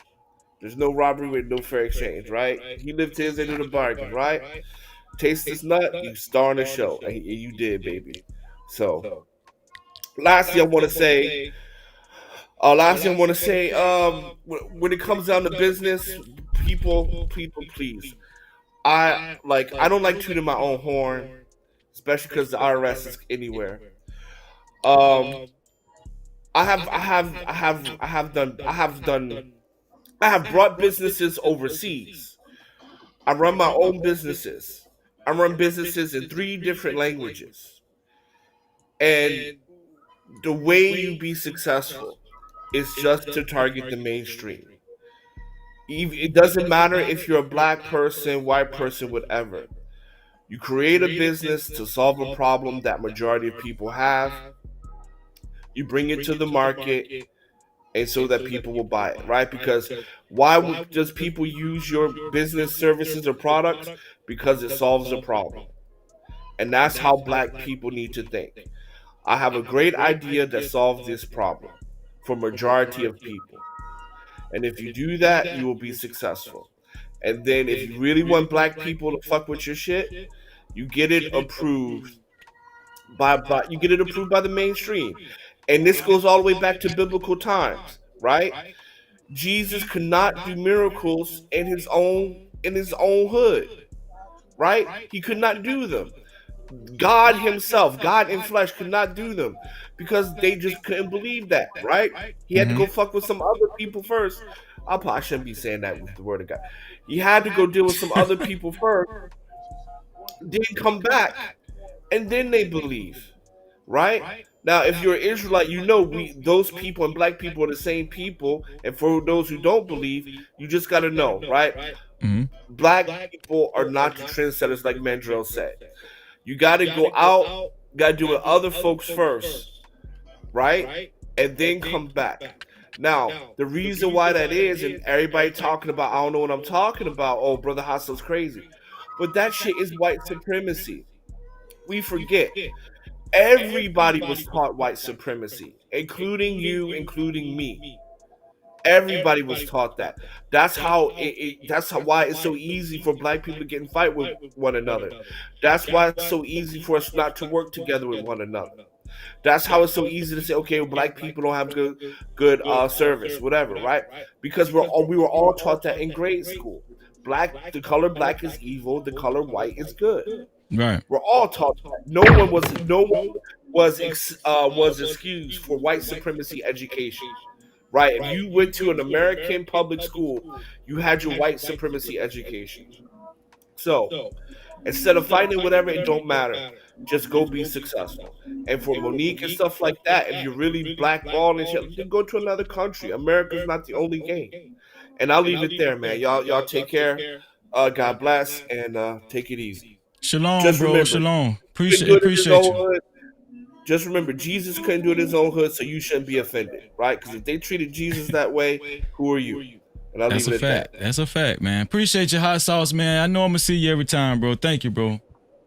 Hot sauce is a staple. Mandrell, man, give us your final thoughts, man. You always have profound points of views. Yeah, y'all get off Monique Helen, man. Because the truth of the matter is, we don't actually know what happened there.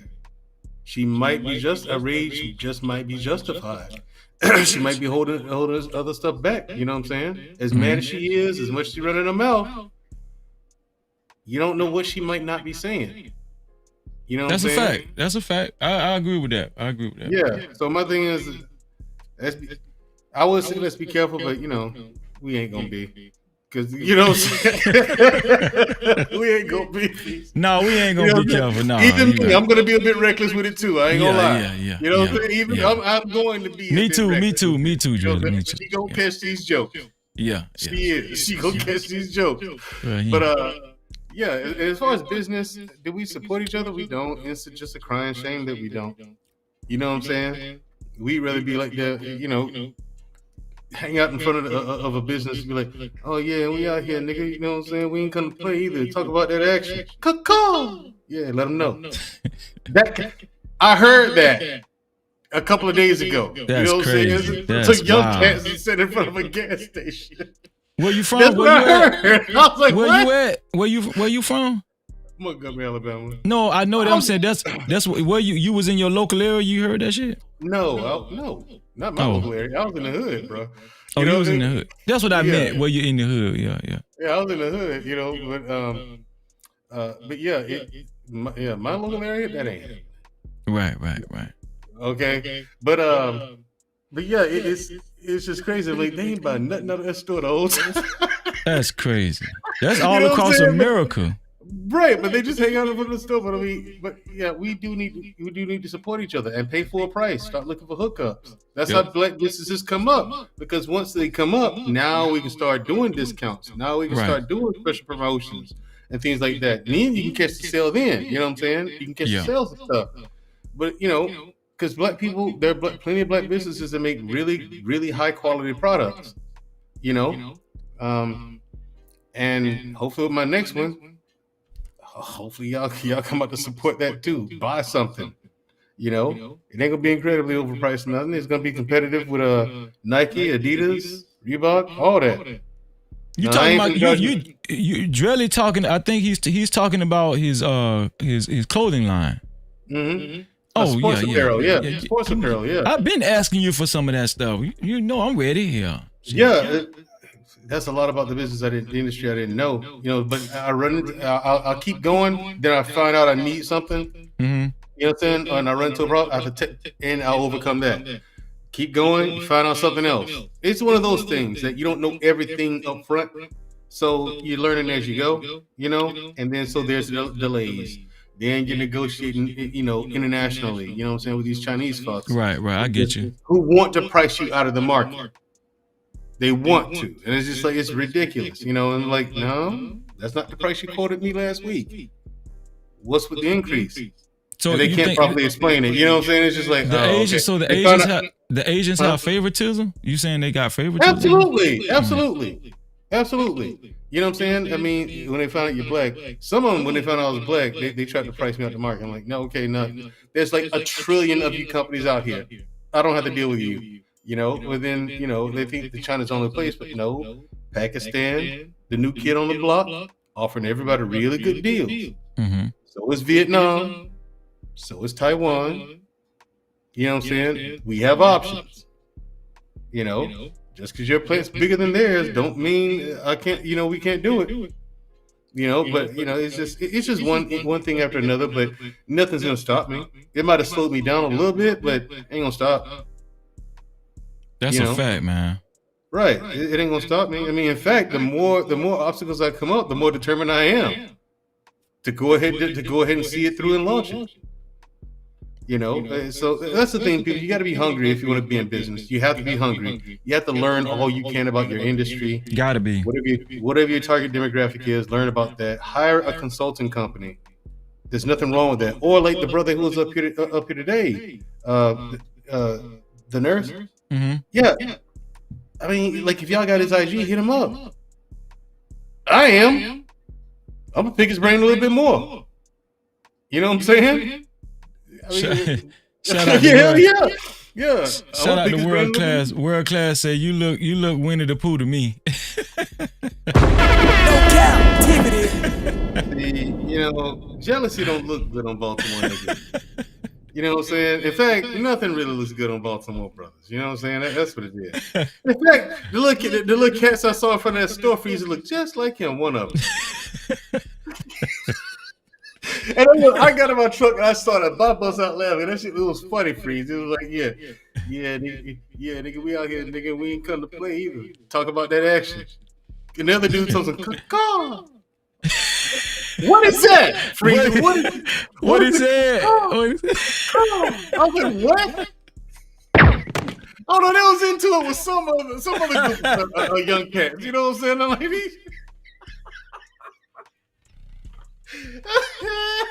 let them know. Hey, I might listen. I might steal your soundbite, dog, and put Go use it, Freezy. Go use it. But man, he was tall and skinny. Looked just like World Class. He's young, man. I'm like, yeah, nigga, we out here, nigga. We ain't come to play either. Talk about that action. I was like, that's crazy. I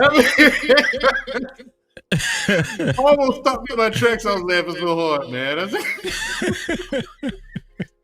talk about that action. Then the other one, the icing on the cake. I finally opened up my door when that happened. I almost hit the floor laughing, man. Then the other one said, "Caw." I said, "Fuck." You didn't make the bird noise. Let him know. Caw. Let him know. That was so freezing. That was so funny. Oh my goodness. That shit is hilarious, right? Yeah, these young cats. That's the bird call, crazy, man. Bro. I don't even know what that means either. Like if that means something serious, I'd be in trouble. Like I don't know what that. So I damn sure ain't turned my back on him when I was laughing, but I turned around. You know what I'm saying? Man, another yellow Smurf trying to drag. Look at it. Man, listen, Drelly, man, listen. Shout out to the World Class, man. That's shout out to my dog, Class, man. Real talk, man. Yeah, for real. I'm going to wrap it up, man. Wrap it up. Shout out to you, man. Thanks for having me up here. I am very grateful that you choose to bring me up on your platform, man. Grateful for, man. Come on, man. You know you're my dog, man. You my brother, man. Come on now, man. Yeah, absolutely, man. I mean, and thank you for your support, for real. I saw you in my chat when I went live with Marvelous. You know. Listen, I'm probably gonna call you because actually, me and Hot Sauce was talking about it. Was it yesterday? Mm-hmm. I was talking about I don't know how well the show would do, but I really want to do the show. I want to do the show.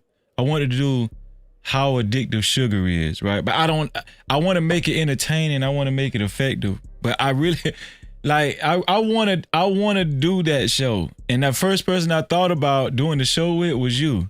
You know what I'm saying? So I don't think people talk about sugar enough. You know what I'm saying? They don't. I do all the time. Yeah, I know you do. If there's one thing to stay away from, it would be table sugar. It would be sugar, candies, things like that. If you're gonna get sugar, get it from fruit. That's a fact. That's a fact. Because if people are like, well, can't you overeat sugar and fruit? You're more likely to fill up on the fruit before you overeat the sugar and the fruit. And it's a different type of glucose with fruit, ain't it? It didn't have because when you eat candy or just regular table sugar, the insulin spike is redunculous by comparison. Your insulin spike with candy and stuff like that is through the roof. But with sugar, it's kind of what it's supposed to be. You know what I'm saying? Right. So and plus, like your sugar cravings, they're more manageable. Like you eat a handful of grapes, you don't want sugar anymore because you got it in there now. You know what I'm saying? Right. But high fructose corn syrup is in everything. It's sweeter than sugar and cheaper than sugar. And plus people, they use that stuff to fatten up bulls. That's an 800-pound animal. That's crazy. They use it to fatten up an 800-pound animal. You're a human being. What do you think you're gonna do to you? You know what I'm saying? So, and that stuff's everywhere. It's in all the sodas and so. It's hard. And plus, with fruits has fiber, so the fiber is going to eat up a lot of that sugar and go out as waste, right? So it's a fibrous carbohydrate. Yeah. So if you can eat carbohydrates, make sure your carbohydrates are fibrous carbohydrates, and fibrous carbohydrates are fruits and vegetables. Mm-hmm. If you're gonna make a salad, make it a mixed green. I prefer kale and romaine lettuce. I love kale, man. My wife fixed the best kale in the world. I love it. She make it taste like collard greens. I don't know what she do with that shit. Yeah, because they are in the greens family. Yeah, they are actually greens. You know what I'm saying? Like I used to make salads with mixed green. My mixed green was kale, romaine lettuce, and spinach. But I took the spinach out because spinach is not alkaline. So I'm going more for more of an alkaline diet. Trying that out. You know what I'm saying? So I eat a lot of squash, zucchini, cucumbers. I love zucchini.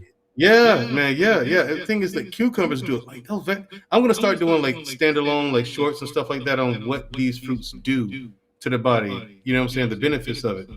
Because what cucumbers do to the skin is remarkable. Is cucumbers more alkaline too? Yeah. That's why it clears up your skin from acne. Zucchini too, right? Zucchini, squash. Yep. Man, listen. When my wife cooked kale, she cooked zucchini, and she has those little those red cherry tomatoes, the little ones. The real ones, you mean? Real tomatoes? Yeah. Not the big ones. Nah. The little ones, those are actual real natural born tomatoes. Bro, guess what? I'm gonna tell you what my meal is. My meal is kale, a bed of kale, cooked. She puts the seared zucchini on top, and she sprinkles it with the little tomatoes. That's what I eat, dog. Nice. That's what I eat. Yeah. But Madrill, man, I'm gonna wrap it up, man. Okay, I appreciate you, dog. I appreciate you. And if anybody wants to hit me up on my IG. That's Mandrill_21 on Instagram. Mandrill_21 on Instagram. Yeah, nurses said drop the contact. That's what he said. Yeah. That's what I saw that, and that's what made me think of it. Okay. Yeah, they sent a chat. I put it in the chat. All right, Drelly, man. Hey, man, listen, man. I love you, bro. Real talk, man. Yeah. And like I said, that brother, he actually helped me out tonight. Like I said, I wrote it down. As soon as he hits me up on IG, I'm gonna pick his brain some more. That's a fact. That's a real good brother, man. Real talk, man. Yeah. That was good of me to do that. Run through that with me tonight too. Yeah. What that? The little sales pitch, mock-up sales pitch we did. Yeah. Yeah, I suck at selling. You know what I'm saying? I always have. I'm not a salesman. Yeah. I'm a shooter. I'm a shooter, Freezy. You know what I'm saying? You're a straight shooter. Yeah. You know what I'm saying? I feel what you're saying. Yeah. My talent's like elsewhere, not sales. But sales is something you got to work on, and that's something I plan on doing. You know, so I got to get better at it. We all do. Yeah, we all do, dog. Yeah, we all do. But man, Drill, man, thank you, man, and you always give good viewpoints, man, real talk, and you're explosive on the panel, so I appreciate you, dog. I know, but appreciate you having me, Freezy. Thank you. All right, Dre, love, dog, love. Let's get it. Let's get it. Listen, man. World class said, y'all be safe. Freezy, my God, appreciate you, world class. Appreciate you, man. Real talk, man. Shout out to everybody. Shout out to the whole panel, man. Shout out to everybody that showed up and showed out. Man, we had an excellent conversation. Y'all know what time it is, right? Let's see what the Most High got to tell us. One time for the benediction. One time for Emperor, man, who coined that phrase for the No Cap crew. You know what I'm saying? No Cap-tivity. The first scripture the Most High came to us to with is Proverbs 31:9. And what he's saying right here is, let me get rid of this right here. Open your mouth, judge righteously. Okay, when you open your mouth, judge righteously. Defend the rights of the poor and needy. Okay, so that scripture, what that scripture is saying, that we will defend Monique, right? And I will defend Monique in right areas, but when I think she's wrong, I'm just going to speak up on that. That's why the scriptures say, when you open your mouth, judge righteously, right? Defend the rights of the poor and needy. Also,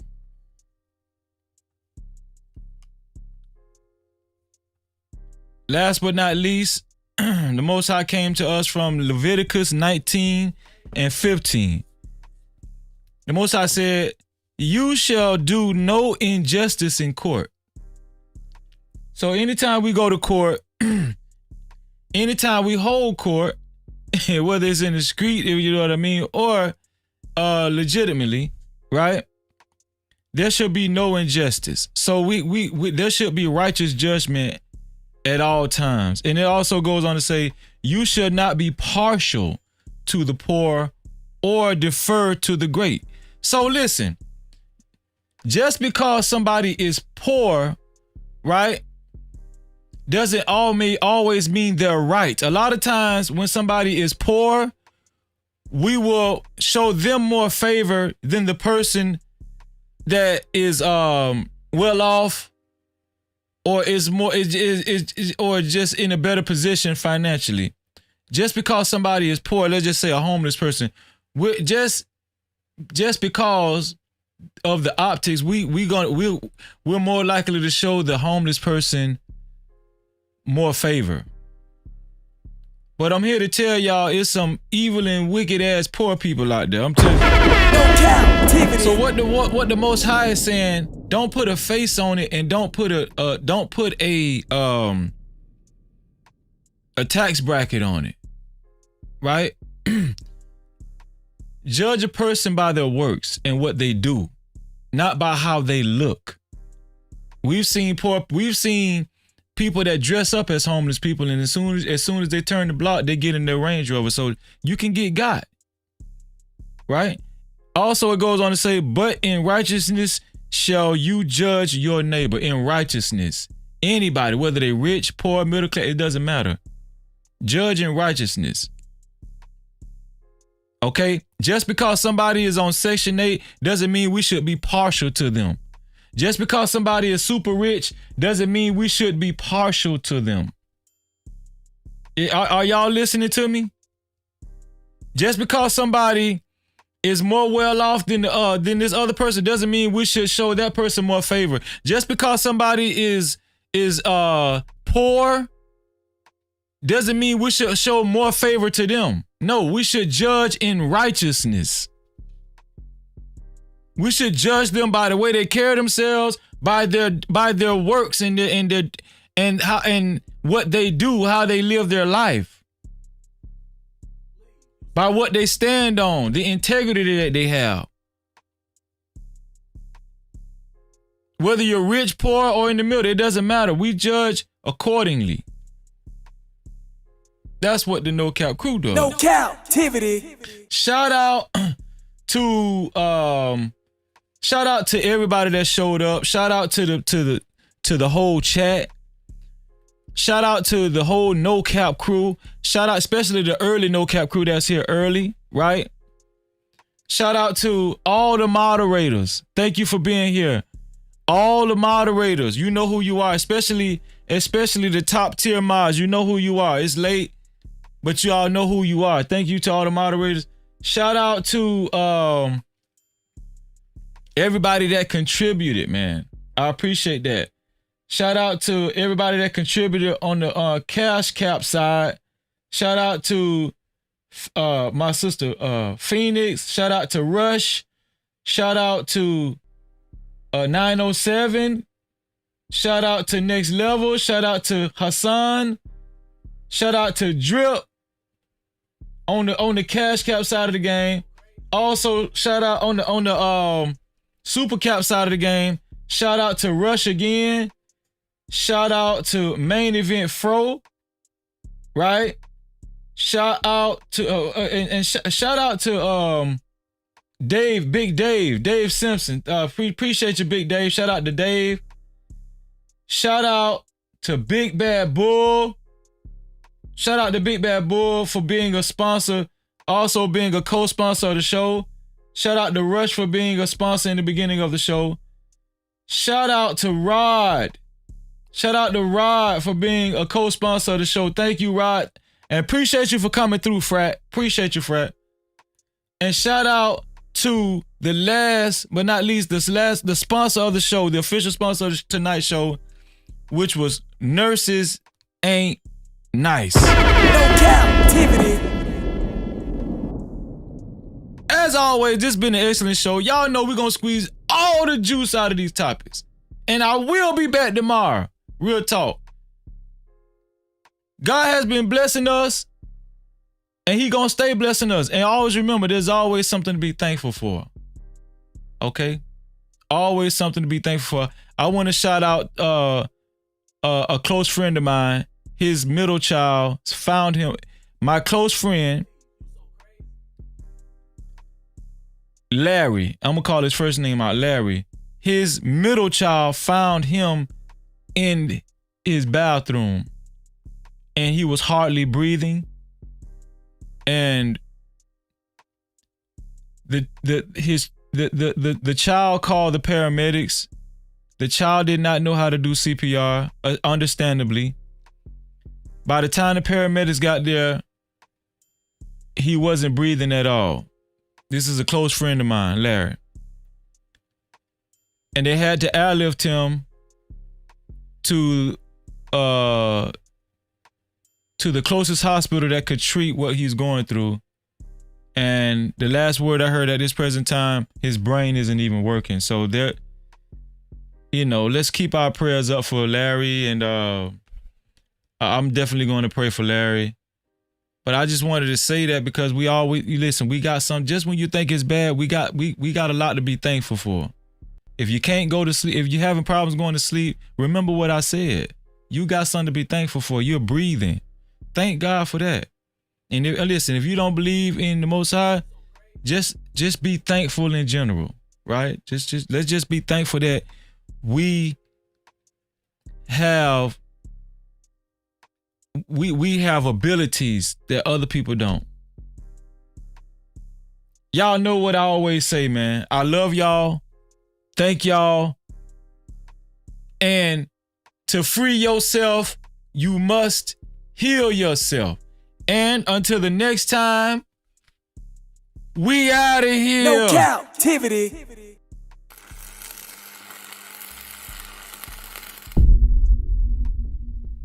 No Cap-tivity. Freezy.